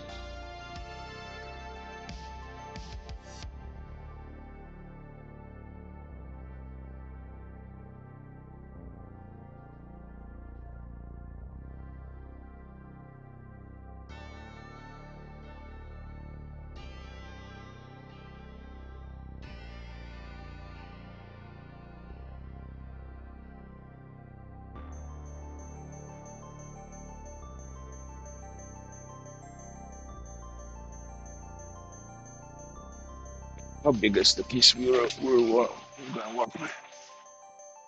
So we use this max width, max width. It's a 7 by 4. So let's make a triangle here, 7 by 4 width.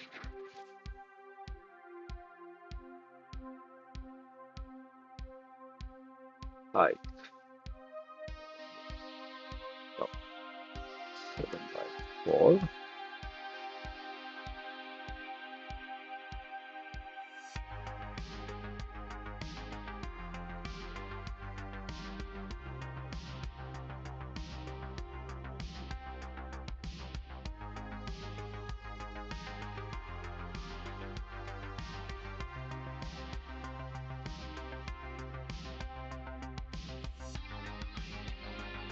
This.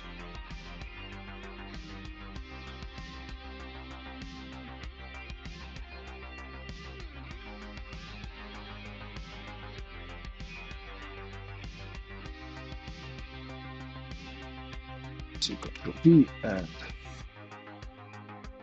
right over, rotate by 90.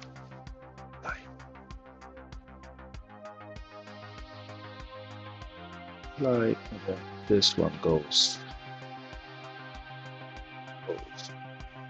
oh, X position 1.5. Okay. That's it.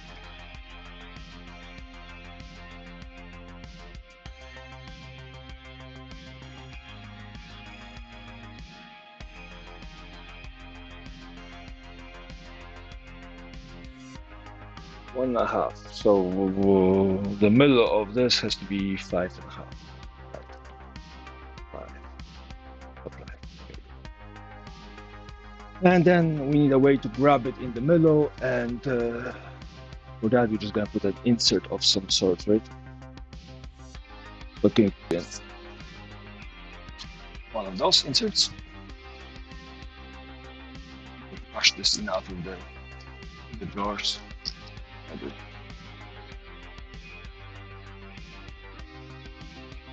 11/16. Maybe we have a slightly tougher piece.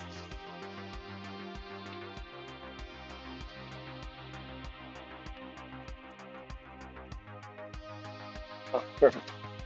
That's good. Ideal. This is what.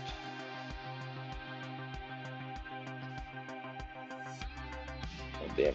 This is not exactly dimensional. Calipers. Where's my calipers? Here. So in the middle of this, we're going to make an opening that is 7.715 by 1675. Let's make a rectangle. Make a rectangle that is 1.75. No, 675. 78.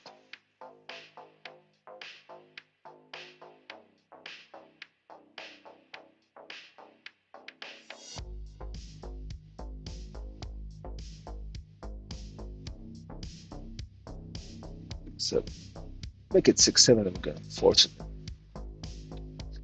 6/7, and then thickness of the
And I'm just readjusting the devices, clamping up a bigger piece.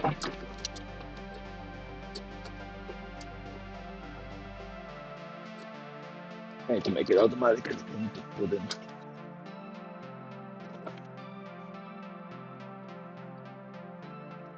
I need to send things down too.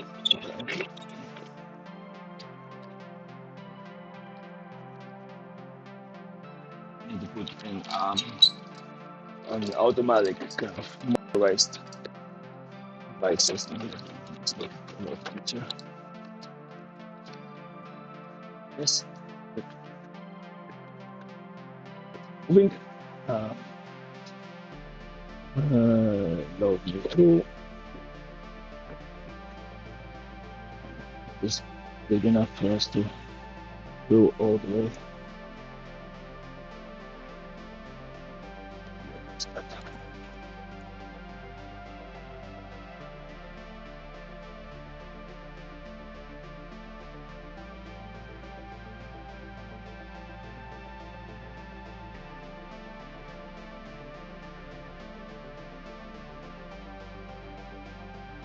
Sorry. That's done.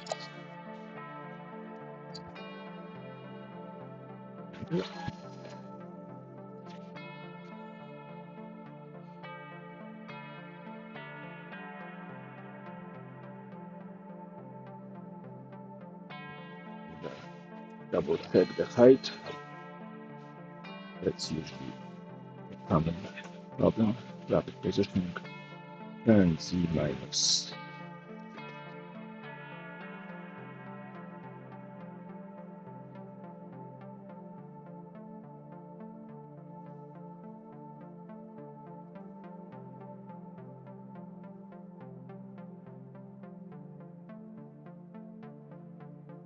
That's about right.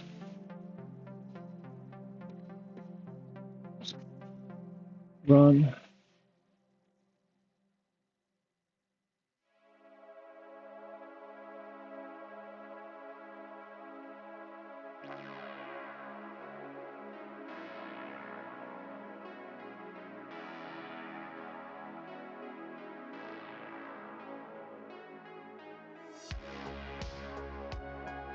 So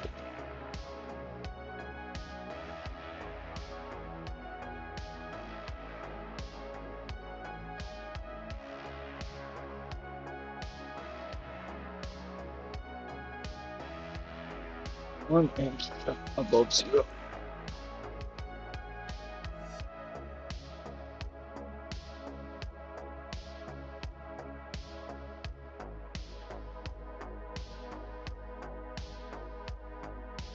It's about right.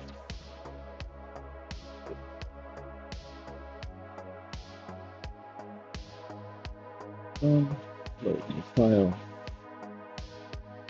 Temporary file. Look, is the one we want?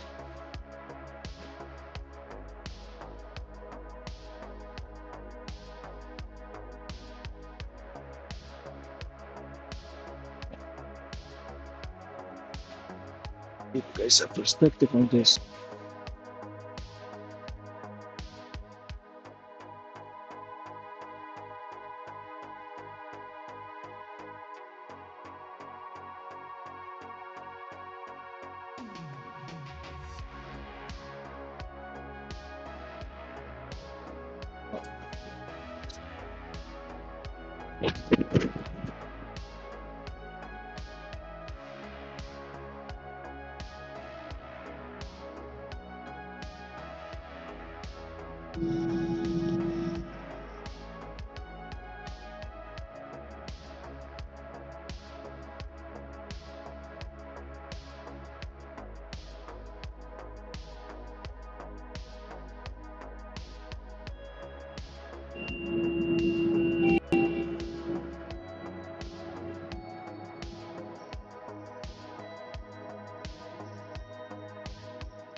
So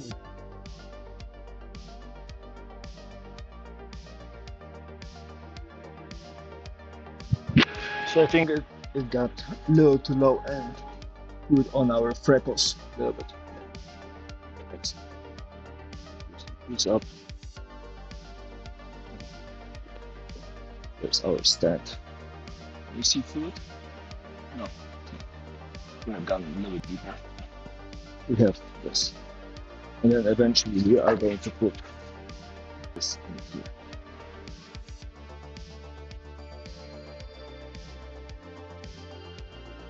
Like here and then we cap it.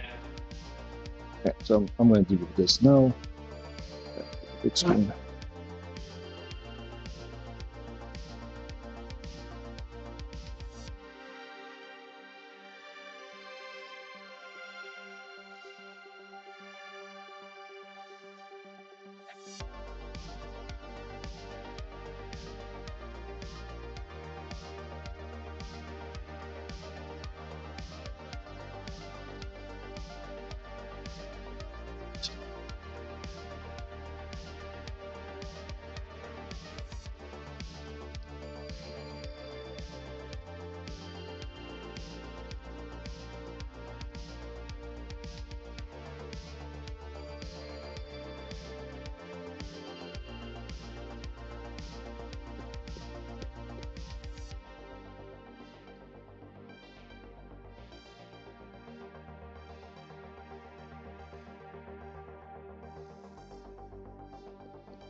Just have first try of cutting the laminate. A router probably. No, I think I'm just gonna make a jig and make this with a router. So router can get probably not CNC machine for this.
And let's see if it works. Snug. A little too snug, but whatever. I won't have to screw it. One. This one. A little too snug for my taste. Gonna give it a little sand.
it's stuck. Oh, power through it. Yes.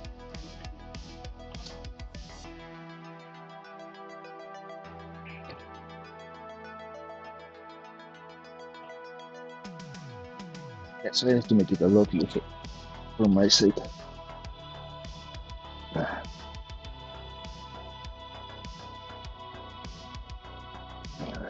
For now, we're gonna hammer it in. It's nothing spells. It work like beating tricks with a hammer.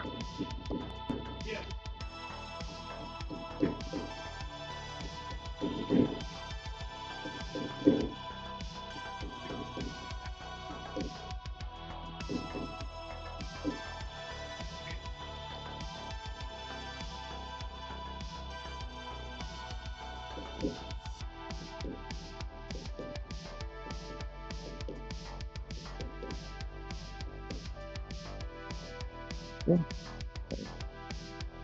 And then right here in the middle.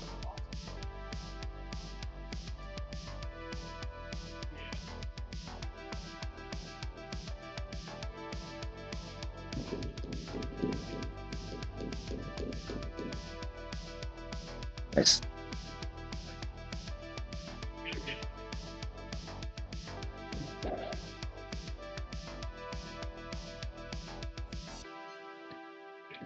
It's just bubbling around. It's not flat. Okay. It is flat. Getting panic.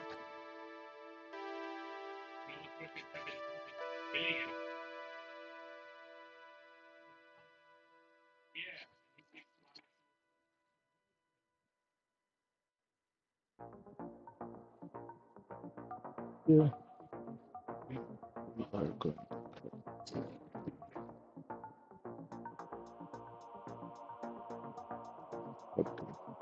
a lot closer.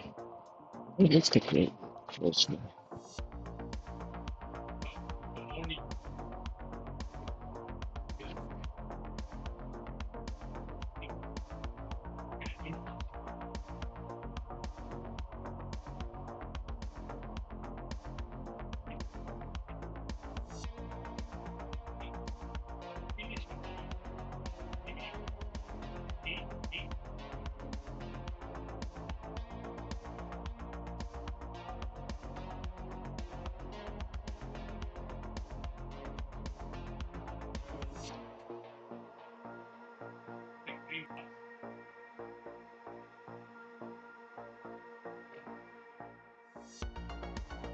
And then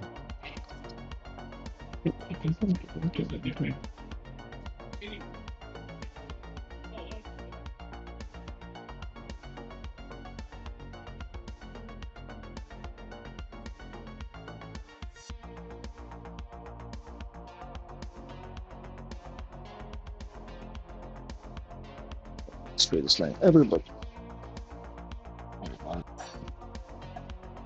let's cut this down.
Good. Oh hell, but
Cool.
I broke a tooth apparently. No, that's okay. Instead of buying things on the right. Now we have a little stand. Yes.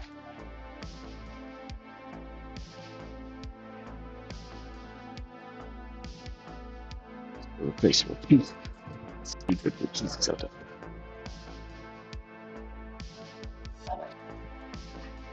this. Good. This. Good.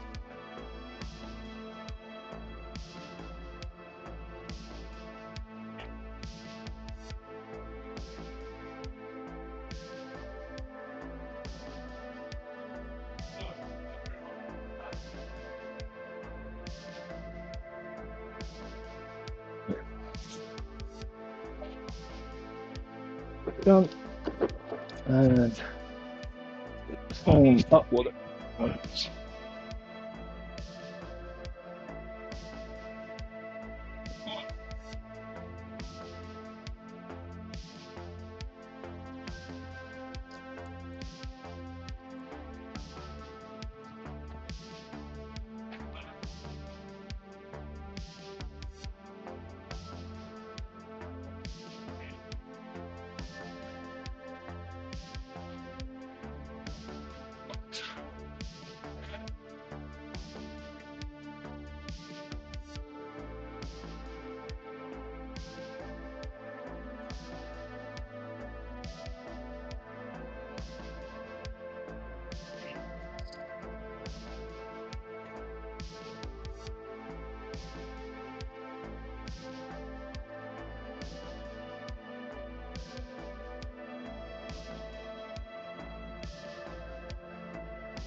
And everything's working now.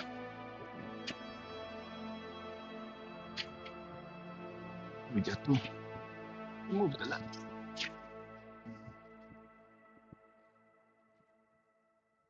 And little pieces. I think those are the three that work the best.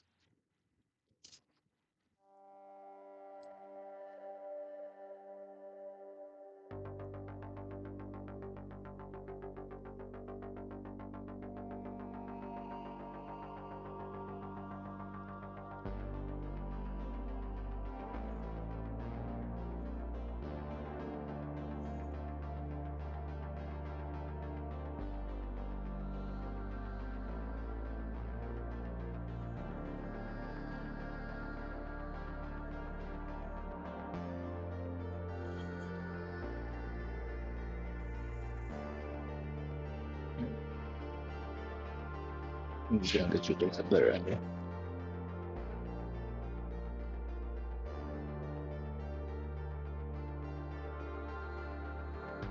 Nice guts.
I'm good, thank you.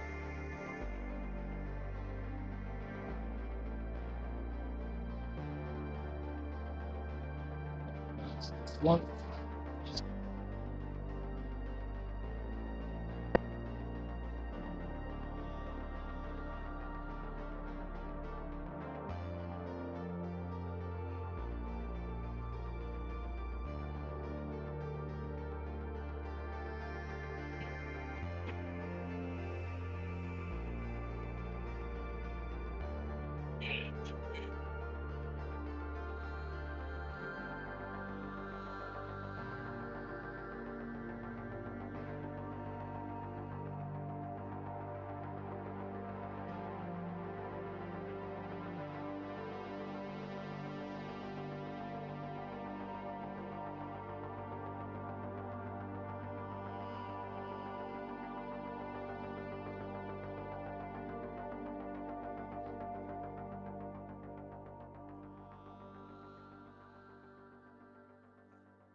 Sandpaper.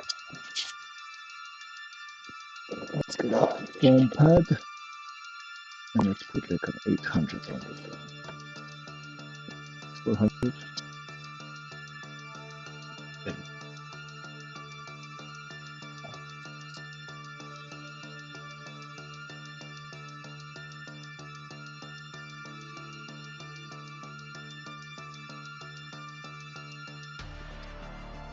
yourself afterwards.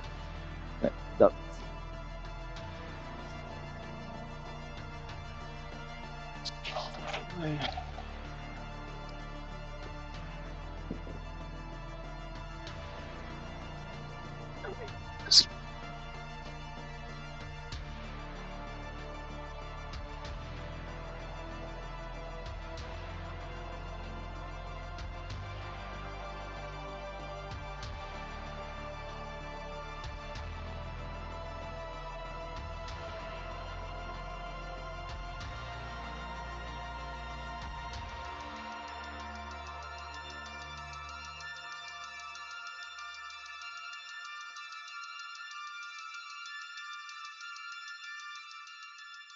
The thing I was using.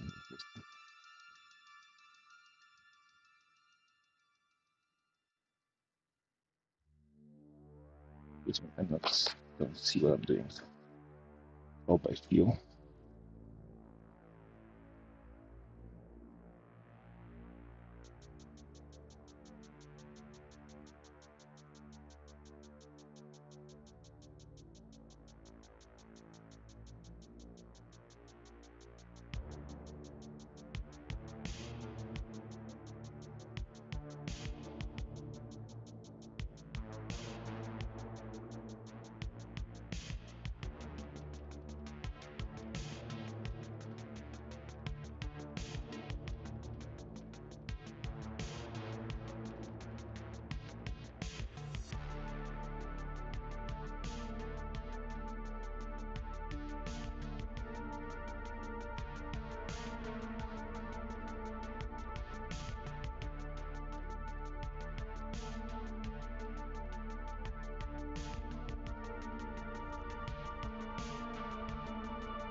Those spirals. This feels very overblown.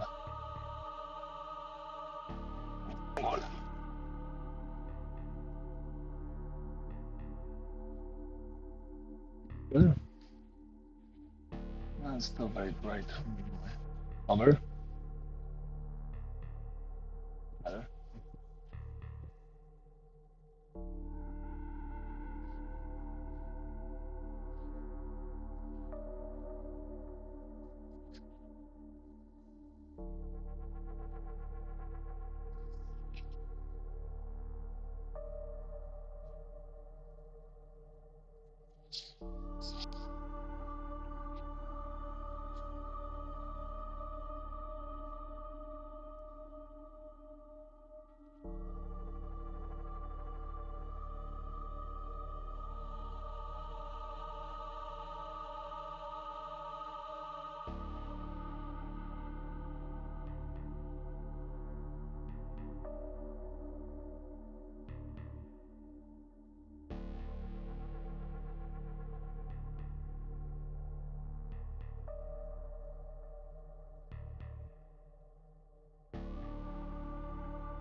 Ooh, ooh,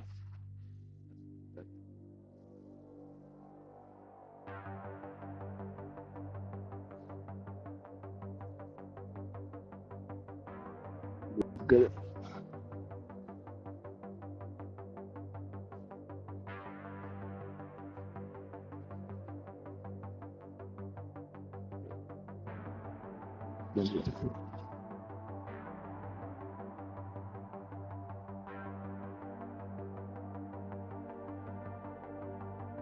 Maybe prolonged exposure to glue and heat cause the player to delaminate. Acrylic plywood.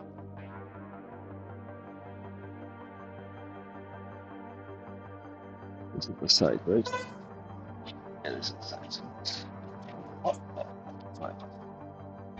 It's gonna go on the.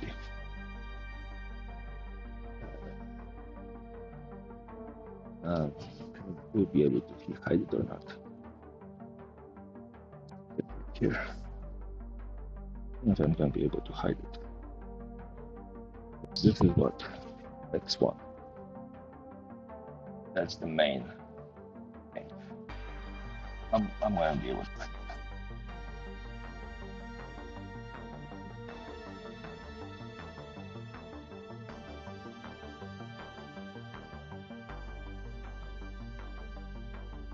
it. It just comes off right away.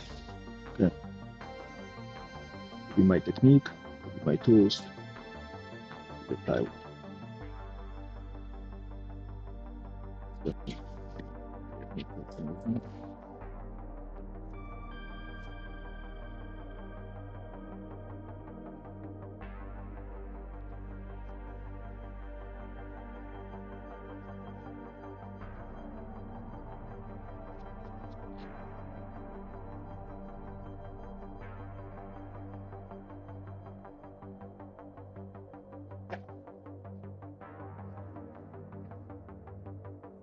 Okay, feedbacks.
but these are quite fine spirals.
Oh, Right.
Much glue as peeling stuck to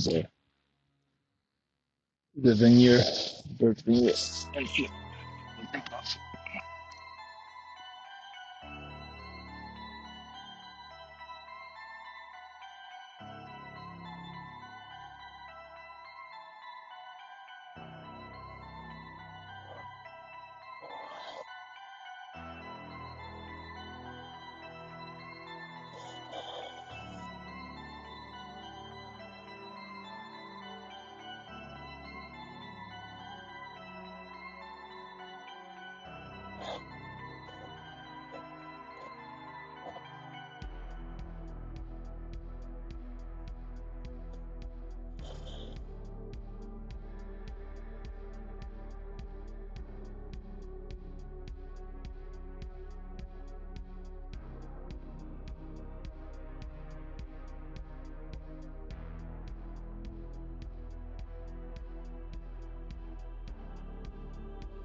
Thinking about just grabbing a chisel and seeing the results. And I can at least keep it flat on the work surface. The experience of it digging in.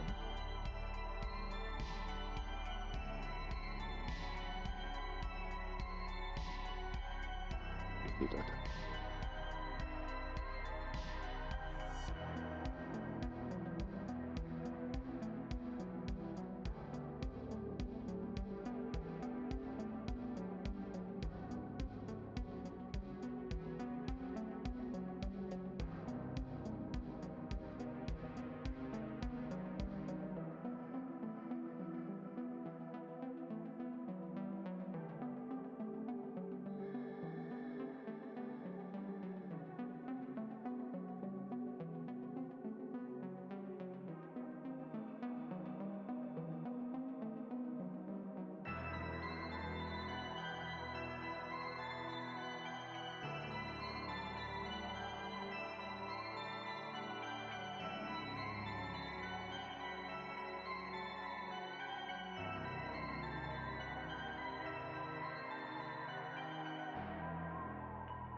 You want a situation where you cut and not let the fibers preemptively split on you. You cut, you know exactly where the break is going to be.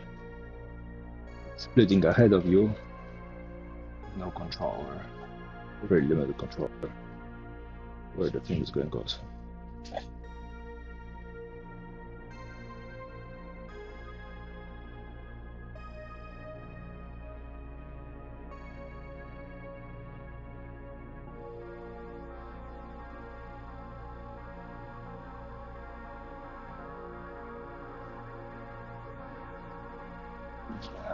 I want to see that's very close.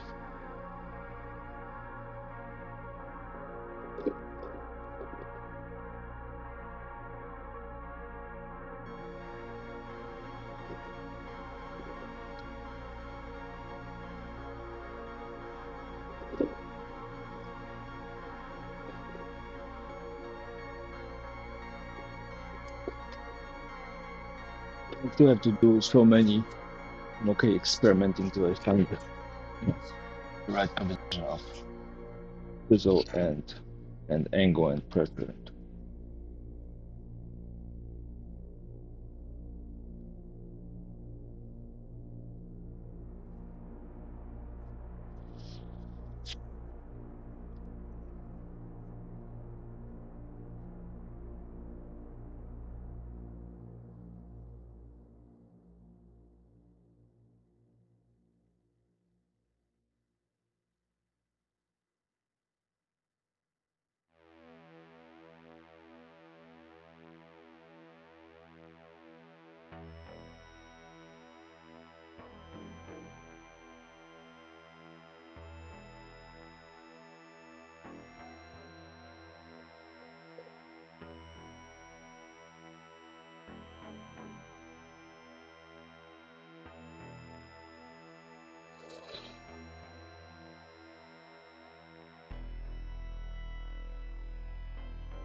not bad. It's hard, but definitely it's not flat enough.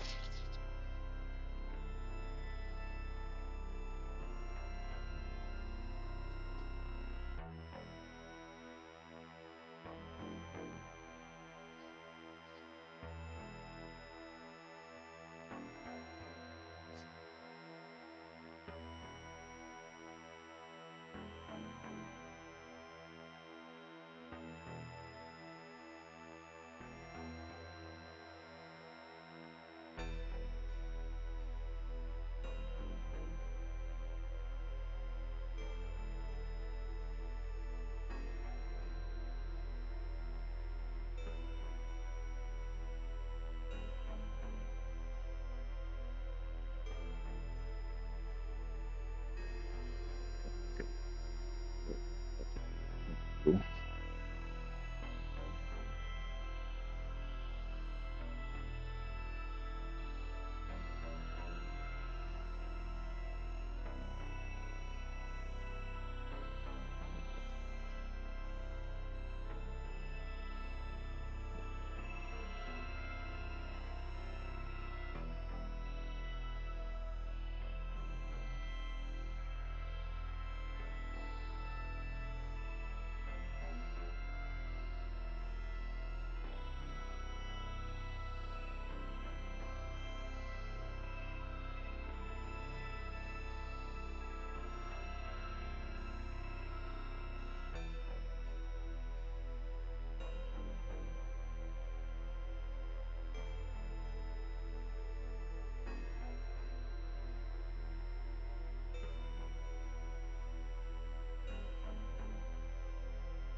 All right. Yep.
quick and easy.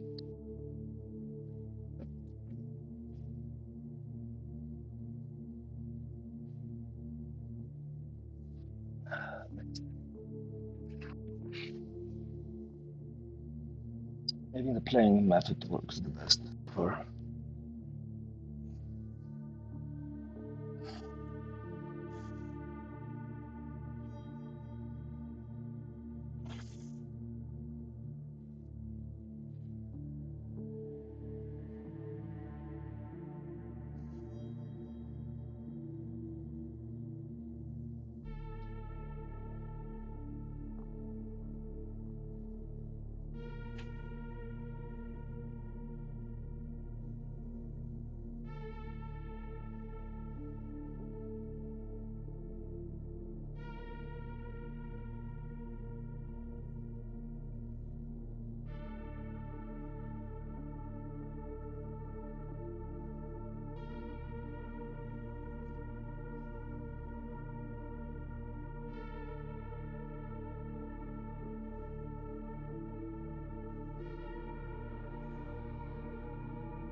I imagine a bonus plane would probably work best for this.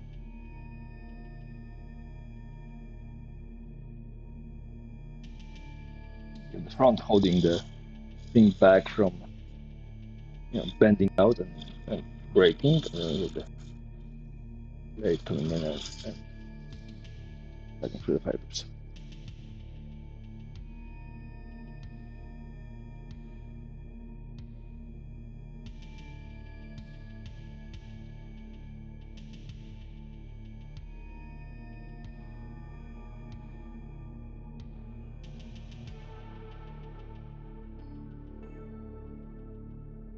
And come back. Big blade.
Yeah, these other planes aren't designed.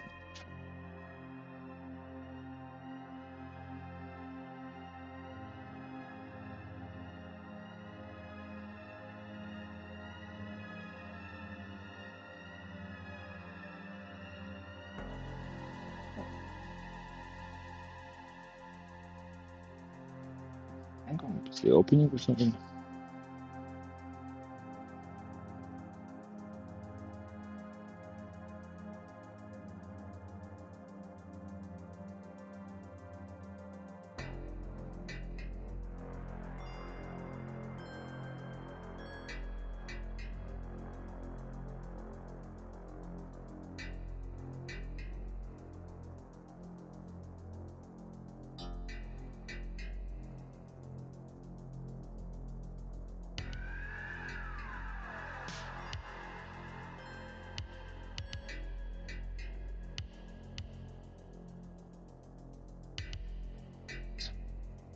Anyhow,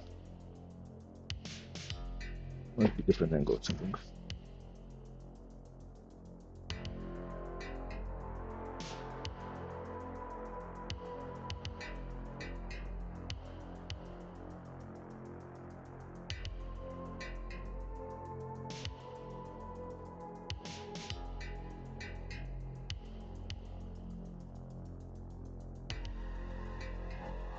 But Marcus, a lot more careful.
experiment with this one. What else can you try? The big oil, then you have this.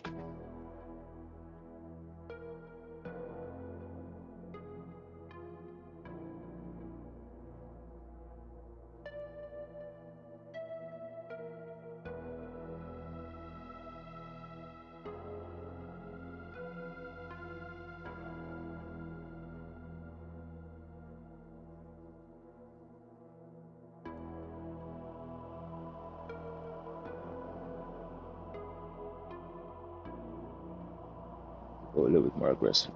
Stuff focus then.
So,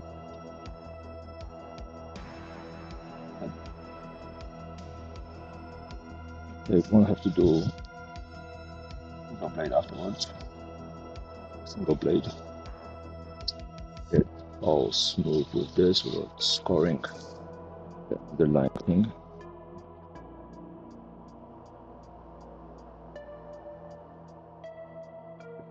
You can touch up the glue parts as well.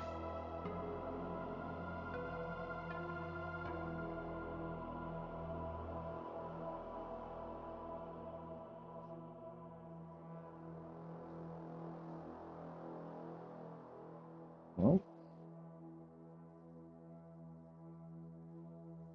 alright, that's not bad.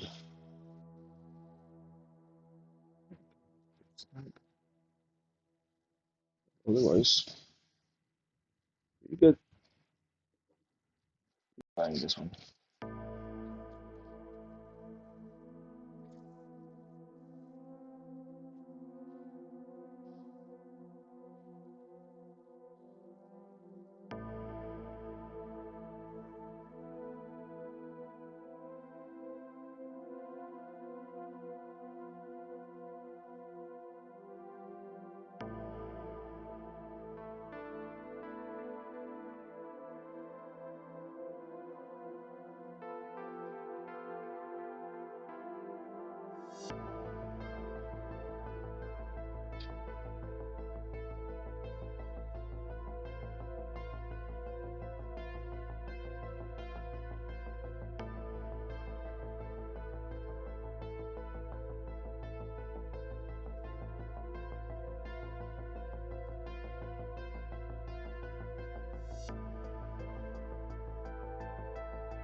Take up some of the glue line. Oops.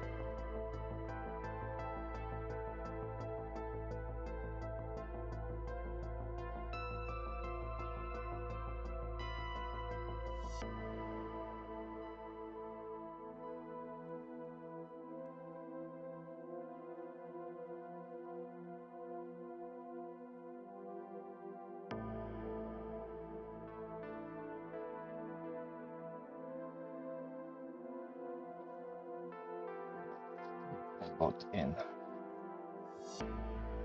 Yeah. Otherwise, pretty good. Because I don't have to flip things around, it can go faster.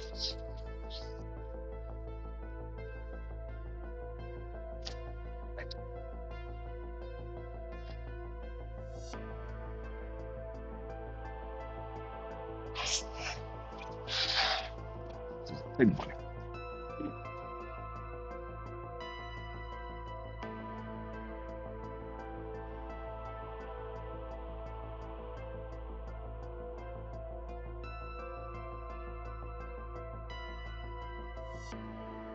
That's the camera.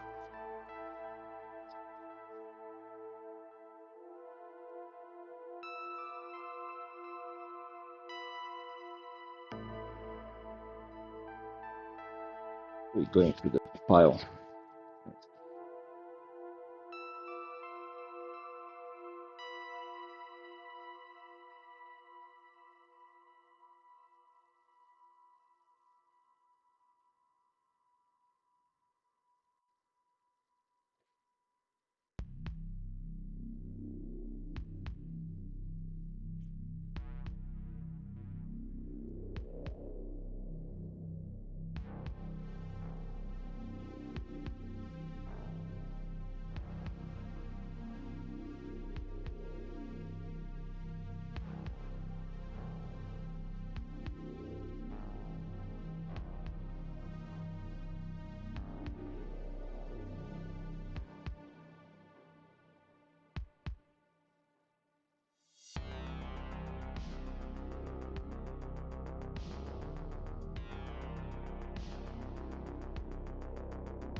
mostly using the weight of the plane itself.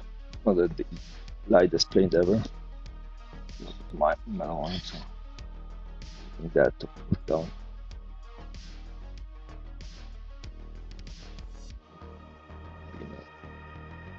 Gently guiding it forward.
And these planes definitely need the winter for cutting.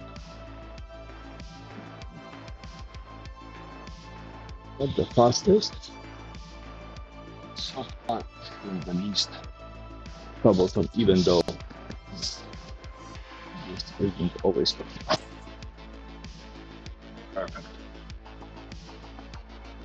And nothing to be concerned about.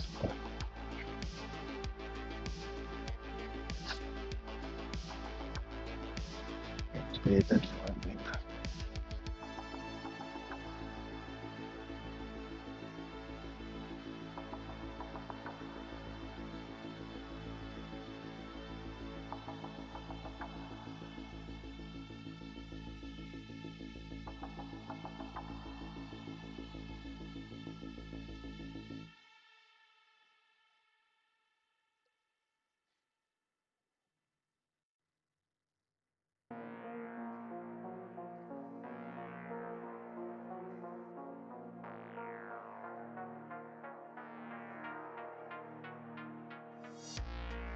Low angle plane.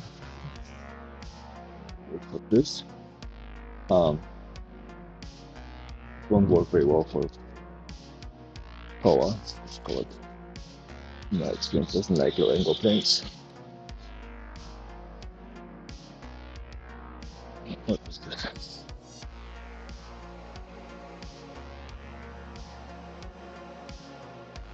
I don't say. Oh.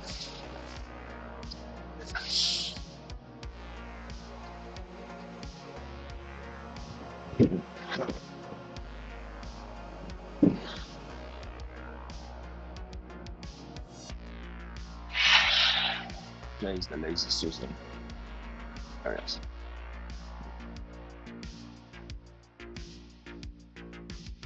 We need to bring down the news.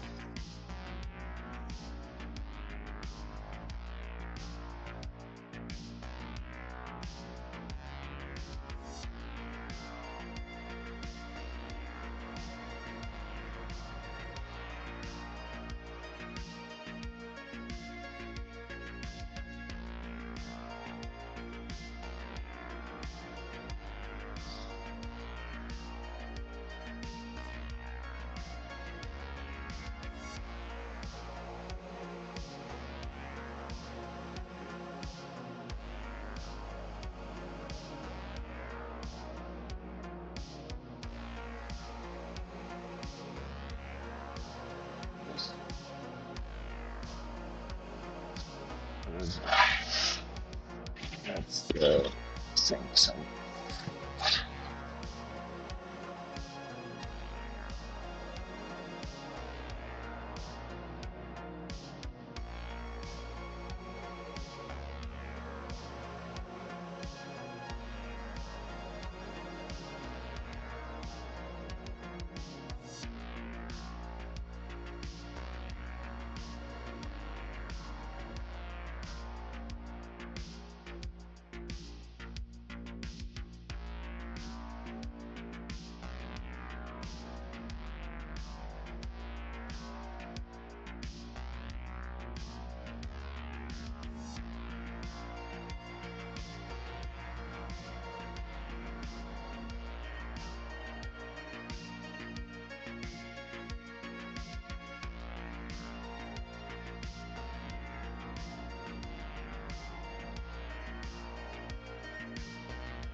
Oh, that's fine.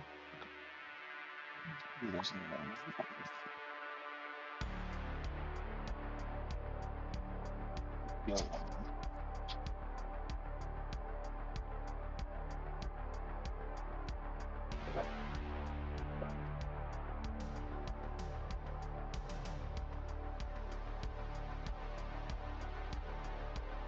We're doing on time. 9:40. Okay. Perfect. We're going to finish these three and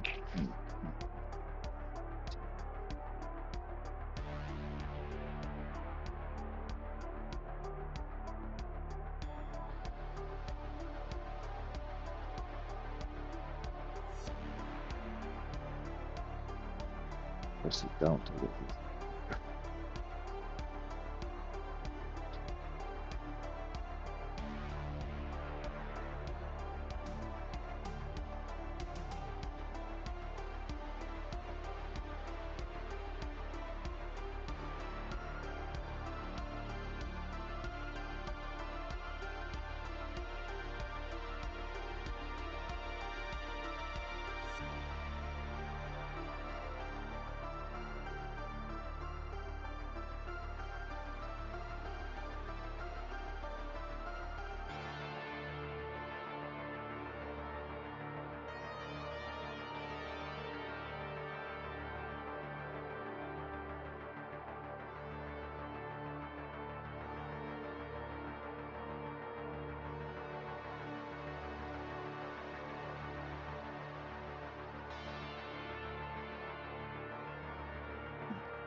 Oops.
That's what all of this paving left us.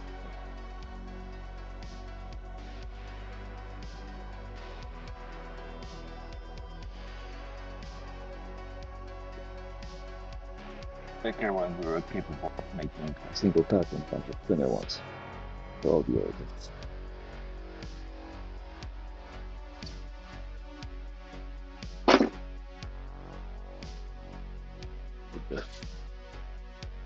Not bad.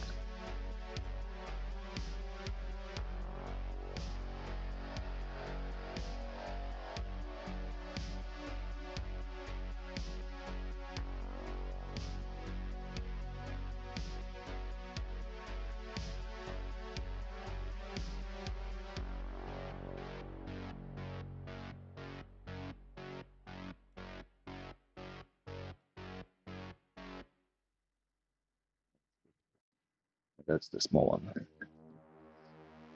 Blade is crooked. Purpose. Camped at an angle. This stick out more than this. Blade.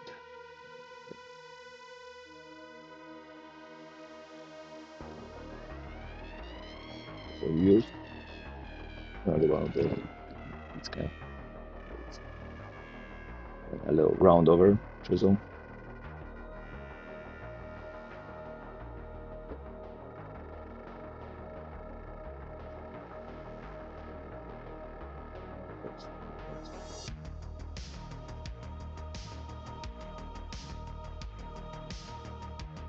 And then big Home Depot chisel. That was the combination. But decent pile.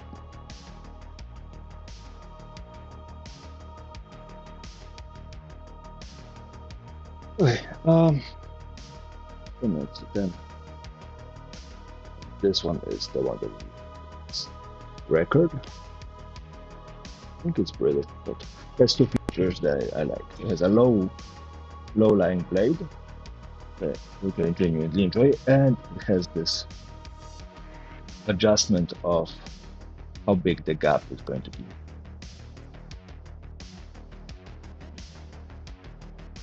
Close it and open it.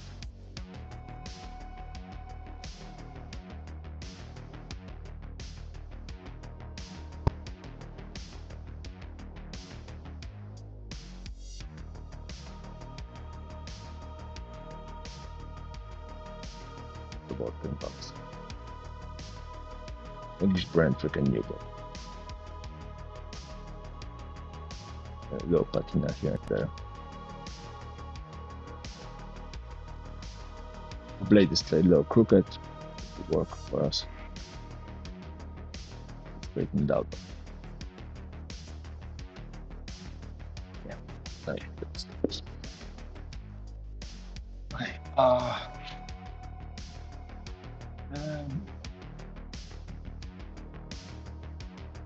Let me recover my phone and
Good mosquitoes.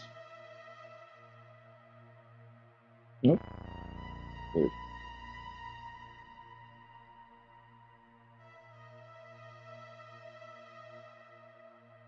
Viewers said that they will go messaging, but apparently they didn't. It's okay. Okay, so that's done. That's done.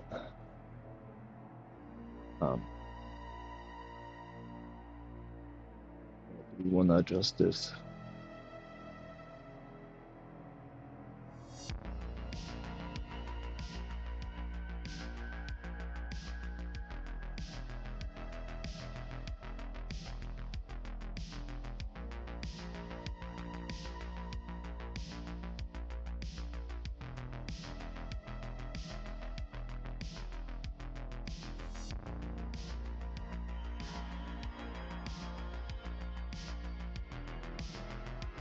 And what was this snug part? It's a little snug. The circle a little bit. I have it as 1/6, and here it says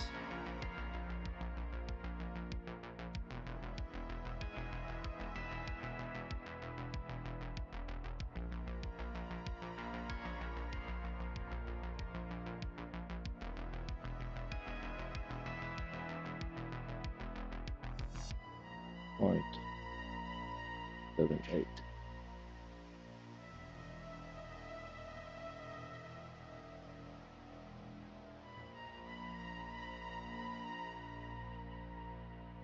So 0.7, that means 8.5.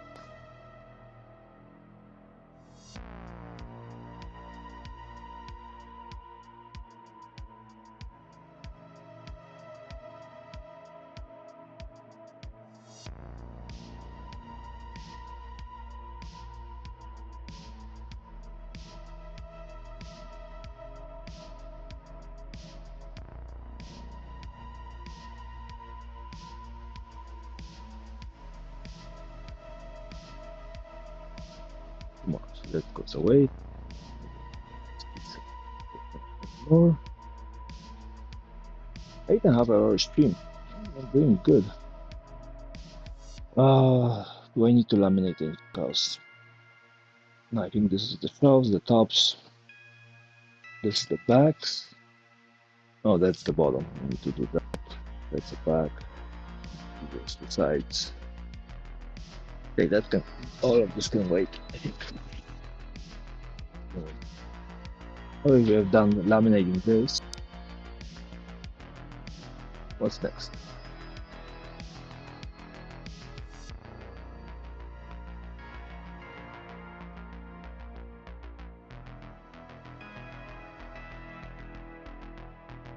We could slice this long piece, laminate it, slice it into a 4-hour strip, 4-inch strip, laminate again, 4-inch strips, laminate again.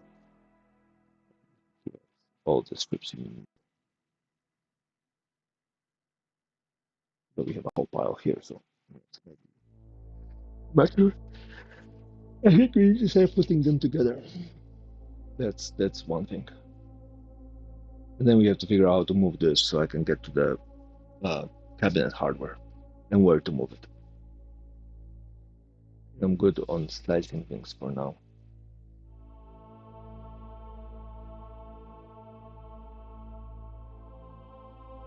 I'm pretty good on slicing things for now. Exactly, a lot of place to store it.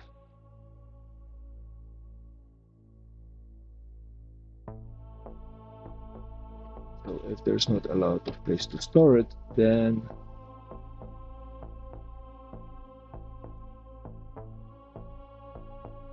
we try to pre-cut it.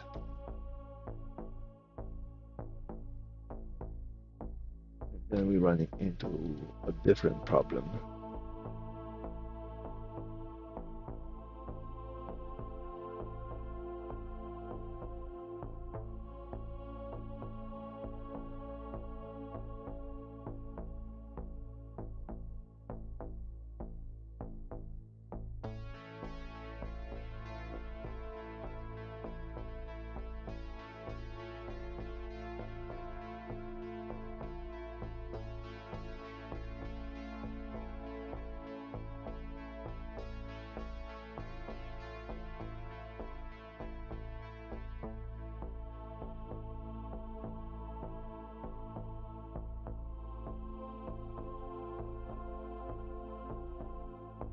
Hmm.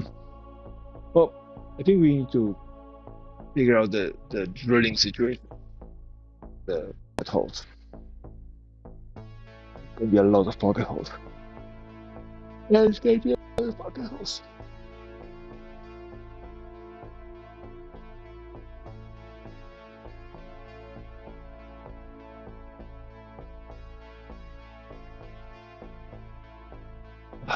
I can't think. That's a long day, so.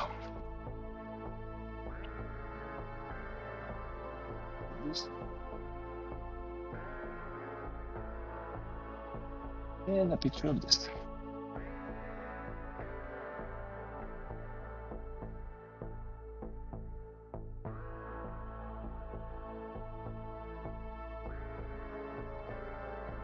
We have all the evidence we actually did some work.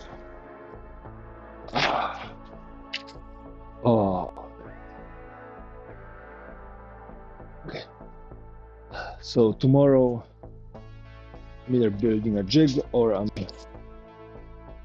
Maybe I should mill maple tomorrow. Brainless thing that requires a lot of strength. I could roll out the jointer. Now that I have some more space, I could roll out the jointer, the planer, and just go through the wood and get it down to the size I want. Start gluing up panels. Start gluing panels for the doors.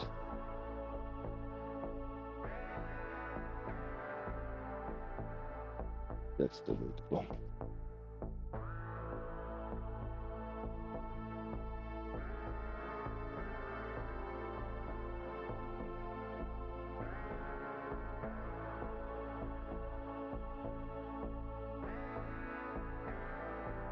Yeah. Well, I'm happy about this little contraption with the two mag switches. So with two on, can't lift it. I can shift it around if you put enough force into it, but makes this really stable. Probably would be more if it was a cork based, then it would just be permanent. Fixing, but just pretty good doing it. Deal with it tomorrow. I deal with all of the problems tomorrow. Hey, chat. I would love to stand here and just, tell you through my own life's problems, but I think we can do that tomorrow as well. So we'll start packing, finish the stream, pack my stuff, and go home. And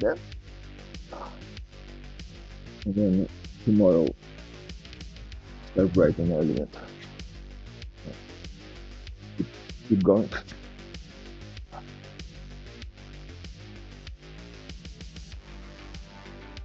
I'm guessing I'm about halfway through all the laminations that I need to do. I'm two-thirds through cutting most of the carcasses. We still need to make drawers, still need to make, spacers between the drawers and whatnot, so still need to make more of these things, but all of that is somewhat easy to do. So now we have enough pocket holes there. I think that's right now it's on my mind. But that's going to take a significant amount of time. Pocket holes is going to take a significant amount. Probably another 2 days or something. So we have what? We have probably one more day cutting things. Then one more day cutting these two sides. And I don't do anything else, maybe roddering. One day for all the drawers. Put them together. only for those doors. 1 to 2 days of drilling all the pocket holes. 3 days of assembly. And just assembling cabinets. Probably 3 days. Assuming I have all keys wrote and I don't do anything else. 3 days of assembly and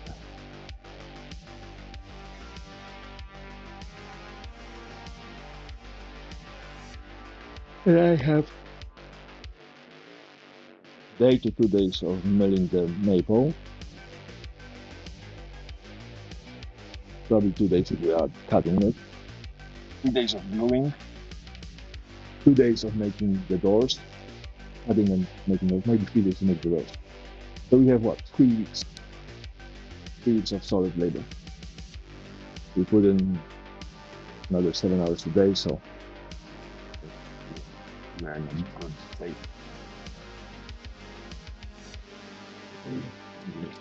According to this, we did 7 hours yesterday. I'm going to call it 7 hours today. That's not counting all the other things. Designing, buying, unloading, loading. Actual hands-on labor. Okay, I'm talking to myself. I'm a crazy man. I'll see you guys tomorrow. Have a good night, and thank you for being here. Bye-bye. Stop streaming.